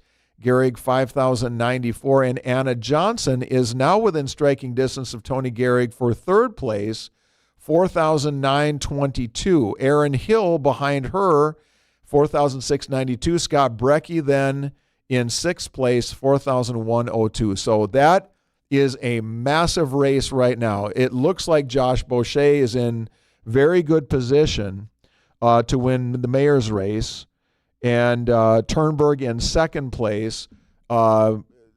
She's a ways back now. She'll have to find, she's almost 4,000 votes behind and she only has 5,000 right now. So if Nikki Gullickson can hang on to this spot and finish second behind Chad Peterson, it would uphold a liberal majority on the Fargo City Commission, because you'd have a liberal mayor in Josh Boucher. You would have John Strand, a staunch liberal already on the commission, and Gullickson, a staunch liberal, would be joining him on that commission. So you'd be 3 liberals where you'd have Turnberg and Peterson, the 2 conservatives. So that is a big, big development, and what a swing here as we had that big influx of ballots coming in there. Sales tax infrastructure, that's going to win. Is 73% to 26%. That lead widens pretty much every time they give new updates there. Let's now go to check in on some of the other races. We'll get to school board here in a moment. Horace City Council, no change from the update we gave you there before. So let's go to school board races, because that's one that we didn't have many votes in. And we can update these now as well. And we do have more votes in on this race. And we are seeing more of the same. The 4 incumbents, along with Jolene Gardy, who I think aligns herself much with the incumbents, are a clear top 5. Carissa Geske in 6th place. There are 5 seats open on the school board. But Gardy now leads Geske by about 1,200 votes. Geske has 6,149, Gardy 7,321. So it looks like Nelson, Birkeland, Clark, and Christian Manier, the 4 incumbents, it looks like are headed back to the city commission. All right, our Chris Larson is reporting that Josh Boucher is declaring victory in the mayor's race. And I'm not sure what Chris is seeing or hearing. Maybe he is at that particular location. I'm not sure. He's at the Boucher watch party. And so he recently took the stage and announced that he has declared victory. At least that's the response that we're getting. Let's bring in Chris Larson on the phone line right now. Chris, what do you know? We are at the Avalon here, Steve, as Josh is speaking with those gathered here. We just got done addressing the Facebook post by Desiree Morton earlier this week, thanking his parents for their support and really talking about his vision for the future of the city of Fargo. Okay, and so he believes that with the numbers that are in right now that it's over. We have 18,000 total votes. He's got a big lead right now, about almost 4,000 votes. So the numbers that he's seeing tell him that he's got enough to win, obviously, at this point. If he's declaring victory, you don't do that without having some pretty good inside information that most all the ballots are in. I continue to refresh my screen here, and I'm not seeing any updates to what we gave you a couple moments ago. But, Josh Boucher with a big lead now, 47% to Michelle Turnberg's 28%.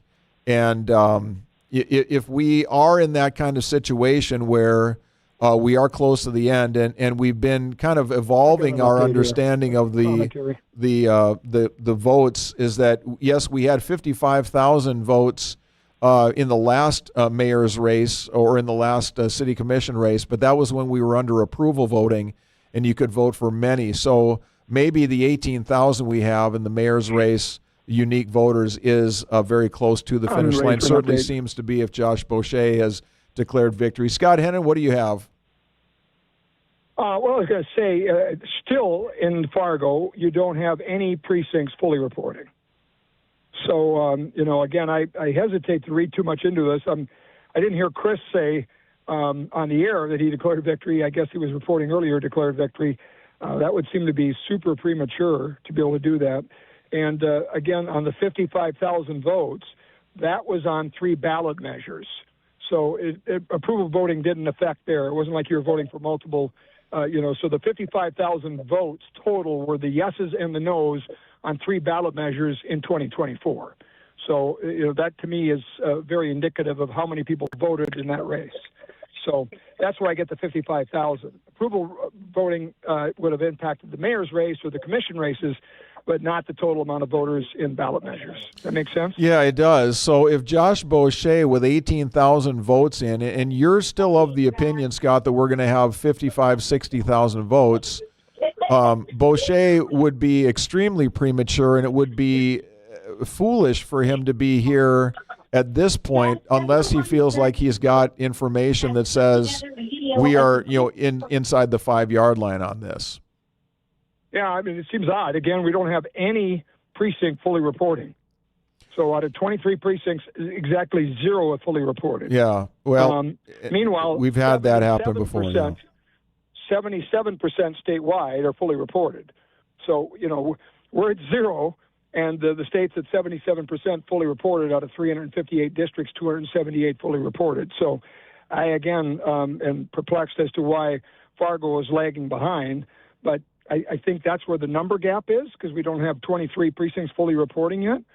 So, again, it's not insignificant that he has, with 18,000 votes, a 3,000 vote lead, 3,000 and some change. Obviously, about 3,700 or so. Yeah, so that's not insignificant, especially when there's 18,000 votes in.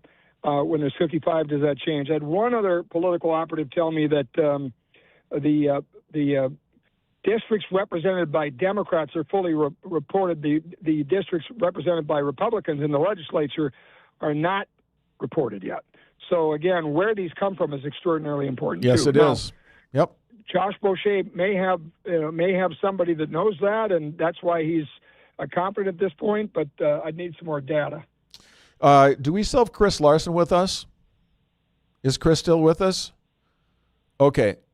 I just want a clarification on what we heard, because the note I heard in my ear was that Chris Larson heard Josh Boucher declare victory. And I just want to make sure that we're hearing that 100% accurate right now, because that would seem like it would seem like I said, he must have inside information somewhere that says the number of votes that come in clearly cannot break significantly enough for Turnberg to make a difference. So we'll try to reestablish contact with Chris. I guess he's trying to get some additional intel there.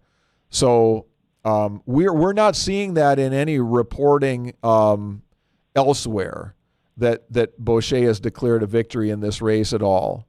So we're seeing some bulletins. The Forum has a note: Boucher and Turnberg leading mayoral race. Valley News Live saying the same thing, reporting those numbers. But I'm not seeing a check mark next to anything on any of the TV news reporting here. So we'll continue to play it out. We'll continue to update and just tell you what we do know. And what we do know is that we're still counting ballots. We still, as Scott mentioned, we do not have any precincts fully reporting here in the city of Fargo. So nothing new in terms of voting numbers over the last probably 20 minutes or so. To repeat the major story in Fargo, Josh Boucher has built a lead, and the last influx of ballots really built that lead. 8,744 and Turnberg at 5,066. Fargo City Commission, right now Chad Peterson the leader, Nikki Gullickson in second, and Tony Gehrig in third. Peterson about 5,800 votes, Gullickson 5,400, Gehrig about 5,000, and Anna Johnson right behind Gehrig, by the way, in fourth place. So we did have a representative of the Gehrig camp tell us that they thought that they were fairly close to final results being reported when that last batch came in. And that was before the big batch that came in about 20 minutes ago. So there's clearly, I think everybody's trying to make sense of it all still. And so instead of telling you, well, here's what we think we know, we're going to tell you what we do know. And that is that Boucher is in a good spot as of right now with 18,000 votes in. Chad Peterson and Nikki Gullickson are in a good spot right now as we continue to wait for more votes to come in.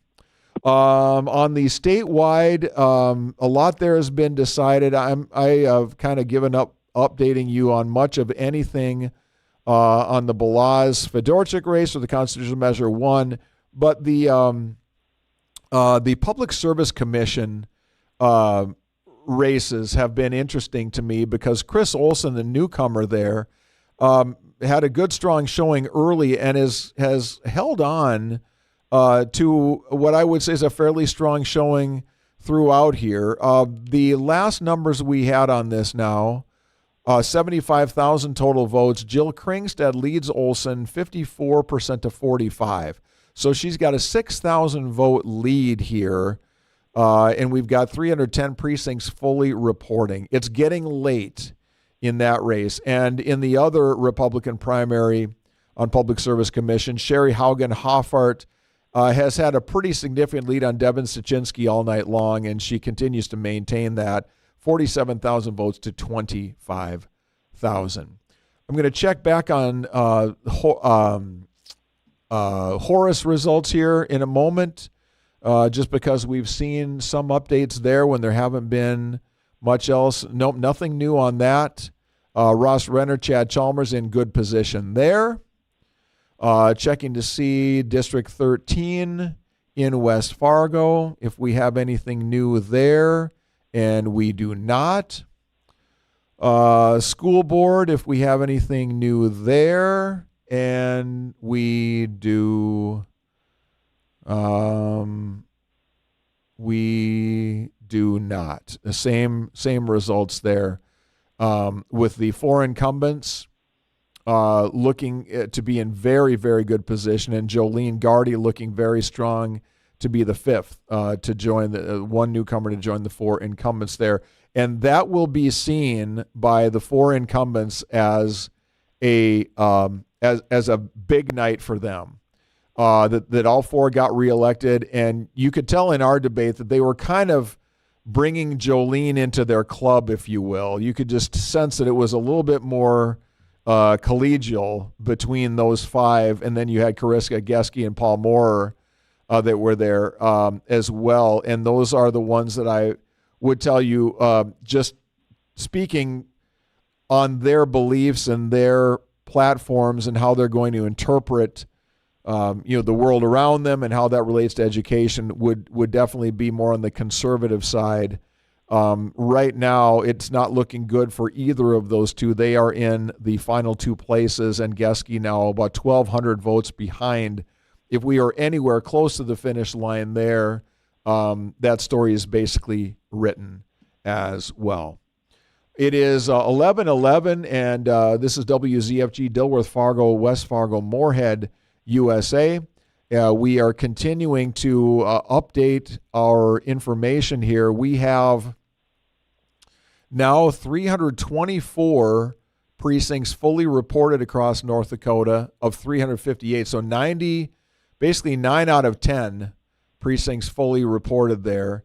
Total turnout statewide today has been about 121,000. That's 20% of eligible voters. There are 600,000 eligible voters. So to this point, it's not been a major change to what we see in these primary elections. We got 90% of the precincts in. We're about 20%. That means we're maybe 22%, maybe just slightly better in a statewide view of what the results are tonight. All right, it's 12 past the hour. Let's take another short. Okay. Josh Boucher is set to address his gathering at the Avalon, and we'll be dipping into that. Oh, he's going to be with Chris one-on-one. Okay. I'd be happy to. You tell me, JT, what can we do? Okay. We may be able to have a conversation with Josh directly here from the desk. If not, I'll let Chris Larson do that here momentarily. So the reporting we had early on is that Josh has declared victory in the mayor's race over Michelle Turnberg and the other contestants there. Michelle Turnberg in second place right now, about 4,700 votes behind Boucher, who's in the lead right now. Denise Kolpak running I mean, everybody's distant to the person ahead of them. Boucher's about 2-1 over Turnberg, who's about 2-1 over Kolpak, who's about 2-1 over Dave Pepcorn, then Sekou Sirleaf. 352 people voted for him, about 2% of the total vote there. So that's a look at that particular race. Nothing new to report on the city commission race as well, where right now Chad Peterson and Nikki Gullickson are running 1 and 2. Tony Gehrig in third.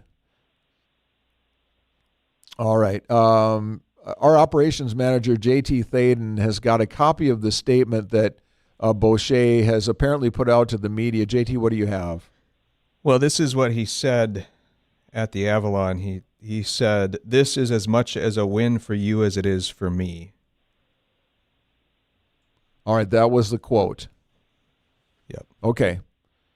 So I don't know that that's a declare victory. Call Michelle Turnberg to wish her well.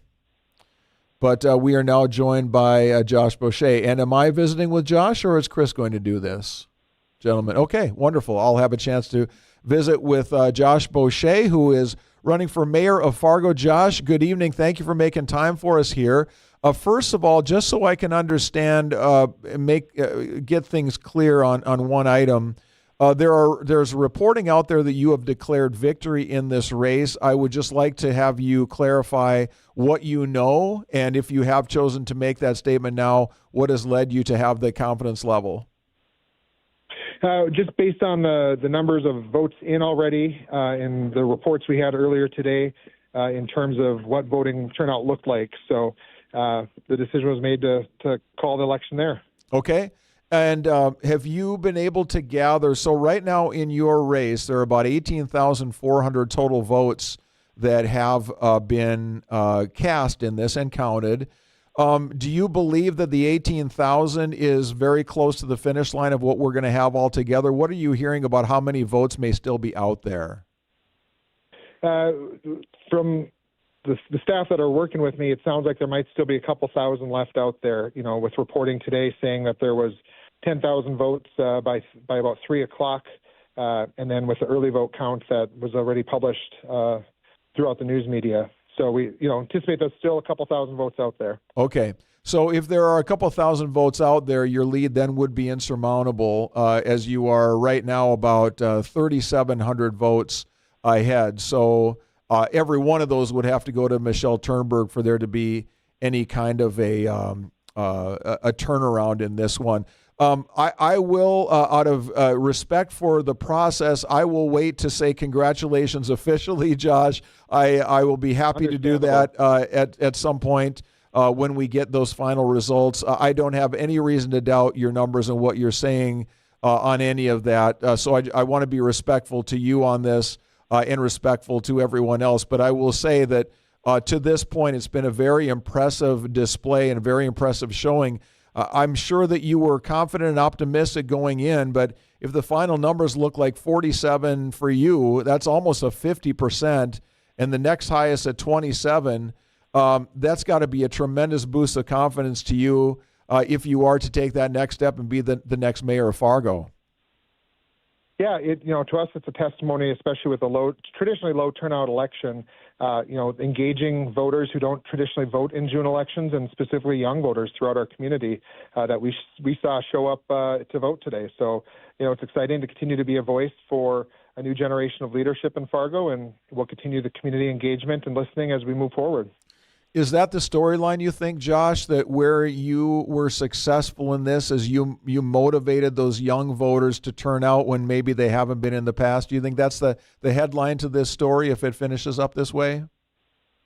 It's quite possible it's one of the headlines, yes. Again, the feedback we were getting all day throughout the campaign was specifically young voters, first-time voters, people reaching out who haven't voted in local elections before, saying that they were casting ballots for my candidacy. And so, it certainly aligns with our strategy, and we'll see what the data shows once everything's certified in a couple weeks. Yeah, well, to this point, from what we're seeing now, it's been a very impressive showing. The scoreboard is what it is right now, and it is very impressive to the strength of your campaign and what you've been able to do. I don't know that there were a lot of people expecting. I think that there's been a lot of sentiment out there that you were running a strong campaign, had a very good chance to win.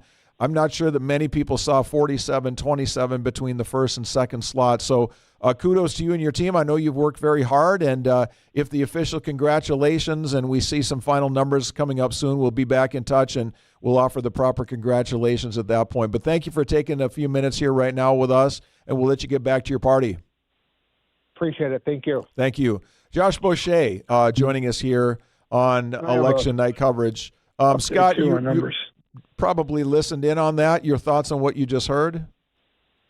Yeah, and the 55,000 votes that I've been citing was from 2024. So that's a presidential year, and these off-air elections are much smaller than that. As I'm looking now at 2022, which would have been an off-year election, the number is closer to, again, depending on what you look like. I can't find any measures, but for instance, in the mayor's race, you've got 20-some thousand, and you can vote for more. So that 55,000 number, not a fair comparison because it's a 2024 primary election in a presidential year.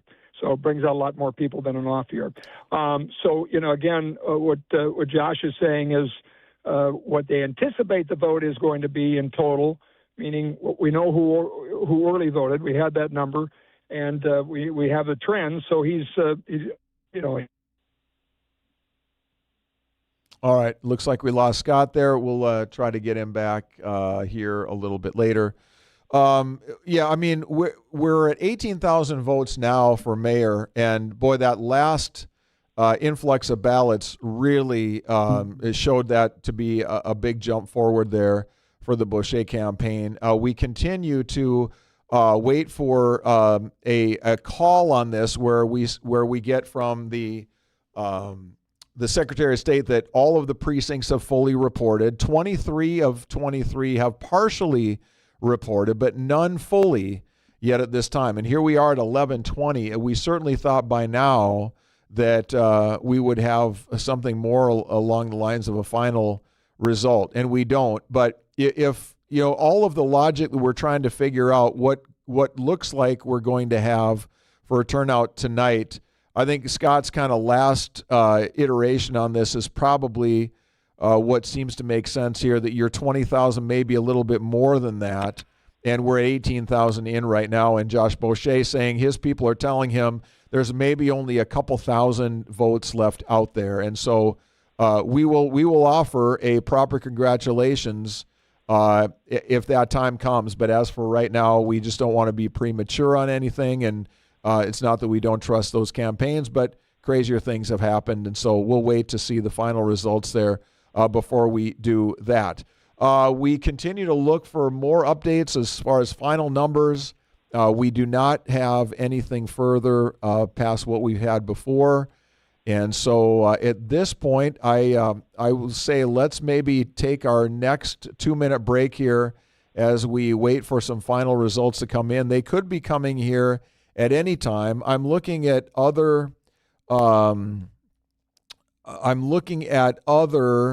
reporting here from the Forum and Valley News Live, and there is no reporting there that they are seeing anything final on any races that they're discussing. So there is nobody reporting that anything in Fargo has been called or final or in the books. But Boucher basically confirmed for us that he has called the race, and they believe that their information tells them that they cannot be beaten at this point. So you wouldn't do that unless you had good inside information, but we'll wait for what we need to make sure that we're making the right call and not put any carts before horses here. 22 past 11, we'll be back in 2 minutes here on WZFG The Flag.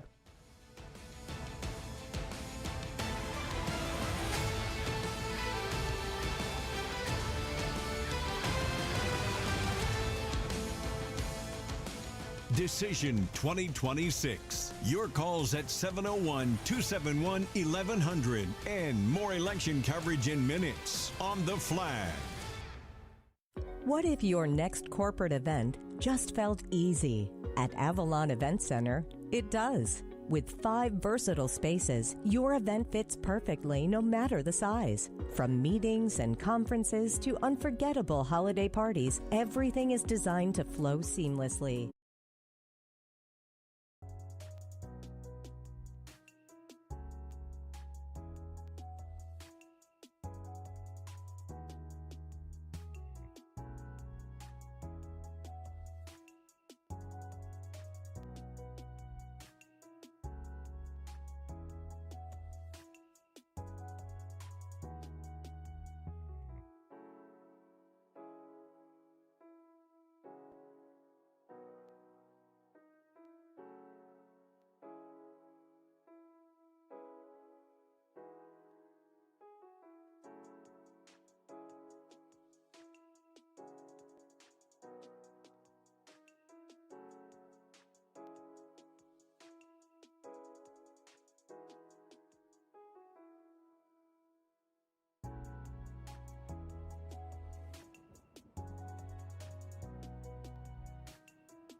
Sometimes I go to a perennial. Some of my perennials stay a little bit smaller, then I don't overhang my bed. The goal is to make life easier, not more work. And so you want to really look and talk about the plants and look at some of the different options that you can have for smaller situations. Thanks, Adam.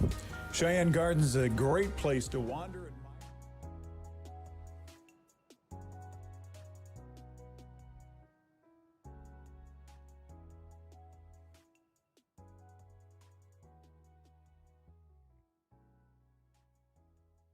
Out of our area as we head towards about 3 in the morning. We'll bottom out in the mid to upper 60s and winds out of the southeast at 10 to 20. But again, we could see some severe wind gusts with those storms early in the overnight hours. And then partly to mostly cloudy on Wednesday, a few scattered showers and highs in the low 80s. From the Flag Skywatch Weather Center, I'm Chief Meteorologist Dean Wysocki.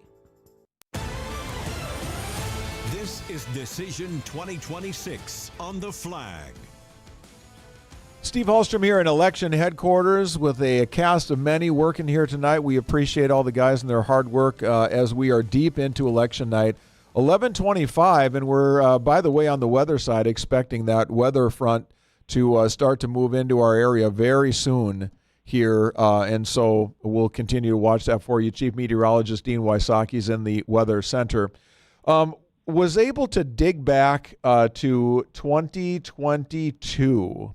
In the mayor's race, that's when we did not have approval voting, and this was kind of the way we're doing it now. So we had approval, and now we're back to where we were back in 2022. And in that election, there were 23,950 votes that came in, and that was when Tim Mahoney ended up beating Arlette Preston 2-1 in that race. So if we believe that maybe there were a few more people motivated to come out, that number is what, 25,000, something like that. We are right now at 18,415 votes that have come in. Now, let's say we end up at 25,000, just doing I don't have the Chris Matthews whiteboard here, or no, the Karl Rove whiteboard, excuse me.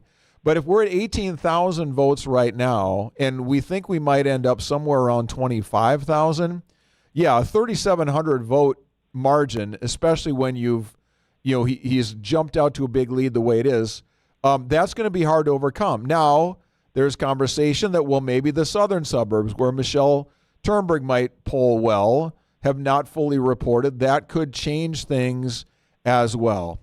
And so all I know is that if Josh Boucher has made a call on a race, I don't think you do that without basically knowing the hay is in the barn. And he said on our station, we, by the way, might have kind of broke that news too. He's been on the phone, or his people have been on the phone with people that they believe know what the final story on that one is. I am seeing the Valley News live feed right now, and they are now predicting that Josh Boucher will win this race. So I'm not sure what they know, but whatever they know and the Boucher team know is apparently the same thing. So they are calling this race as well. even though, as we mentioned, we still may have several thousand more votes coming in. I'm ready for an update. Hi, Scott. Hello, sir. How are you? They've got you potted up, so don't swear when you're waiting to come on or anything like that. So what would you like to say, good sir? Well, I checked with Michael Howe, and I don't know, this is wildly confusing. We did figure out why the 55,000 vote total was wrong, because that was 24, and obviously considerably more folks vote. By the way, the statewide turnout right now is at 20.28%. Yep. So it's still miserable, right? Way low. Considerably more vote in the presidential elections and in November versus the primary. So we know that number. But according to Michael Howe, 17,743 voters voted in 2022. As you said prior to the thing, 20,500 in all of Cass County. So it might not be quite, close to your estimate of 25, thinking if we grew a little bit. But what I think this says is that Josh Beauché's team is probably right to say, hey, the numbers are leaning our way. If you got 18,415 votes in right now, and the lead he has of 3,750, so a difference, 47 to 27. So I think that's a good prediction on their part.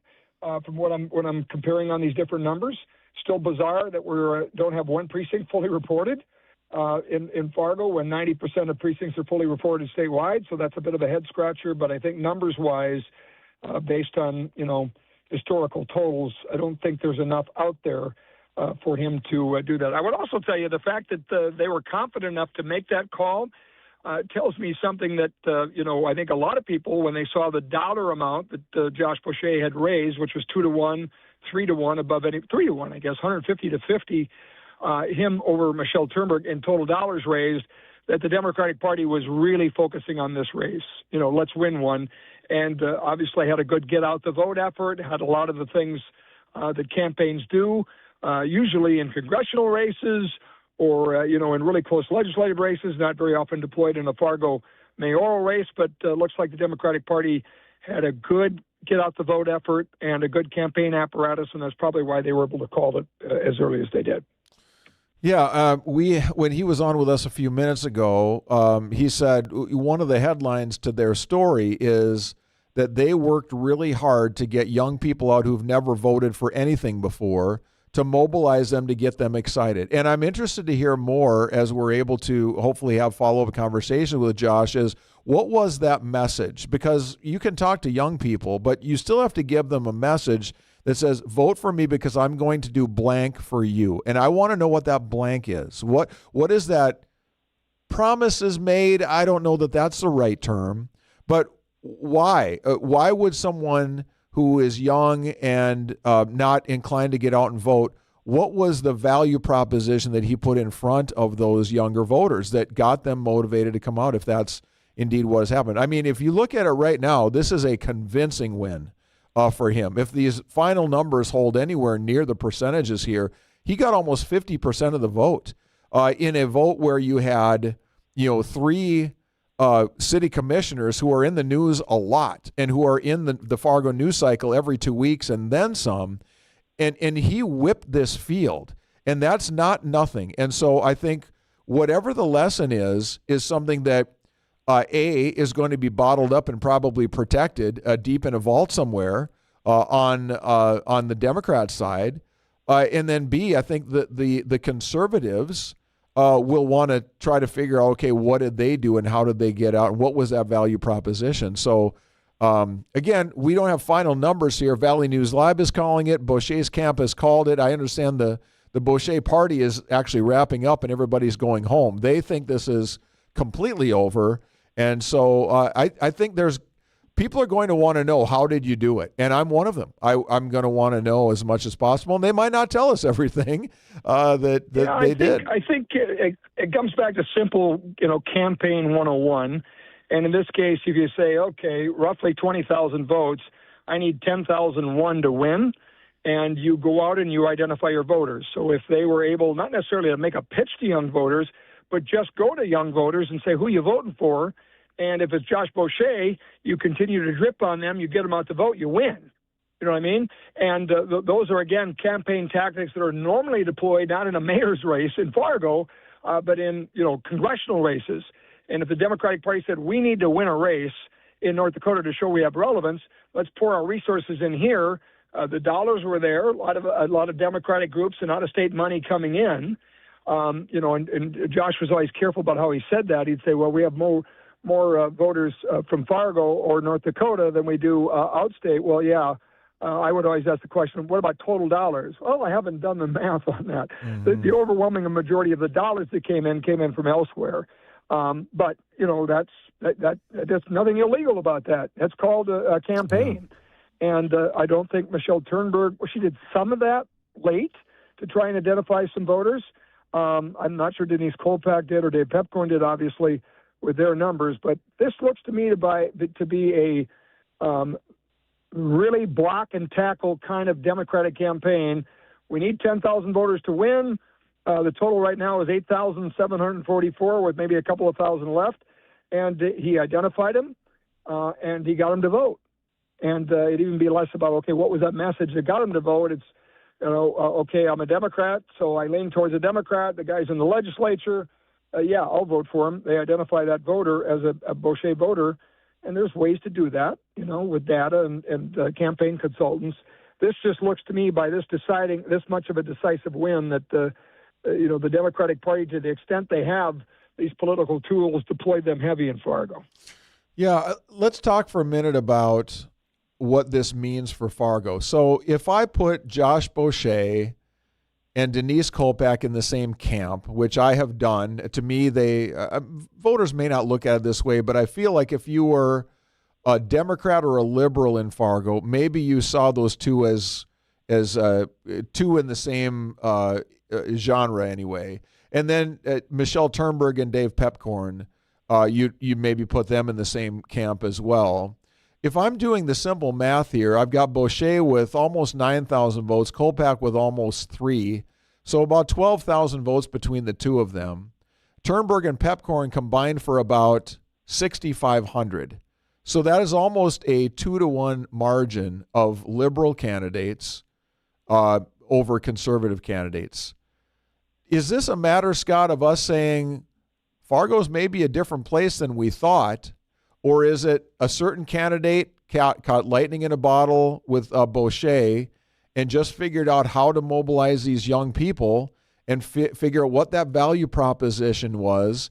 And it's not so much about being a liberal or about a Democrat or any certain label, but it's promising young people what it is that they wanted to see in order for them to get out and vote. I guess I'm asking, if we got 12,000 liberals and 6,000 conservatives voting in this city, is Fargo now a decidedly liberal city? Well, I think it is. I think that's pretty obvious. The Democrats have had a majority for quite a long time, probably going back to Mayor Furness on the Fargo City Commission. So I think it's fair to call Fargo a blue city. There's no doubt about that. It's a little mini Minneapolis. I think, despite that, the mayor's race has not been really a race where you kind of say who's the Republican, who's the Democrat. And, Denise Kolpak and Dave Pepcorn kind of shooed that away. Michelle Turnberg embraced certainly the Republican side. But Josh Boucher deployed this is a ground game. When you talk about a ground game, this is identify our voter, get them out. I don't think there's anything more complicated than that. The Democrat machine outworked the Republican machine. And by the way, there isn't much of a Republican machine, right? You got a Republican Party that's pretty fractured. Individual candidates do well, and they deploy that. Kevin Cramer, John Hoeven, Kelly Armstrong, Julie Fedorchuk, they have a strong political network, and they use all the tools.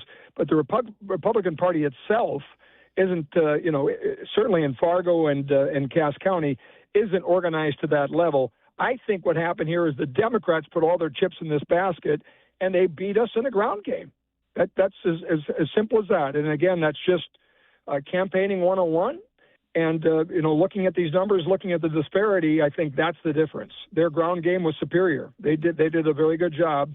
And, again, he declared that he was running in January, right? So we're sitting here in June. They've been at it a long time, had a long time to identify voters. nobody else in this race did anything similar to that. They didn't. They all had their messaging. They all had their ads. But, nobody had that identify my voters, get them to the polls mentality, which wins races. And so, you got to give credit to Boucher and his team. They deployed tactics that aren't necessarily used in a mayor's race, but they used them and raised the money to use them. So you got to just say that, this has turned into a ground game. I think the bigger issue at this point, Steve, is what's the balance of power going to be? And it is razor thin in that commission race. Yeah, right? You're right. So we've been talking about that. That's and that margin, Scott, is not nothing either. Nikki Gullickson has about a 400 vote lead on Tony Gehrig. That's a pretty big margin. If we are as late in the game as Josh Boucher's team thinks we are, where they're going to call the race because they think you only have maybe a couple thousand ballots left out there, for Tony Gehrig to make up 400 votes to catch Nikki Gullickson is going to be very difficult. Chad Peterson's in a pretty good spot at 5,838. Nikki Gullickson, 5,496. But then Tony Gehrig of 5,094. So you're right. The balance of power stays in liberal hands. You've got a liberal mayor. You've got Nikki Gullickson and John Strand. You've got 3 of the 5 votes to go along with Chad Peterson and Michelle Turnberg, who will be fighting an uphill battle, it looks, going forward on the commission. Yeah, exactly right. So, again, a lot depends on who ends up in second place. If Chad Peterson holds in first place, and then you got Nikki Gullickson and Tony Gehrig, as you say, 500 votes apart, 400 votes apart, I guess, right? Yeah, 400 votes apart right now. Is there, again, this largely depends on where those votes that haven't come in are at. That's the only thing you don't know at this point and could make a difference in that race. So that'll be very interesting because I think, if you flip the balance to the conservative side, I think a lot changes of the trajectory of Fargo related to kind of, free needles and coddle the homeless population and, keep spending and, some of those issues would continue with the 3-vote, the 2-vote majority on the commission versus the other way. If it goes 3-2 Republican, you're going to stop a lot of that. So that hangs in the balance with about 400 votes deciding that before we're done counting tonight. In past elections, I know the process in Cass County was they put in all of the day of votes and then they dumped in the mail-in ballots after that to get the final vote total. And that's when you saw the races all get called, the check marks by the winners' names, and that's when you knew it was done. You had partial updates and you had partial precincts, no precincts fully reporting, and then the mail-in ballots came in at the end of the night, and that is when the check marks showed up, and you knew who had won. Unless they have changed that process, that we are still waiting for the mail-in ballots to come in. But again, if the Boucher camp says there's only 2,000 ballots out there, their race is over for all intents and purposes. But if there are 2,000 ballots out there, where I guess wherever they're coming from, it means that all hope would not completely be lost in the Gehrig camp, but the numbers are not their friend. 400 votes at this juncture, if you have, 85% of the vote in, to think that you're going to be able to come from behind unless the last numbers that go in are from precincts where Gehrig is going to be very strong. Okay, I'm going to update because By the way, we got 100% of the vote in finally, and Boucher is the winner. He jumped another 2,000 votes there from the last report. There were 21,610 total votes. Josh Boucher got 10,000 of them. Michelle Turnberg just about 6,000. So again, it goes back to, okay, identify the voters. I need 10,000 votes to win. The ground game won. They found 10,000 voters, and they got them to the polls. Yep. Let's look at Commissioner Fargo. Yep. And so you've got a 3-2 majority. Chad Peterson wins with the top vote, 17.64%. Nikki Gullickson, 17.16%. She may have benefited from some of that ground game, right? If you get out very possible 10,000 Boucher voters, they're likely to go with somebody that's been a liberal on the school board and been there. So there you get. That's 100% of results. They kind of came in the last final lump. Yeah, they sure did.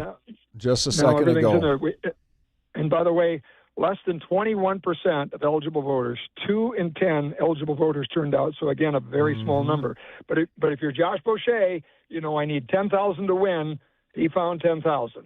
Yeah. Well, and let me throw this number out. If we now know it's 100%, and then I'll get to all the results because there's a lot of other things that we're watching too. If 21,610 is the total vote, and now we know that it is, everything is in, and we had in 2022 23,950 people voting, there's no way that you would have told me the race between Tim Mahoney and Shannon Roars-Jones and Arlette Preston would get 2,000 more people out than this particular race in Fargo. That's a surprise to me. The only thing I caution you on is, again, according to Mike Howe, I asked him specifically because I was confusing myself on these numbers of how many people voted.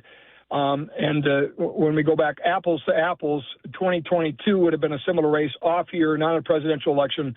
He says there were 17,743 voters in 22. And I know your number was higher than that.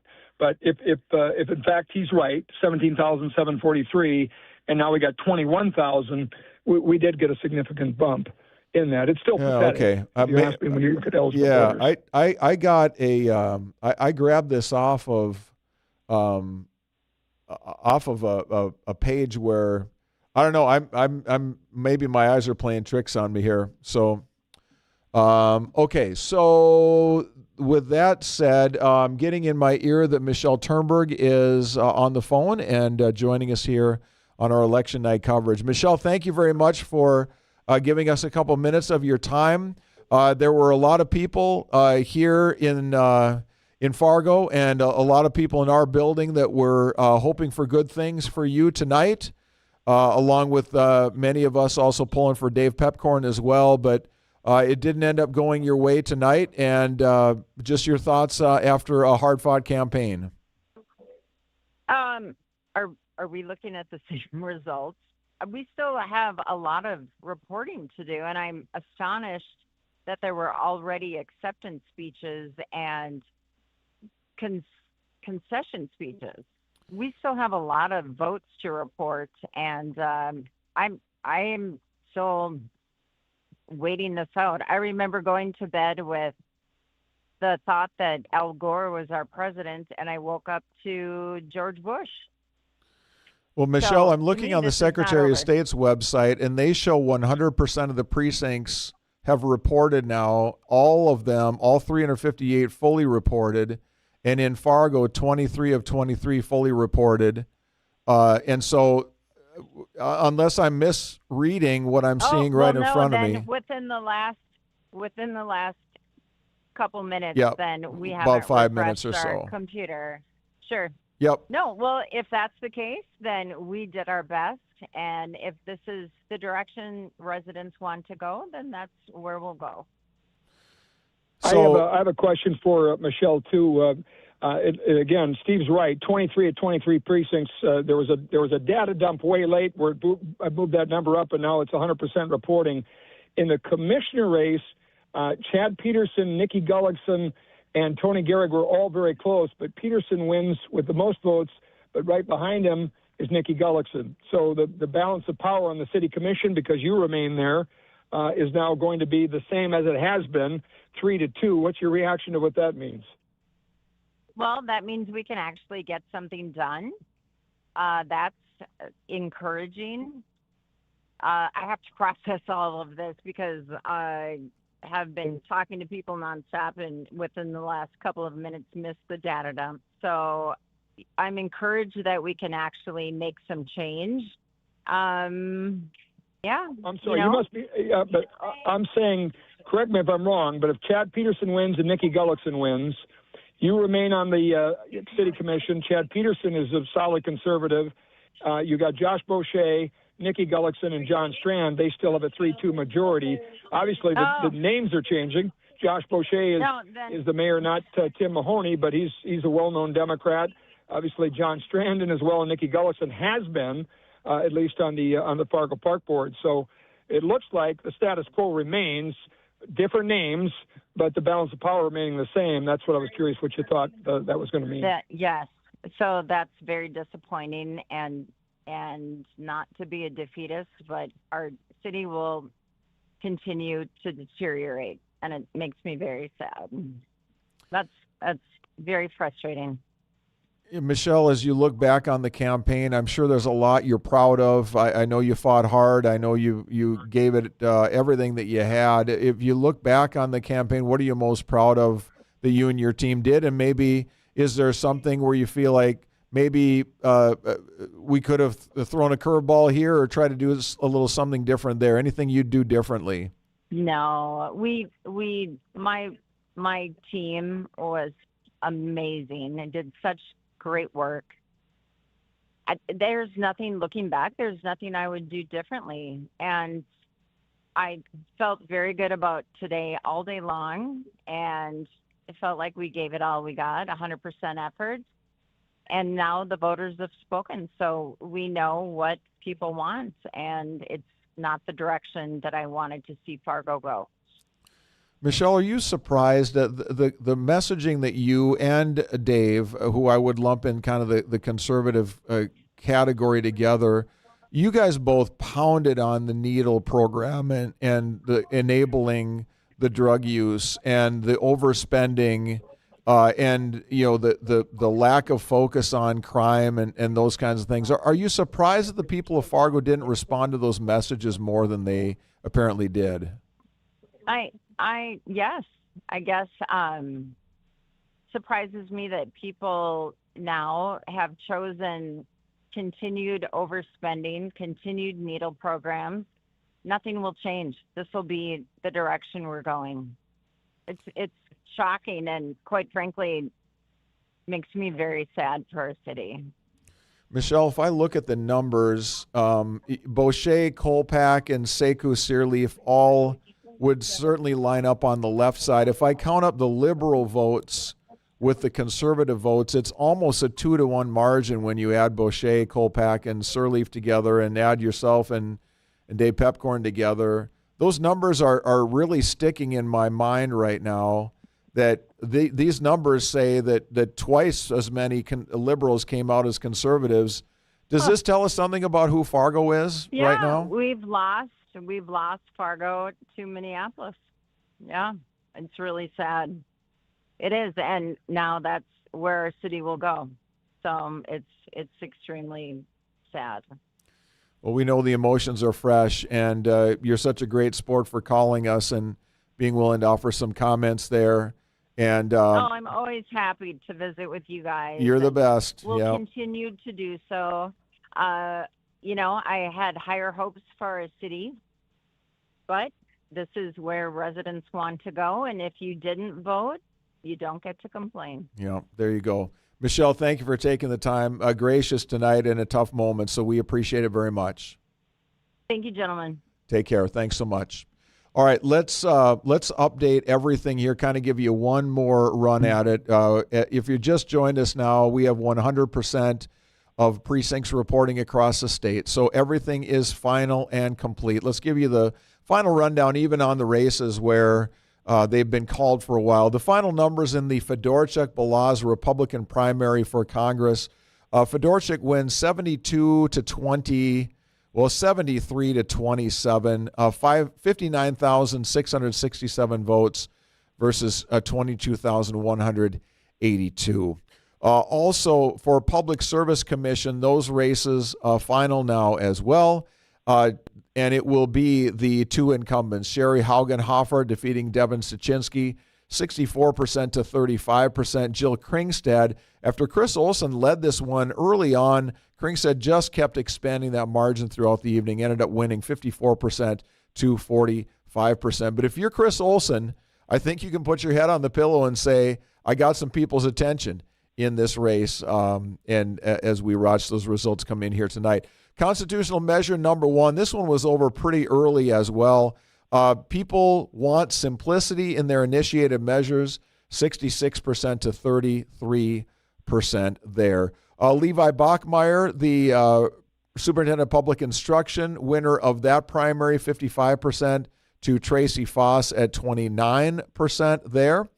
And so those on the statewide side of things, there's a lot of Doug Goring races, Drew Wrigley's where there wasn't an opponent there. So that's worth pointing out there. But those people were involved in the process here tonight. We've talked about Fargo Mayor and City Commission regarding the infrastructure sales tax. It passes overwhelmingly. The 1 cent sales tax will be extended for, I believe it's another 20 years. And that's a 73 to 27 infrastructure sales tax. And so the yes wins there. The West Fargo City Commission race, this one tightened up a little bit toward the end, but Patty Stedman and Tyler Erickson were never really in doubt on this one. They were up near 30% and pretty much stayed there all night. John Severson comes in third, falling just short here again, his second time going after the City Commission. David Withy in fourth place at 17% there. Let's take a look at Horace. Those races, I believe now, yes, they are in completely in the books as well. Ross Renner and Chad Chalmers will be your council members, your city council members in Horace. Ryan Moran comes in third. Renner at 41%, Chalmers 33%, Moran at 21%. That heavily contested District 13 legislative primary on the Republican side, where you had the three incumbents running against the three challengers, it will be the three incumbents that will be going to the general election to take on the Democrats who did not have primary challengers here tonight. So it will be Judy Lee, the incumbent state senator. She wins her race over Philip Sahlberg, 56% to 43%. And for the House members, Austin Schauer at 32%. The leading vote getter, Jim Jonas, second at 31%. And then a pretty big gap between them and Russell Bubach and Everett Duckworth, 18% for Bubach and Duckworth. Now, this was a race where Governor Kelly Armstrong not only endorsed the incumbents, but also helped fund the campaign for the incumbents. So there was a lot of muscle behind this campaign. Let's take a look at school boards here in Fargo. It is the... I'm going to refresh this so I get the final number here. It is the four incumbents and Jolene Gardy. There were 5 seats up on the commission, 4 incumbents going back along with Jolene Gardy. She was one of the newcomers in this race. That 5 versus 6 turned out not to be a very close contest in the end. Gardy ended up with 8,438 votes. Carissa Geske in 6th place at 7,216. So about 1,200 votes difference. And then Paul Moore finishes in the last spot there with 6,626 votes. So the 4 incumbents going back, and they'll bring someone who I believe they felt like was kind of out of the same ilk during our debate. Got the very clear sense that Gardy fit in very well with the 4 incumbents in that race as well. Anybody who's interested still in the race that I've been watching here with the sheriff of McKenzie County, this one ended up to be very close, 52 to 48. Sheriff Matthew Johansson, the incumbent sheriff, wins re-election by about 60 votes over John Hans, the challenger there. With that being said, I'm going to turn to my partner in crime here tonight, Scott Hennen, and ask Scott if you've got any final comments or final thoughts for us as we wrap up our coverage here. I think related to the mayor's race, you've got to give the Boucher team and the Democrats credit. They have a great ground game. They proved that out. They deployed, again, statewide, congressional-like campaign tools, and this race wasn't close. So they started in January. They were well-funded, and they deployed a good ground game. So they certainly deserve credit. I think it's incumbent upon Republicans to get serious about the Fargo race. Obviously, there's some complacency there to say, hey, we got every statewide office. We got all 3 congressional districts. We have a supermajority in the legislature. We're fat and sassy, right? And they were beaten tonight in Fargo. So there's work to be done in that regard. I will say this, that a big night for Governor Kelly Armstrong.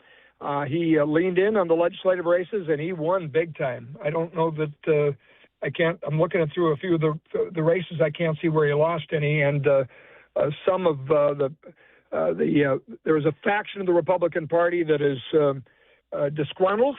That crowd didn't do well tonight at all, and obviously, in the PSC race, you got the endorsed candidates by Governor Armstrong, the congressional delegation winning. They went hard on that. So a lot of victories for establishment Republicans, if you want to use that term tonight. So certainly the Republican supermajority holds in these races statewide, but Fargo is a sore spot for Republicans, and I think they just got outworked.